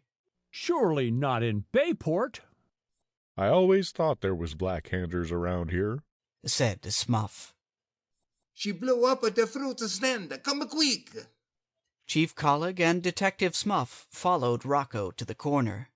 Then they peeped around until they could see the deserted fruit stand with the package on the counter. You say it goes tick-tock? Just like the clock. Must be a bomb, all right, said Smuff. They run by clockwork. Might go off any minute, observed the chief. I hate to go near it. Smuff, you go and pour a pail of water over it. Me? Yes, you. You're not afraid, are you? No, I'm not afraid, muttered Smuff, mopping his brow. But I gotta think of my wife and family. Coward, said the chief. I'd do it myself, only it wouldn't be right, seeing I'm your superior officer. Bad for discipline. The worthy officers stared at the package on the fruit stand counter, while Rocco danced with impatience. Neither Collig nor Smuff dared approach closer, but they realized something must be done. Where's Riley? asked the chief at last. Out on his beat, around the corner. Get him. Smuff departed hastily, glad of the chance to get away from the vicinity of the bomb. He was some time in locating Con Riley, and when at last that minion of the law was escorted back to the chief, 7 o'clock had come and gone. So had the train. End of Chapter 15. Chapter 16. A Confession. Riley, ordered the chief. See that package on the counter of the fruit stand? Go and get it and pour a pail of water over it. Huh? Exclaimed Riley, gaping. Pour a pail of water over it. Riley took off his helmet and scratched his head. He began to wonder if his chief's brain had been affected by the heat. Don't stand there staring at me, snapped Collig. Hurry up and obey orders. This is the meanest job I ever got, observed Con Riley. But he ambled across the street, wondering why a crowd of people had collected, for word had quickly spread that a bomb had been found under Rocco's fruit stand, and when he reached the package, he inspected it wonderingly. Maybe she'll blow him all to bits, suggested Rocco fearfully.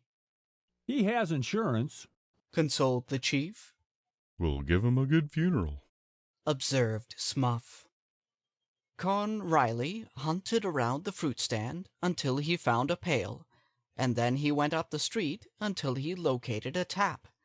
Finally, with the pail full of water, he went back to the fruit stand, dumped the water over the package, and stood awaiting further orders. "Soak it again!" roared the chief, who was taking no chances. Con Riley sighed, but did as he was told. For 5 minutes he was kept busy dumping innumerable pails of water over the package, and only then did Chief Collig and Detective Smuff venture forth. Then, with fear and trembling, Chief Collig handed the package to Smuff, and bade him open it. Smuff's hands were shaking so that he could scarcely tear apart the coverings from the water-soaked parcel. The chief withdrew to a safe distance. Con Riley, who had just been told by a friend that he had been pouring water over a live bomb, was trying to achieve a sickly smile as the crowd congratulated him on his bravery. Detective Smuff opened the package. The coverings fell away. The cardboard box, dripping with water, tumbled apart. A bright object fell to the pavement with a clatter. Everybody jumped. But there was no cause for fear. The bright object was nothing more harmful than an old alarm clock. The Hardy boys and their chums, mingling with the crowd, roared with laughter, and when the crowd saw how Chief Collig and his assistants had been duped, they joined in the merriment. An alarm clock, roared someone. They thought an alarm clock was a bomb. Pouring water over an alarm clock. Chief Collig and Smuff returned to the police station with all the dignity they could muster under the circumstances. The crowd howled and whooped with laughter. The Hardy boys went home smiling. The 7 o'clock train had left half an hour before. Their father was making the trip to the city without the interference of the chief and his assistant Smuff. Fenton Hardy returned home late that night, and at the breakfast table next morning he was in high spirits. "Solved another mystery?" asked Mrs. Hardy gaily as she poured the coffee. She seldom asked questions about her husband's work, being of a gentle nature that instinctively shrank from any discussion of crime. It frequently distressed her that Mr. Hardy's occupation should be one that meant terms of imprisonment for those whom his cunning and cleverness had brought to justice. But her husband's attitude this morning was so unmistakably jubilant that she was glad for his sake if he had scored another success. Practically solved it, my dear, if you care to hear all about it. Not me. You know I don't care to hear about these terrible things. Well, the boys shall hear of it then. They are interested. If they'll come into my den after breakfast, I'll tell them all about it. That means you succeeded, Frank said. Eat your bacon and eggs and don't be impatient. After breakfast, the boys went with their father into the den off the library, eagerly awaiting news of his mission of the previous evening. They had not told him how Chief Collig and Detective Smuff had missed the train, but they were shrewdly certain that their efforts in this respect had been of considerable assistance to Mr. Hardy. First of all, said the detective, Jack Lee is dead. Did he confess? You're not very sympathetic for the poor fellow. Yes, he confessed. Fortunately, Chief Collig and Detective Smuff didn't show up. Fenton Hardy saw that Joe and Frank glanced at one another, and he smiled quietly. I have an idea that you two scamps know more about that than you would care to tell. However, they failed to show up, and I had a clear field ahead of me. I saw Jack Lee just before he died, and I questioned him about the tower robbery. He admitted it? He admitted everything. He said he came to Bayport with the intention of robbing the ticket office. When he failed in that attempt, he decided to hang around for a few days, and then he hit upon the Tower Mansion as his next effort. He entered the place and opened the safe. Then he took the jewels and the bonds. What did he do with the loot? That's what I'm coming to. I had quite a time making Jackley confess to the Tower affair, and it was not until he was on the point of death that he admitted it. Then he said, "Yes, I took the stuff, but I couldn't get away with it. You can get it back easily. I hid it in the old tower." That was all he said. He became unconscious then and died in a few minutes. Just why he couldn't get away with the loot and why he hid it in the tower, I don't know. He didn't have time to tell me, but he said it was hidden in the old tower. Why, we'll find it in no time, exclaimed Frank. Tower Mansion has 2 towers, the old and the new. We'll search the old tower. The story seems likely enough, said Mr. Hardy. Jackley would gain nothing by lying about it when he was on his deathbed. He probably became frightened after he committed the robbery and hid in the old tower till he saw the coast was clear and he was able to get away.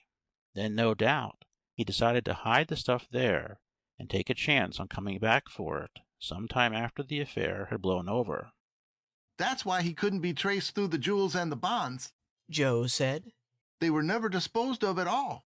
They've been lying in the old tower all this time. I tried to get him to tell me in just what part of the tower the loot was hidden, continued Fenton Hardy. But he died before he could say any more. I hid it in the old tower. He just managed to gasp that out before he became unconscious. It shouldn't be hard to find the stuff now that we have a general idea of where it is, Frank pointed out. Probably he didn't hide it very carefully. The old tower has been unoccupied for a long time and is rarely entered. The stuff would be as safe there as if he had hidden it miles away. Joe got up from his chair. I think we ought to get busy and go search the old tower right away. Oh boy, if we could only hand old Applegate his jewels and bonds this morning and clear Mr. Robinson. Let's start. I'll leave it to you boys to make the search, said Mr. Hardy with a smile. I have no doubt the stuff will be easily recovered, and you can have the satisfaction of turning it over to Mr. Applegate. I guess you can get along without me in this case from now on. We wouldn't have gotten very far if it hadn't been for you. And I wouldn't have got very far if it hadn't been for you. So we're even, smiled Mr. Hardy. Be on your way then, and good luck to you. We'll find it, never fear, promised Frank, putting on his cap. I hope the Applegates don't throw us out when we ask to be allowed to look around in the old tower. Just tell them you have a pretty good clue to where the bonds and jewels are hidden, and they'll let you search to your heart's content, Mr. Hardy advised. Come on, then, Joe. We'll have that $1,000 reward before the morning is over. Their father glanced at them shrewdly.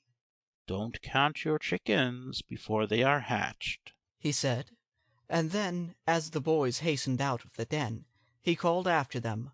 Also, you might remember the old proverb that there is many a slip between the cup and the lip. But the Hardy boys scarcely heard him. So eager were they to begin searching the old tower, and so confident were they that the mystery was about to be cleared up. End of Chapter 16. Chapter 17. The Search of the Tower. When the Hardy boys reached Tower Mansion that morning, the door was answered by Herd Applegate himself. The tall, stooped gentleman peered at them through his thick-lensed glasses. In one hand he held a sheet of stamps, for it was his custom to devote the mornings to his collection. Yes? He said testily, for he was annoyed at being disturbed. What do you boys want here at this hour of day? You remember us, don't you? Asked Frank politely. We're Mr. Hardy's sons. Fenton Hardy, the detective? Are you his boys? Yes, sir. Well, what do you want? We'd like to take a look through the old tower if you don't mind. We've got a new clue about the robbery you had here a while ago. Want to look through the old tower? Of all the impudence! What do you want to look through the tower for? And what has that got to do with the robbery? We have evidence that leads us to believe the jewels and bonds were hidden in the tower by the thief. Oh, you have evidence, have you? The old man peered at them very closely. It's that rascal Robinson, I'll warrant. He hid the stuff there, and now he's put you up to going and finding it, just to clear himself. The Hardy boys had not considered the affair in this light, and they gazed at Mr. Applegate in consternation. At last Joe found his tongue. Mr. Robinson isn't mixed up in this at all, he said. The real thief was found. He said the stuff was hidden in the old tower. If you will just let us take a look around, we'll find it for you. Who was the real thief, then? We can't tell you just now, sir. Wait till we find the stolen goods and we'll tell you the whole story. Mr. Applegate took off his glasses and wiped them with his handkerchief. He glared at the boys suspiciously for a few moments. Then he called out, Adelia! A high, cracked voice from the dim regions of the hallway answered, What do you want? Come here a minute. There was a rustle of skirts, and then Adelia Applegate, maiden sister of the owner of Tower Mansion, appeared. She was a faded blonde woman, of thin features, and she was dressed in a gown of a fashion 15 years back, in which every color of the spectrum fought for supremacy. What's the matter now? She demanded. Can't a body sit down and do a bit of sewing without you hollering at them? These boys want to look through the old tower. What for? Up to some mischief, I'll be bound. They think they can find the bonds and jewels. Oh, they do they? Sniffed the woman. And what would the bonds and jewels be doing in the old tower? We have evidence that they were hidden there after the robbery, replied Frank. Miss Applegate sniffed again, and viewed the boys with frank suspicion. As if any thief would be fool enough to hide them right in the house he robbed. These are Mr. Hardy's boys, explained Herd Applegate. He is the big detective, you know. All detectives, said Miss Applegate, are nosy and always prying into other people's affairs. We're just trying to help you, put in Joe politely. Go ahead, then, go ahead, said Miss Applegate with a sigh. Come around at this hour in the morning, disturbing honest folks. Go ahead and tear the old tower to pieces if you like. I'll be bound you won't find anything. It's all foolishness. You won't find anything. Consent having been given, Herd Applegate led the way through the gloomy halls and corridors of the mansion toward the old tower. He was inclined to share his sister's view that the boys' search would be in vain. Might as well save yourselves the trouble, he declared. You won't find anything in the old tower. If anything was hidden there, it's been taken away by this time. We'll make a try at it anyways, Mr. Applegate. Don't ask me to help you. I've got better things to do. Just got some new stamps in this morning, and you interrupted me when I was sorting them out. I've got to get back to my work. The man led the way into a corridor that was heavy with dust. It had not been in use for a long time, and it was bare and unfurnished. Leading off this corridor was a heavy door. It was unlocked, and when Mr. Applegate opened it, the boys saw that a flight of stairs lay beyond. There you are. Those stairs lead up into the tower. Search away. You won't find anything. I hope we do, Mr. Applegate, said Frank. And I'm pretty sure we shall. Yes, boys are always going to do wonders. Go ahead, live and learn. Waste your time. And with this parting shot, Herd Applegate turned and hobbled back along the corridor, the sheet of stamps still in his gnarled hand. He was muttering to himself as he departed. The Hardy boys looked at one another. Not very encouraging, is he, Frank? Not a bit of it, but it will be so much the better for us if we get the stuff back for him. He won't think we were wasting our time then. Let's get up into the tower. I'm anxious to start. The tower was about 5 stories in height, as compared with the rest of the mansion, which had but 3 stories. The lower floor was empty. The floors and walls were heavy with dust. Frank and Joe first examined the stairs carefully for footprints, but there were none to be seen. That seems queer, remarked Frank. If Jackley had been in here within the past month, you'd think his footprints would still show. By the appearance of this dust, there hasn't been anyone in the tower for at least a year. Perhaps the dust collects more quickly than we think. It may have covered his footprints over even within a couple of weeks. An inspection of the ground floor revealed the fact that there was no place where the loot could have been hidden save under the stairs, and there was nothing in that place of concealment. Accordingly, the Hardy boys ascended to the next floor, finding themselves in a room as drab and bare as the one they had just left. Here again the dust lay heavy, and the murky windows were thick with cobwebs. There was an atmosphere of age and decay about the entire place. It seemed to have been abandoned for years. Nothing here, said Frank, after a quick glance around. On we go.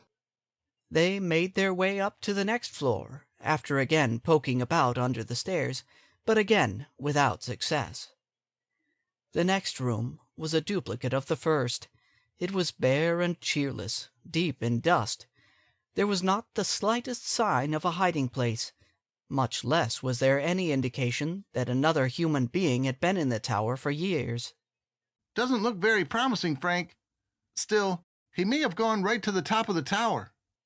So the search continued, until at last the Hardy boys had reached the top of the tower. Here they emerged into the open air, coming through a trap-door that led through the roof from the upper room. They were now standing on a platform, and far below them lay the city of Bayport. To the east was Barmet Bay, the waters sparkling in the sun. The platform was quite bare. The stone walls gave no opportunity of a hiding place. Their search had been in vain. We were fooled, I guess, Frank admitted. There hasn't been anyone in this tower for years. I knew it as soon as I saw there were no footprints. The boys gazed moodily down over the city, and then down over the grounds of Tower Mansion.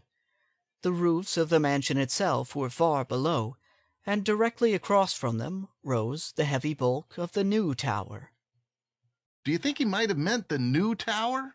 Exclaimed Joe suddenly. Dad said he specified the old one.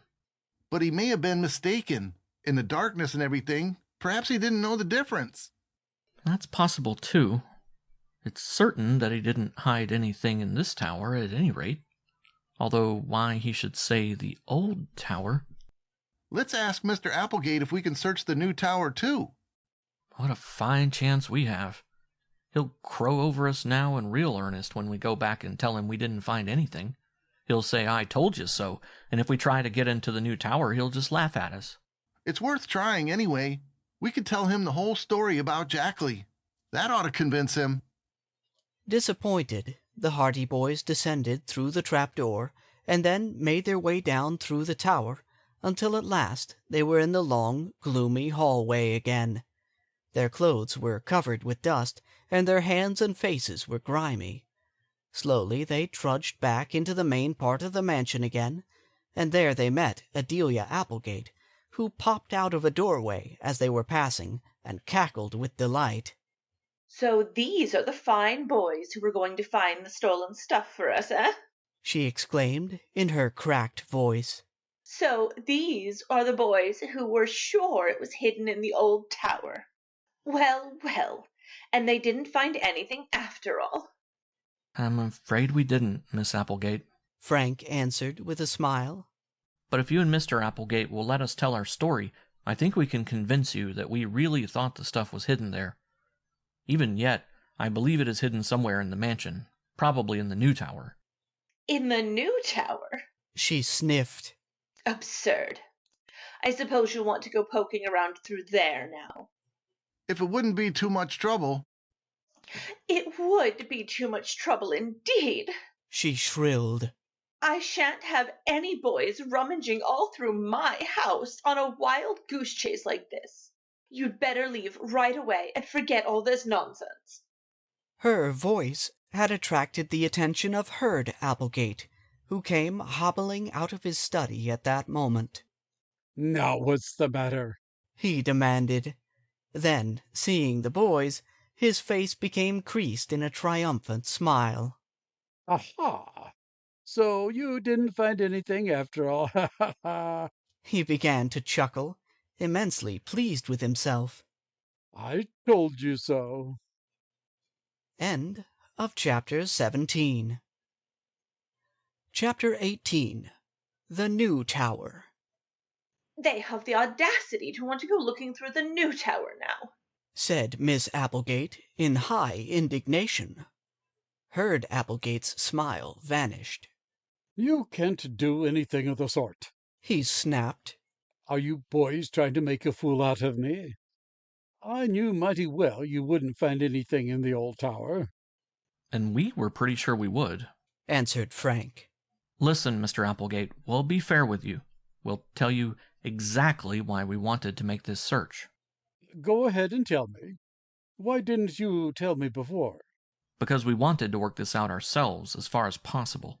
But the information we had came from the man who stole the jewels and the bonds. What? Has he been caught? He was captured, but he will never come to trial. Did he escape again? He escaped by death. The thief is dead.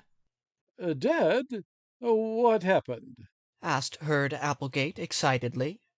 His name was Red Jackley, and he was a notorious criminal. He was tracked down by our father, and when he tried to escape on a railroad handcar, he got into a smash-up, and he was fatally injured, but before he died, he admitted robbing Tower Mansion. He admitted it? He confessed? He confessed everything. I don't believe it, sniffed Adelia Applegate. Nothing will ever convince me it wasn't that rascal Robinson. Jackley confessed the whole business, Frank persisted. And on his deathbed he said that he hadn't been able to get away with the loot, that he had hidden it. Where?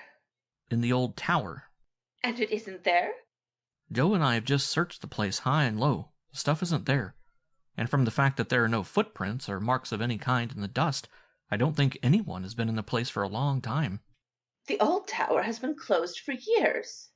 So we thought, Joe interjected, that he might have been mistaken and that he had really hidden the stuff in the new tower instead. Herd Applegate rubbed his chin meditatively. His manner toward the boys had undergone a change, and it was evident that he was impressed by their story. So this fellow confessed to the robbery, eh? He admitted everything. He was a man who once worked around Bayport, and he knew this locality pretty well. He had been hanging around the city for some days before the robbery.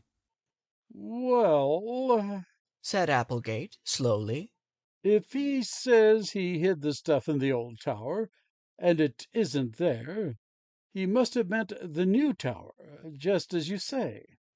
Will you let us search it? I'll do more than that. I'll help you. I'm just as anxious to get the jewels and bonds back as anybody. All nonsense, declared Adelia Applegate. It's a pack of falsehoods. I don't believe a word of it. Now, Adelia, said her brother soothingly. These boys may be right after all. It won't hurt to take a look around at any rate. And much you'll find, I'm sure. I declare, Herd Applegate, you're just as bad as those boys. Maybe, he answered. But I'm going to help them search the new tower anyway. Don't ask me to brush the dust off your clothes when you come back then, for that's all you'll get. Dust. Nothing more. The jewels and bonds are no more in the new tower than they are back in the safe right now. All right, Adelia. Perhaps you're right. But it won't hurt to make a search anyway. Come on, boys. With that, Herd Applegate led the way down the hall and opened the door leading to a corridor that extended toward the new tower. Frank and Joe tingling with excitement, followed. Although the new tower had been built just a few years back, and although its rooms had been furnished, it had been seldom occupied, save on the rare occasions when the Applegates had visitors from the city. The new caretaker, employed to replace Robinson, was a lazy and slovenly fellow, who did not bother to extend his duties to the tower, knowing that the Applegates seldom went near that part of the mansion, and realizing that any laxity in his duties in that respect would scarcely be discovered. It came as a surprise to Herd Applegate, then, to find out that the new tower was dusty, that the windows had not been cleaned, that there were cobwebs on the ceilings. In the first room they found nothing, although they rummaged about in all the corners, looked beneath the table, behind the chairs, looked everywhere, in fact. Not until they were quite satisfied that the loot had not been hidden there, did they ascend the stairs to the next room, and there again their search was fruitless. Herd Applegate, being a quick-tempered man, fell back into his old mood. The boys' story had convinced him, and he had been even more certain than they, that the stolen bonds and jewels would indeed be found in the new tower. But when 2 of the tower rooms had been thoroughly searched without success, his disappointment increased. "Don't believe there was anything in that yarn after all," he muttered, as they went up the stairs to the 3rd room. "I don't see why he should lie about it, after he confessed," remarked Frank, thoughtfully. "Dad told us that he admitted not being able to get away with this stuff." "Then where did he hide it?" demanded Applegate. "If he wasn't lying, the stuff must be around here someplace." "Perhaps he hid it a little more carefully than we imagine," put in Joe. "Haven't we hunted carefully enough?"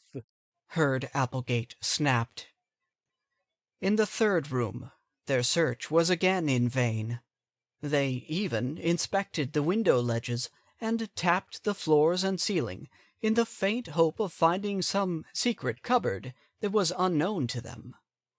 But the loot was not found. When at last they emerged through the trapdoor in the roof, out on top of the rear tower, and found it to be bare and empty, Applegate could not disguise his chagrin. "Wild goose chase," he snorted. "Adelia was right. I've been made a fool of."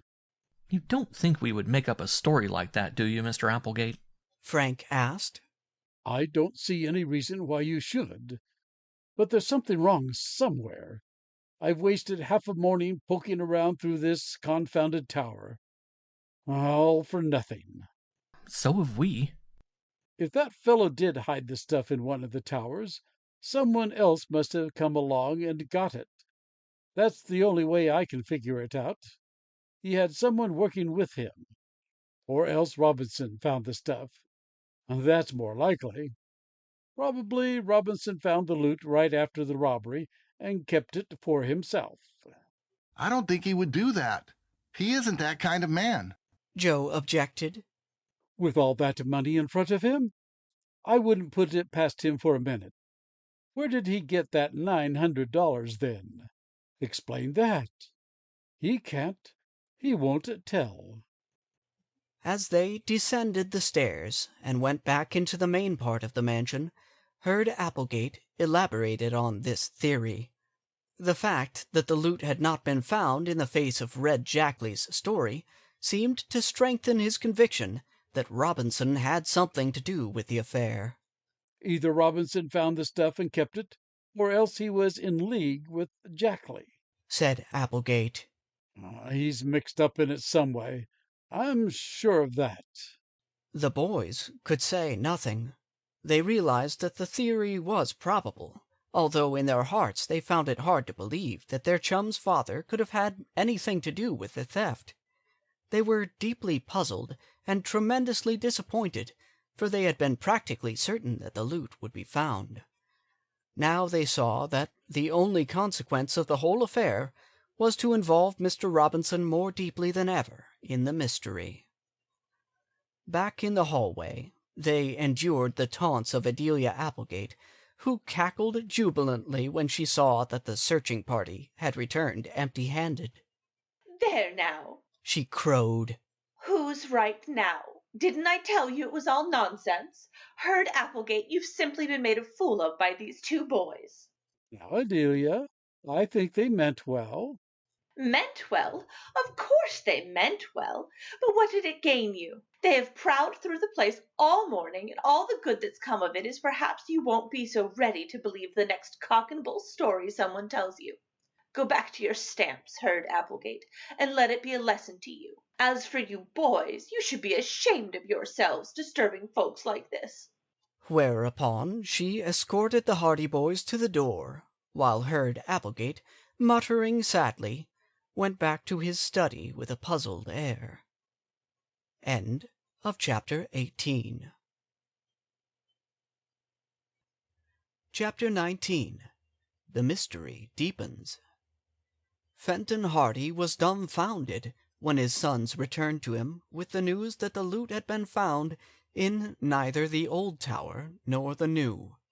So implicitly had he believed in the dying confession of Red Jackley that he had not even bothered to join in the search, preferring to let his sons have the satisfaction of recovering the stolen goods that he was positive were hidden in the old tower. And you're sure you searched the place thoroughly? He asked for the third time. Every inch of it. There was nothing in the old tower. No one has been there in weeks, answered Frank. How could you tell? By the dust. It hadn't been disturbed. There wasn't a footprint of any kind. But you searched anyway. We went through the tower from top to bottom, Frank replied. It wasn't any use. No one had been there. So then we thought Jackley might have been mistaken and that he had left the stuff in the other tower. And Applegate let you search that as well? And Fenton Hardy's eyes twinkled. Not until we had told him our reasons. We told him about Jackley, and then he became enthusiastic and even helped us in the search. But we didn't find anything. Strange, muttered the detective. I know Jackley wasn't lying. He had nothing to gain by deceiving me. Absolutely nothing. He was in real earnest if ever a man was. I hid it in the old tower. Those were his words. He would have told me more if he had been able. And what could he mean but the old tower of Tower Mansion? Why should he be so careful to say the old tower? Everyone knows the mansion has two towers, the old and the new. Of course, it may be that we didn't search thoroughly enough, Joe said. The stuff may be hidden in the flooring or behind the walls. That's the only solution I can think of, replied Fenton Hardy. I'm not satisfied yet that the loot isn't there. I'm going to get in touch with Applegate and ask permission for a real, thorough search of both towers. It's to his interest as well as mine. Applegate thinks it's possible Jackley hid the stuff all right, but that Robinson found it and sold it, said Frank. He hinted that he was of the opinion that Robinson was in league with the thief. It does look rather bad, Mr. Hardy admitted. One can't blame Applegate very much for thinking Robinson found the stuff after it was hidden and made away with it. Robinson wouldn't do that, cried Joe. He's too honest. I don't think he would do it either. But sometimes, if a man is in need of money and temptation is placed in his way, he gives in. I'd hate to believe that of Robinson. But if that stuff isn't found in the tower, I'll have to admit that it looks very much as if he were mixed up in it. The interview with their father left the Hardy boys feeling far from cheerful, for they saw that Mr. Robinson was now more deeply involved in the affair than before. On the face of it, circumstances seemed to be against the caretaker. Just the same, said Frank, as the boys left the house and went down the street. I don't believe Jackley ever hid the stuff in the tower. If he had ever so much as opened the tower door, he would have left some marks in the dust, and we would have seen them. So I don't believe Robinson came along later and got the loot. As we saw it, the dust in the tower hadn't been disturbed in weeks. Why, There was even dust on the doorknob when Mr. Applegate let us in. Then why should Jackley say he hid the stuff there? Exclaimed Frank, puzzled. Don't ask me. I'm as much in the dark as you are. When the boys reached the business section of the city, they found that already Jackley's confession had become common property. People were discussing the deathbed confession on the street corners, and newsboys were busy selling copies of papers in which the story of the criminal's last statement was featured on the front page under black headlines. Policeman Con Riley was ambling along Main Street in the morning sunshine, swinging his club with the air of a man without a care in the world. When he saw the boys, he frowned, for there was no love lost between the Hardys and the Bayport Police Department. Well, he grunted, I hear you got the stuff back. I wish we had, said Frank. What? Said the constable, brightening up at once. You didn't get it? I thought it said in the paper this morning that this fellow Jackley told where he had hidden it. He did. And you can't find it. Ho, ho. Con Riley indulged in a hearty laugh. What a fine detective your father is. Didn't Jackley say the stuff was hidden in the old tower? What more does he want? Our father didn't search for the stuff, retorted Frank. We did, and it wasn't there. Jackley must have made a mistake. It wasn't there, exclaimed Riley in high delight. That's a good one. That's the best I've heard in years. He chuckled exceedingly and slapped his knee. Jackley put a good one over on your father that time. The stuff wasn't there. Riley wiped the tears from his eyes and went on his way, trying to laugh and at the same time retain his dignity as an officer of the law. The joke, he decided, was too good to keep, so as he proceeded back toward the police station, there to edify Chief Colleague and Detective Smuff with the tale, he buttonholed various passers-by and poured the story into their willing ears. It was not long before the yarn had spread throughout the city with that swiftness peculiar to stories spread by word of mouth. And in the telling, the story was exaggerated, the net effect being that Fenton Hardy was made to look ridiculous by believing a false confession. Highly colored accounts of the boys' search of the old tower quickly spread, and throughout the day they were subjected to many caustic and sarcastic inquiries on the part of friends and acquaintances alike. They took all these remarks in good part, although they did not enjoy their sudden prominence. Never mind, said Frank. We'll show them yet. I hope they find that stuff when they search the towers again, added Joe. Then the people will have to eat crow. It'll be our turn to laugh. Yes, agreed Frank. But just now our laughter seems to be in a far distant future. When they returned home, they found that Fenton Hardy had been busy in the meantime, and had convinced Herd Applegate that a thorough search of the towers would be advisable. True, he had not accomplished this without a great deal of opposition on the part of Adelia, and without misgivings on the part of Herd Applegate himself, who had by that time come to the conclusion that Robinson had indeed been mixed up in the affair all along. In this conviction he was sustained by Chief Colleague, who had paid a call at the Applegate home as soon as Riley had told him of the vain search of the towers. The chief says Robinson is behind it, and I'm beginning to think he's right, said Applegate. But how about the confession? Mr. Hardy asked. The chief says that's all a blind. Jackley did it to protect Robinson. They were both working together. I know it looks bad for Robinson, but I don't think it would hurt to give the towers another thorough search.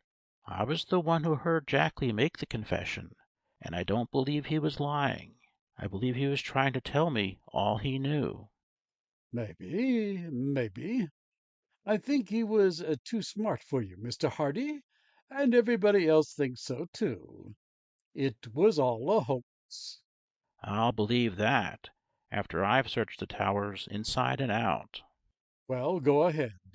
Go as far as you like. But I don't think you'll find that treasure." With that, Mr. Hardy was content. He made preparations for a search of the towers, although Adelia Applegate flatly declared that the detective was making a laughing-stock of her and her brother, and that if the nonsense continued, she would leave Tower Mansion forever, and carry out her oft-expressed intention of going to one of the South Sea Islands as a missionary.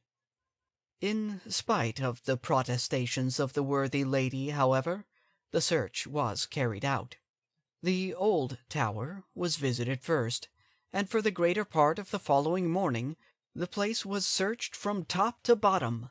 Even the floors were torn up in places, in the quest for some secret hiding-place in which Jackley might have left the loot. But although Fenton Hardy, accompanied by the boys and Herd Applegate, who soon became infected with the dogged enthusiasm of the others, and lent every assistance in his power, hunted throughout the old tower in every conceivable place, the missing jewels and bonds were not recovered. Nothing left but to search the new tower, Mr. Hardy commented briefly when the search was over, and throughout the whole afternoon the new tower was the scene of a search that was as thorough as it was fruitless. Walls and partitions were tapped, floors were sounded, furniture was minutely examined. Not an inch of space escaped the minute scrutiny of the detective and his helpers. But as the search wore on, and the loot still evaded discovery, the chagrin of Fenton Hardy deepened, and Herd Applegate finally lost his temper. "A hoax," he declared. "A hoax from start to finish." The man was in earnest, the detective insisted. "Then where is the stuff?" Someone else may have found it. That's the only explanation I can think of. "Who else could have taken it but Robinson?" To this Mr. Hardy was silent. In spite of his knowledge of and liking for the man, he was beginning to suspect that the caretaker may have had a hand in the affair after all. "Either that or Jackley simply told that yarn to shield Robinson," declared Applegate. "I'm not going to give up this search yet," said Mr. Hardy patiently. "Perhaps the loot was hidden somewhere about the grounds." So the grounds of Tower Mansion, particularly in the vicinity of the two towers, were thoroughly searched. The shrubbery was inspected, but to no avail. The search continued until sundown, and by that time Adelia Applegate was pale with wrath, for the place, as she expressed it, had been turned upside down. Herd Applegate was outspoken in his rage and disappointment, while Fenton Hardy was deeply chagrined. As for the boys, although they had expected that the additional search would be without success, they shared their father's bewilderment. "I can't understand it," admitted the detective. "I could have sworn that Jackley was in earnest when he made that confession. He knew he was near death, and that he had nothing to gain by concealment. I can't understand it at all." And there the mystery remained, deeper than it had ever been. End of Chapter 19. Chapter 20. The Flash in the Tower. For 2 days after the unsuccessful search of Tower Mansion, there were no further developments in the affair of the robbery. But on the third day, Chief Collig took a hand. The first intimation the Hardy boys had of it was when they met Callie Shaw and Iola Morton on their way to school. Iola, a plump, dark girl, was a sister of Chet Morton, and had achieved the honor of being about the only girl Joe Hardy had ever conceded to be anything but an unmitigated nuisance. Joe, who was shy in the presence of girls, professed a lofty scorn for all members of the other sex, particularly those of high school age, but had once grudgingly admitted that Iola Morton was all right for a girl. This, from him, was high praise. Have you heard what happened? Asked Callie, as they met the boys near the school entrance. School called off for today? Asked Joe eagerly. No, nothing like that. It's about the Robinsons. What's happened now? Mr. Robinson has been arrested again. The Hardy boys stared at her, as though thunderstruck. What for? Demanded Frank in astonishment. Over that robbery at Tower Mansion. He has been working in the city lately, and Chief Collig sent Detective Smuff for him last night. Iola and I were over to see the Robinson girls last night, and they told us about it. Smuff should be back by now. Well, can you beat that? Exclaimed Frank. I wonder what's the big idea of arresting him again. It seems the chief has an idea that Mr. Robinson was in league with this man Jackley, the man your father got the confession from. He told Mrs. Robinson last night that he was sure Mr. Robinson had the stuff hidden somewhere, and that he was going to find out. He was perfectly mean and nasty about it, and Mrs. Robinson doesn't know what to do. The Hardy boys looked at one another. The affair had suddenly assumed more serious proportions. If Mr. Robinson is brought back, he'll lose his job, and he had a hard time getting it anyway, said Iola. The worst of it is, said Frank slowly, that the case looks pretty bad against Mr. Robinson. You don't think they'll send him to the penitentiary? It looks pretty bad. The thief said he hid the stuff in the old tower. When we looked for it, the stuff wasn't there. About the only person that could have found it and taken it away was Mr. Robinson himself. He wouldn't do it, declared Iola indignantly. We're sure he wouldn't, but a jury mightn't be so easy to convince. It was time to go into school at that moment, and they went to their classrooms, Frank and Joe deeply worried by what they had just heard. At recess that morning, they met Jerry, Phil, Tony, and Chet Morton, and told them the news. All the boys were highly concerned over this sudden turn of events. This will be tough on Perry, said Phil. It'll be tough on the whole family, Chet declared. They've had enough trouble over this dirty affair as it is. The boys discussed the situation from all angles and racked their brains for some way whereby they could help the Robinsons, but they were reluctantly forced to admit that only by actual discovery of the hidden loot could Mr. Robinson be cleared of suspicion in connection with the robbery. Even if he were tried and acquitted, it would be a stain on his reputation for the rest of his life, as long as the treasure isn't recovered. Frank summed up. We'll just have to wait and see what happens, Joe said. We've done all we could, and it hasn't been enough. And Dad has done the same. I'm sorry on his account. He was so sure he had cleared the whole thing up when he got the confession from Jackley. But there was something lacking. Well, we all helped too, remarked Jerry. We kept Collig and Smuff from catching that train. Jackley wouldn't have talked at all if they had seen him. So, reluctantly enough, the boys were forced to admit that they were facing a stone wall. This also was the conclusion of Fenton Hardy when they talked to him at lunch that day. There's nothing to be done, said the detective. Robinson has been arrested, and while he might be cleared by a skillful lawyer, he hasn't any money to spend on his defense. Whether he is cleared or not, his reputation is ruined. Unless the loot is found, put in Joe. Yes, unless the loot is found.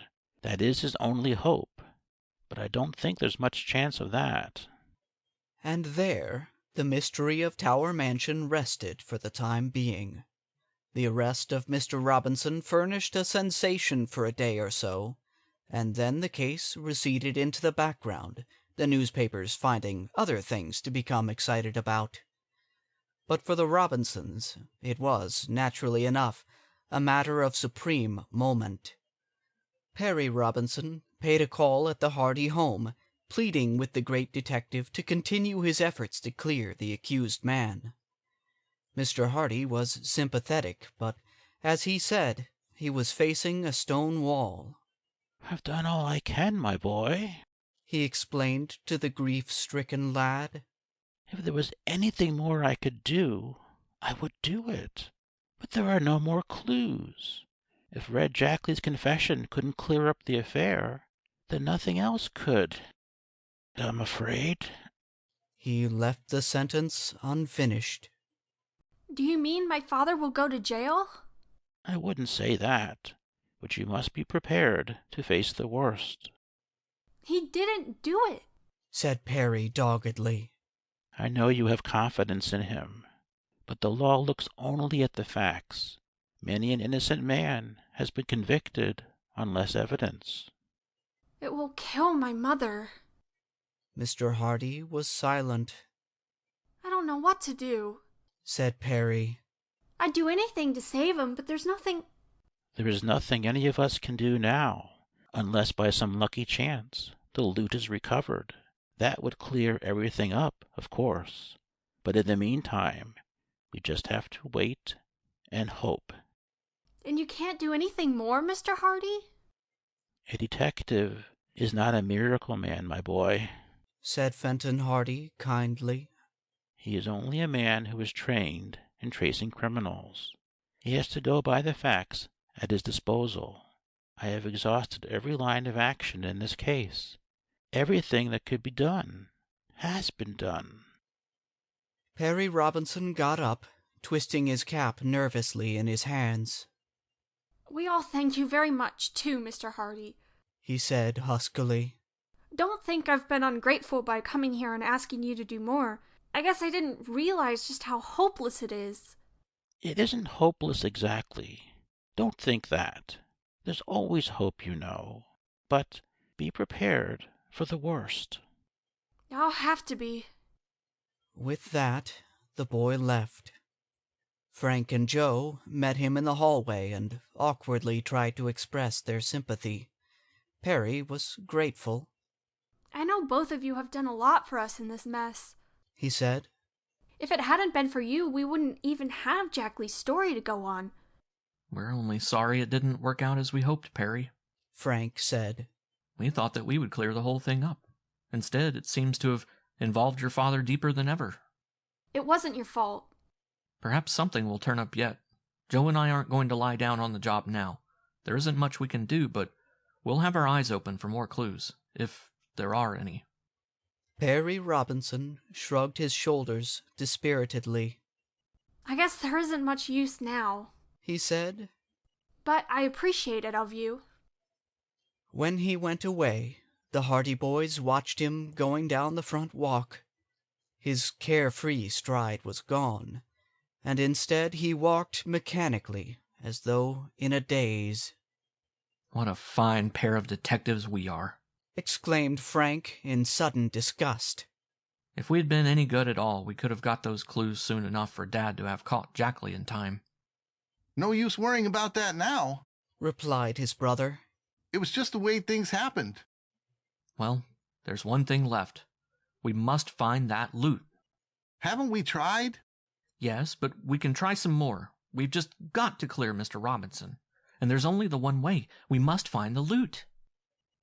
It was a dull, gloomy day, indicative of rain, and this did not add to the boys' spirits. To ease their feelings, the brothers took a walk, and quite unconsciously their steps took them in the vicinity of Tower Mansion. Let's have a squint at the old place from the outside, suggested Joe. Don't let Adelia see you, or she'll come after you with a broomstick, chuckled Frank. Gee, but she's a tartar. They walked into the grounds. It was growing darker now, and they easily made their way among the trees and bushes to the vicinity of the rambling mansion. They gazed up at the old tower questioningly. "Some puzzle," was Frank's comment. "Will the case of the tower treasure ever be solved?" "Search me," was his brother's slangy answer. "Perhaps. Oh, Frank, look," he added suddenly. He was gazing at the upper windows of the old stone tower. He had seen a strange flash of light. Now this flash was followed by another. "That's queer," muttered Frank. "What can it mean?" The light disappeared. Then, of a sudden, it flashed out and downward in the direction of the lads. "Must be looking for us," gasped Joe, and started to get behind a bush. "It's Adelia, and she has a big flashlight," came a moment later from Frank. "What do you know about that?" "She's looking for the treasure herself," cried Joe. "Huh. And after all she said about our looking being nothing but foolishness." They saw the woman gaze out of the window for a few seconds. In one hand she held the flashlight. For a moment she turned the light into her own face, and the boys saw there a look of utter disgust. "Didn't find it, I'll bet a cookie," chuckled Joe. "Come on, let's get away before she spots us," returned his brother, and they were soon on their way. As they walked home, Joe and Frank talked the matter over. They smiled when they thought of the eccentric woman up in that dusty old tower, but their minds soon went back to Slim and the troubles of the Robinson family. "We've got to find that loot," declared Frank emphatically. "No matter where that tower treasure is, we've got to find it." "Got to. But can we?" "We simply have to, I tell you." End of chapter 20.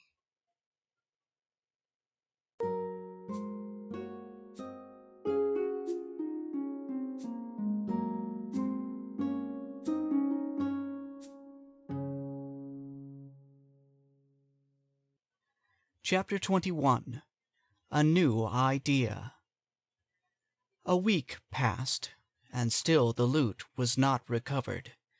Mr. Robinson had been held for trial at an early court session. The general opinion in Bayport was that he would be sentenced to imprisonment. The fact that he still refused to tell where he had got the $900 so near the time of the robbery weighed heavily against him. Fenton Hardy was downcast. It was the first case of its kind that he had been unsuccessful in solving completely, and although he was satisfied that he had done good work in tracking down Red Jackley and getting the confession, the result had scarcely been worth the effort. Chief Collig and Detective Smuff were complacent.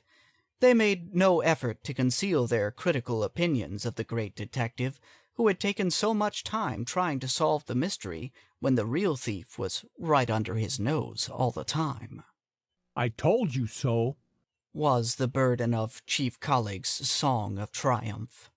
"I knew all the time that Robinson was the man. I arrested him right after the robbery, but they all said it couldn't be him, so I let him go. But I knew all the time it couldn't be anyone else. Ain't that so, Smuff?" And the loyal Smuff would dutifully chime in with, "Yes, Chief, we have to hand it to you. You had the right man all the time." "I guess these professional detectives won't think they're so smart after all, eh, Smuff?" "No, you bet they won't. We can still teach 'em a thing or two." "I'll say we can, Smuff. I'll say we can." These stories, naturally enough, reached the ears of Fenton Hardy and the Hardy boys, and they felt keenly the arrogant superiority displayed by the Bayport police officials. But they said nothing, suffering their defeat in silence.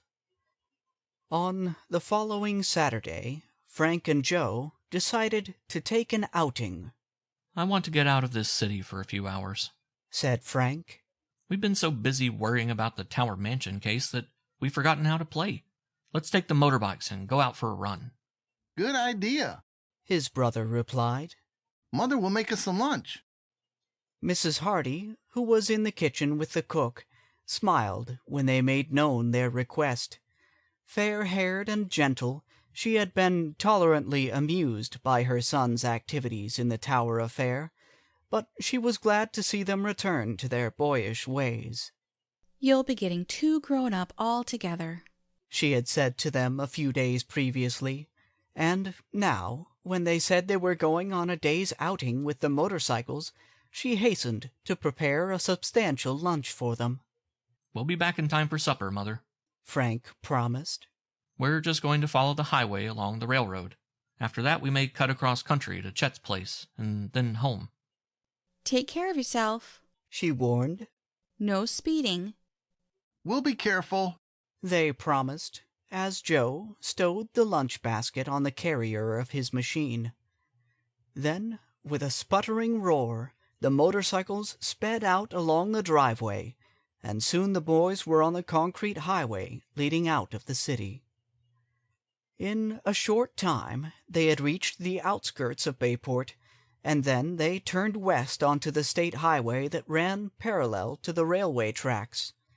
It was a bright, sunny spring morning, and the highway was not congested with traffic. Freight trains shunted back and forth on the railway tracks below the embankment, and now and then a passenger train steamed by, trailing a cloud of black smoke. Like most boys, Frank and Joe could not help but feel the fascination of the railway, although they admitted that they preferred the comparative freedom of their own motorcycles, which were not bound to follow the steel rails and did not have to obey the beck and call of dispatchers. Out in the open country, they put on a little more speed. The highway was like a city pavement beneath them, and the cool breeze stung the color into their cheeks. For more than 2 hours they rode, passing through villages and small towns, until at last they came to a point where another railway intersected the line they had been following. Here a road also ran parallel to the tracks, branching off the main highway. Always on the alert for new country to explore, the Hardy boys decided to follow this side road. It's off the main stream of traffic, said Frank, and the country seems to be wooded farther on. We can have lunch in the shade of some trees. This appeared to be an advantage, for there were no trees along the state road, and the constant stream of vehicles made a roadside lunch something of a public affair. Accordingly, the boys turned their motorcycles down the side road, which, although it was not paved, was well graded, and led through a quieter countryside. What railroad is this, anyway? asked Frank as they sped along. The Bayport and Coast Line. It's mostly freight. The Bayport and Coast? Why, that's the railway that Red Jackley used to work for. Don't you remember Dad telling us that? His first crime was stealing freight from the road. So he did. I'd forgotten all about it. The boys looked down at the tracks below the embankment with renewed interest, by virtue of the railway's association with the notorious criminal. Mention of Jackley's name revived recollections of the Tower Mansion case, and when the boys finally decided to stop in the shade of a little grove of trees beside the road for lunch, they reviewed every incident of the mysterious affair. It would have been better for everyone if Jackley had stayed with the railway, Frank observed, as he bit into a thick roast beef sandwich. He sure caused a lot of trouble before he died. And he has caused even more since, by the looks of things. The Robinsons will remember his name for a long time to come. I wonder if Mr. Robinson really was in the league with him, Frank. I don't think so, and I don't believe Mr. Robinson ever found that treasure after the robbery either. There is some explanation to this whole affair that none has been able to fathom. If I remember rightly, it was in this part of the country that Jackley worked. That's what Dad told us. He said it was along the right-of-way near the state road. Jackley was a section hand of signalman or something. Both boys gazed down the 2 lines of railway tracks that gleamed in the sun.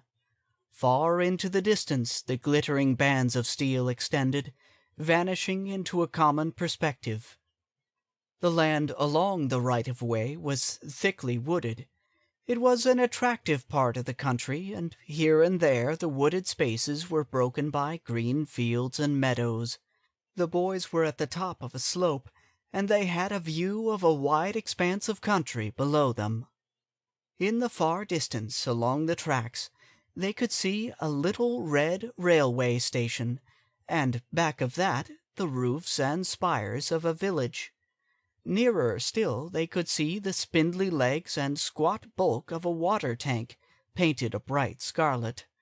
This water tank was not far from the railway station, but half a mile down the track, and only a few hundred yards from the place where the Hardy boys were seated, rose the bulk of another water station. But this tower, one of the old style built before the modern tanks came into use, was not freshly painted. It had been allowed to fall into a state of disrepair.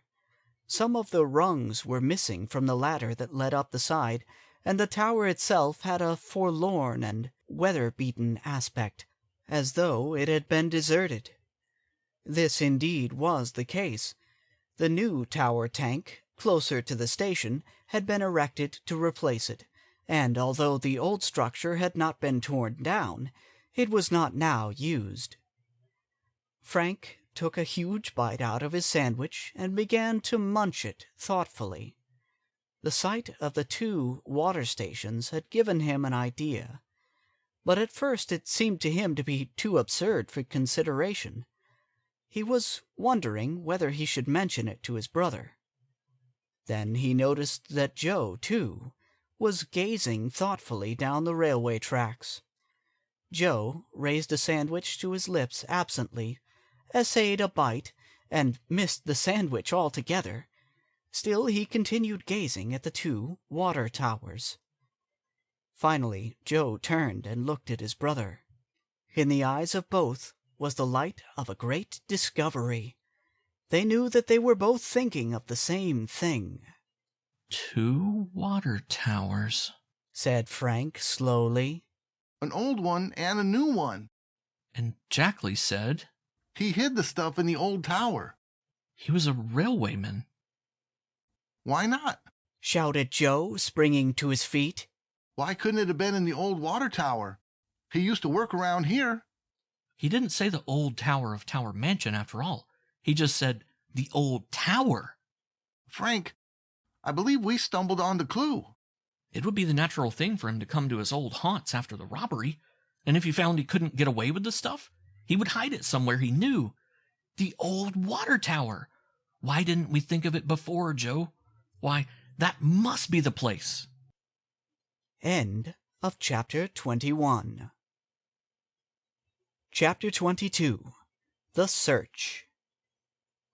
Lunch, motorcycles, everything else was forgotten. With a wild yell of delight, Frank began to scurry down the embankment that flanked the right-of-way. At his heels ran Joe. They raced down the grassy slope until they came to the wire fence.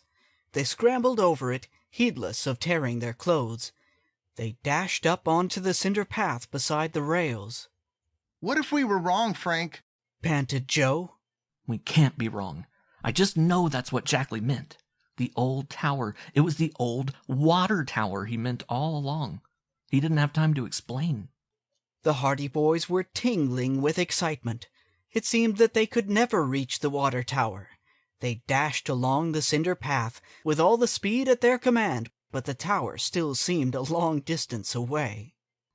"If only we have stumbled on the secret after all, Joe." "It'll clear Mr. Robinson." "We'll get the reward." "Dad'll be proud of us." These thoughts gave them new strength, and their hopes were high as they neared the tower. The structure reared gloomily from beside the tracks. At close quarters it was even more decrepit, even more in a state of disrepair than they had imagined. The old tower had been abandoned for some time in favor of the new tank nearer the station. It sagged perilously. The ladder that led to the top lacked so many rungs that at first the boys feared they would be unable to ascend. "If Jackley got up this ladder, we can do the same," said Frank as he stopped, panting, at the bottom. "Let's go." He began to scramble up the flimsy ladder. Hardly had he ascended 4 rungs than there came an alarming crack. "Look out!" Frank clung to the rung above just as a rung snapped beneath his weight. He hung in mid-air for a moment, then drew up his feet and placed them on the next rung. This proved firmer, and he was able to go on. "Don't break them all," called Joe. "I want to be in on this." Frank continued up the ladder. Occasionally, when he came to a place where a rung had broken off, he was obliged to haul himself upward by main force, but finally he neared the top. The ladder ran up along the side of the tank to the very top of the great vat-like receptacle, and there it led to a trapdoor. The Hardy boys did not look down. They were high above the ground now, and the old water tower was swaying alarmingly. They began to realize their peril, for the tower was old and liable to topple over with them. But the thought did not serve to restrain them, and at last Frank scrambled over the last rung and found himself on the upper surface of the tower. He turned around and helped Joe over. Far below them lay the countryside, the green fields laid out in neat patterns, the roads in the distance like white ribbons, and the railway tracks glistening in the sunlight. The wind seemed much stronger on the top of the tower, and it whistled about their ears. The flimsy structure swayed to and fro with every movement they made. The trapdoor was closed.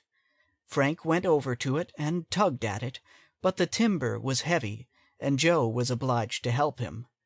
Between the two, however, they managed to raise it, revealing a dark gap that led into the recesses of the abandoned water tower. The upper part of the tank was a space about 4 feet in depth, and separated from the lower or main portion by a thick floor. Frank lowered himself through the opening, and he was quickly followed by his brother. They crouched down below the roof of the tank and peered about them in the obscurity. "It must be in here. There's no other place he could have hidden the stuff," said Frank. "Let's hunt for it then. I wish we'd had brought our flashlights." Frank, however, had matches.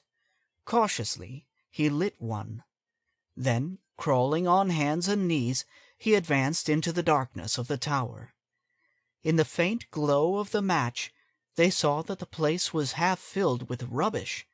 There was a quantity of old lumber, miscellaneous bits of iron, battered tin pails, crowbars, and other things, piled up pell-mell in all parts of the tower. But there was no sign of hidden loot. "It must be in here somewhere," declared Joe doggedly. "He wouldn't leave it out in the open. Probably it's behind all this junk." Frank held the match. They had to be careful, for the place was as dry as tinder, and any negligence might have made the whole place a mass of flame from which there would have been no escape.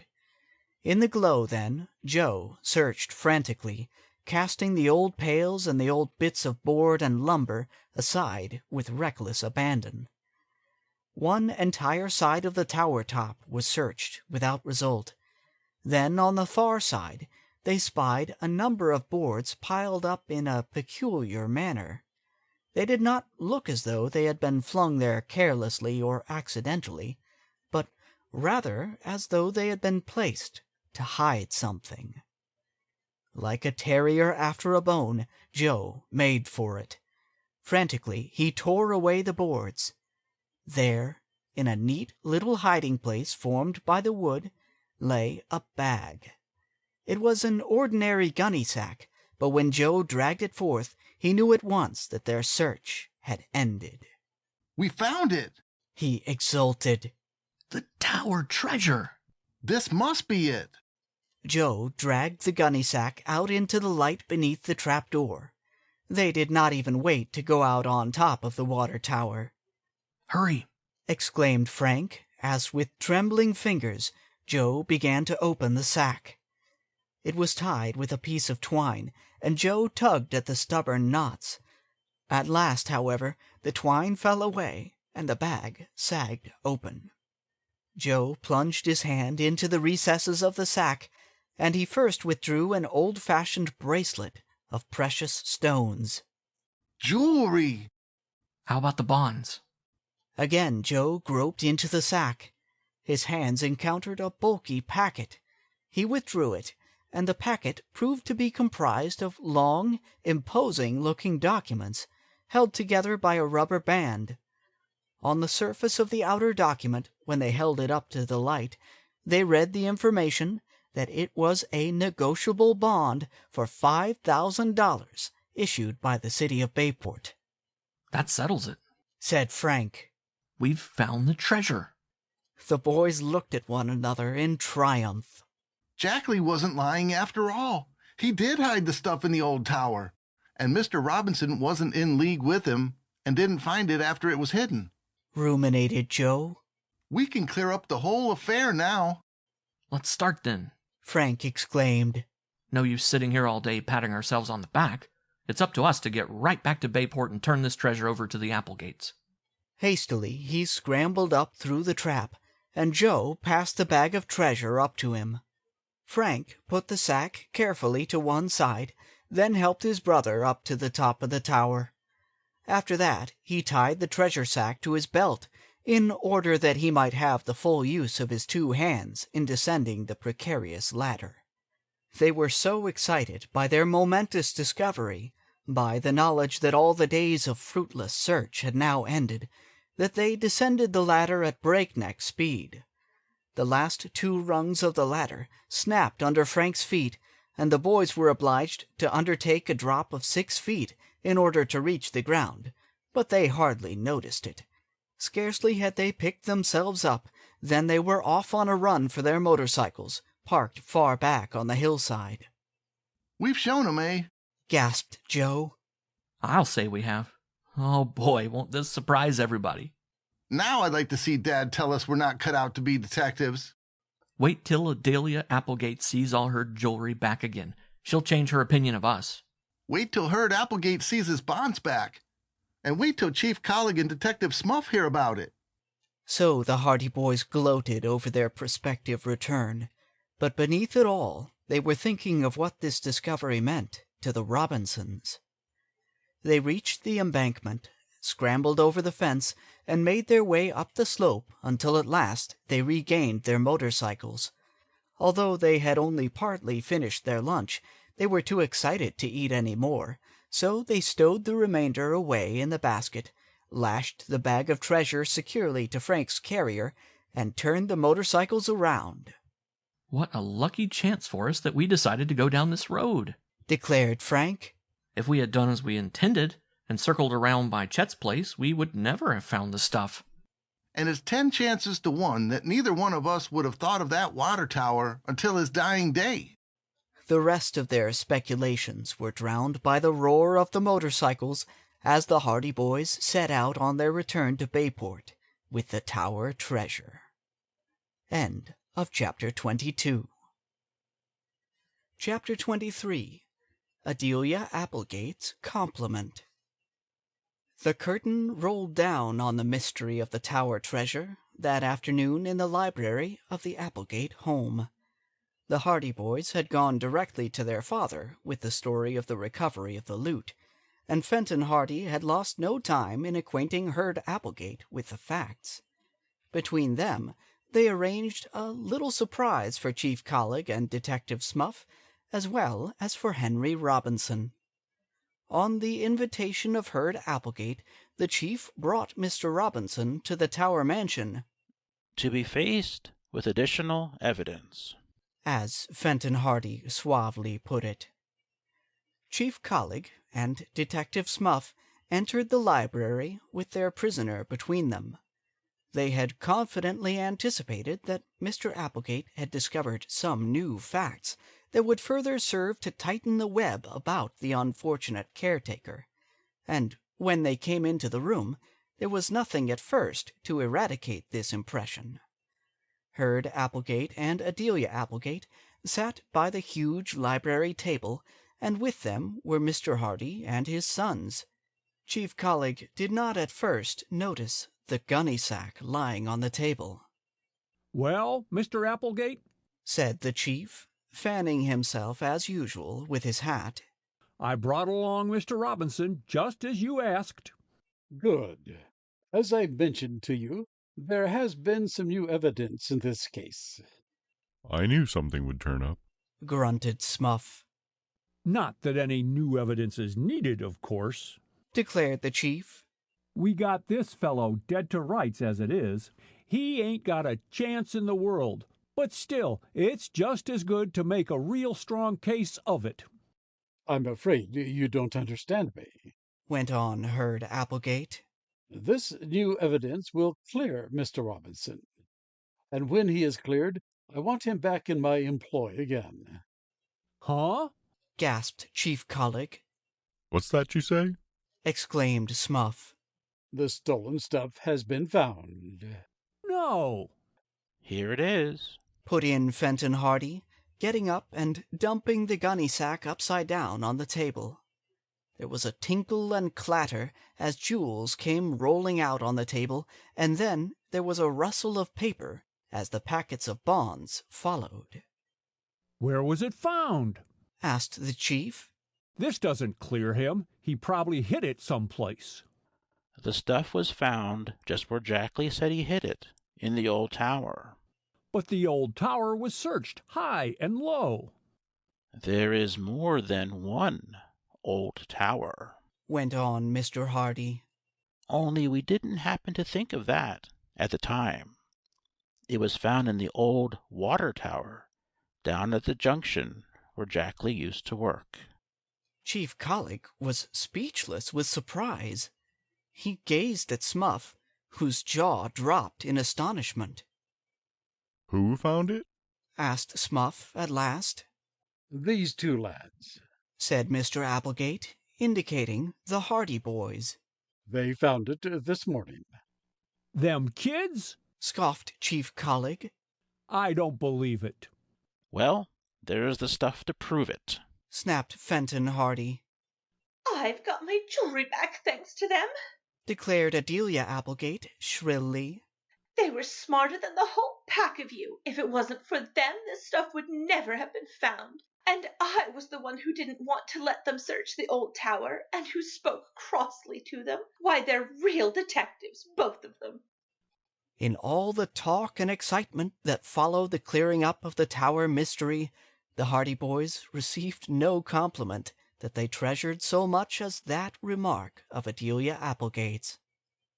"Well," said Chief Collig, scratching his head, "I'll be bumped." He looked at Smuff. "I'll be bumped too," declared Smuff. "This beats all," said the chief. "It does," agreed his faithful satellite. "Shut up," snapped the chief. "Who asked you to say anything?" "Nobody." "Well, then, keep quiet. A fine detective you are. Why didn't you think of that? The old tower. Of course he meant the old water tower. What else could he have meant? But you wouldn't think of it. Not in 100 years you wouldn't think of it. What kind of a detective are you, anyway? Here was a case that was as simple as A, B, C, and you couldn't think of it. You let yourself be beat by a couple of boys." Smuff looked properly ashamed of himself, although it was plain that he was struggling with the temptation to ask the chief why he had not thought of the water tower too. But he stifled the impulse, and thereby doubtless saved the chief the trouble of dismissing him for impudence and insubordination. "Yes," said Herd Applegate. "The Hardy boys recovered the treasure, and I think you will admit that Mr. Robinson is cleared. Personally, I'm satisfied that he knew nothing whatever of the theft, and I want to apologize to him for any unjust suspicions I may have had. Mr. Robinson, Will you let me shake your hand? Trembling, Henry Robinson stepped forward. His face had been illuminated by the glow of incredulous hope from the moment he learned of the discovery of the loot. Am I really cleared? He asked. I knew things looked bad against me all along. I hardly dared hope. I guess you'll be let off now, all right, said Chief Collig grudgingly. There will be formalities, of course, said Fenton Hardy. But I'm pretty sure the prosecution won't continue. The discovery of this loot proves Red Jackley's story was correct from start to finish. How about that $900? demanded Smuff suspiciously. Mr. Robinson straightened up. I'm sorry, he said, but even yet I can't explain that. I can in a few days, perhaps, but I've promised to keep silent about that money. It's a private matter entirely. I don't think we need bother about that, objected Herd Applegate. I've checked over the treasure, and it's all there. All the bonds and all the jewelry. There's nothing missing. As for the $900, why, that is Mr. Robinson's own affair. Reluctantly, Smuff subsided into silence. Will you come back into my employ, Mr. Robinson? asked Herd Applegate. Of course, I feel very keenly because you were unjustly accused, and I want to make it up to you. If you will consent to come back to the Tower Mansion as caretaker again, I will increase your salary, and I'll also insist that you accept back pay for the time you were away. Why, stammered Mr. Robinson. That is good of you, Mr. Applegate. Of course I'll come back. I'll be glad to. It'll mean a lot to my wife and daughters and to Perry. He'll be able to go back to school again. Good, exclaimed Joe Hardy impulsively, slapping his knee. Then, finding that he had attracted attention to himself, he sank back into his chair, embarrassed. And as for the Hardy boys, proceeded Herd Applegate, seeing they discovered the treasure... Real detectives, shrilled Adelia. Real detectives, both of them, smart lads. Yes, they showed some real detective work, and I hope they grow up to follow in their father's footsteps. But as I was saying, they discovered the treasure, so of course they will get the reward. $1,000, exclaimed Detective Smuff in awe. Dollars, Mr. Smuff. Dollars, corrected Adelia Applegate severely. No slang, please. Not in Tower Mansion. 1,000 iron men, declared Smuff, unheeding. 1,000 round, fat, juicy smackers for a couple of kids. And a real detective like me. The thought was too much for him. He sank his head in his hands and groaned aloud. Frank and Joe did not dare look at each other. They were finding it difficult enough to restrain their laughter without that. Yes, $1,000, went on Herd Applegate. I'll write the checks now, $500 for each. With that he took out his fountain pen, reached in a drawer of the table for a checkbook, and soon the silence was broken by the scratching of pen on paper. Herd Applegate wrote out 2 checks, each for $500, and these he handed to the boys. Frank and Joe accepted them with thanks, folded them up, and put them in their pockets. And that, I think, concluded Mr. Applegate, finishes the mystery of the Tower robbery. Thanks to the Hardy boys, chimed in his sister. Real detectives, both of them. I must ask them up for supper some night. End of chapter 23. Chapter 24. The last of the Tower case. The discovery of the Tower Mansion treasure was a Bayport sensation for almost a week, and a week is a long time for any sensation to last, even in Bayport. People said they knew all along that Mr. Robinson was innocent of the theft, and went as far out of their way to be nice to him as they had gone out of their way to be unkind to him and ignore him when he was accused of crime.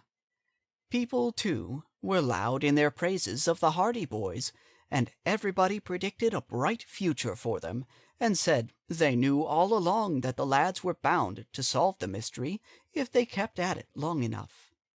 All of this the boys took with a grain of salt, as the saying is, for they knew that the public is fickle, and as quick to condemn failure as it is to praise success.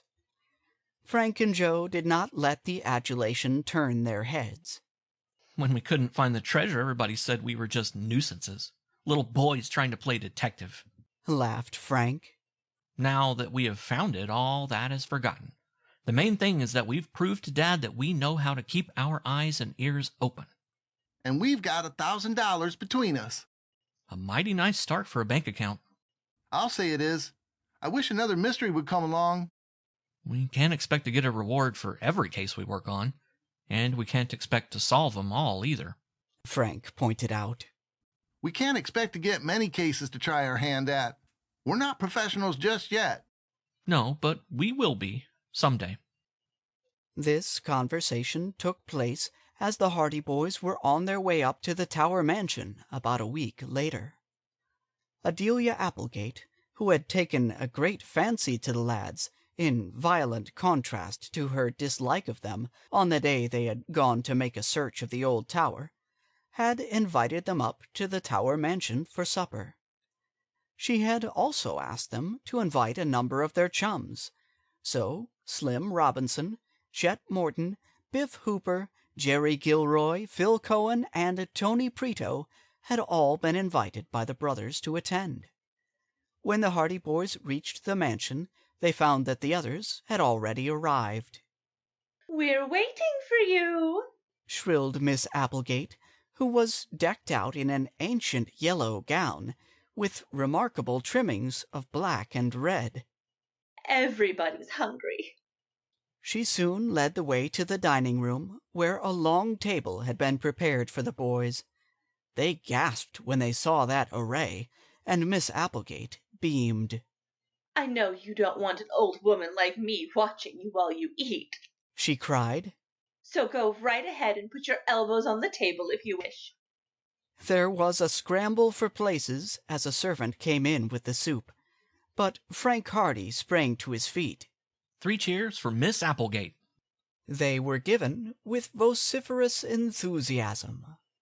Miss Applegate blushed with pleasure, and as she left the room, the Hardy boys and their chums were sitting down to a banquet the like of which they had never seen before.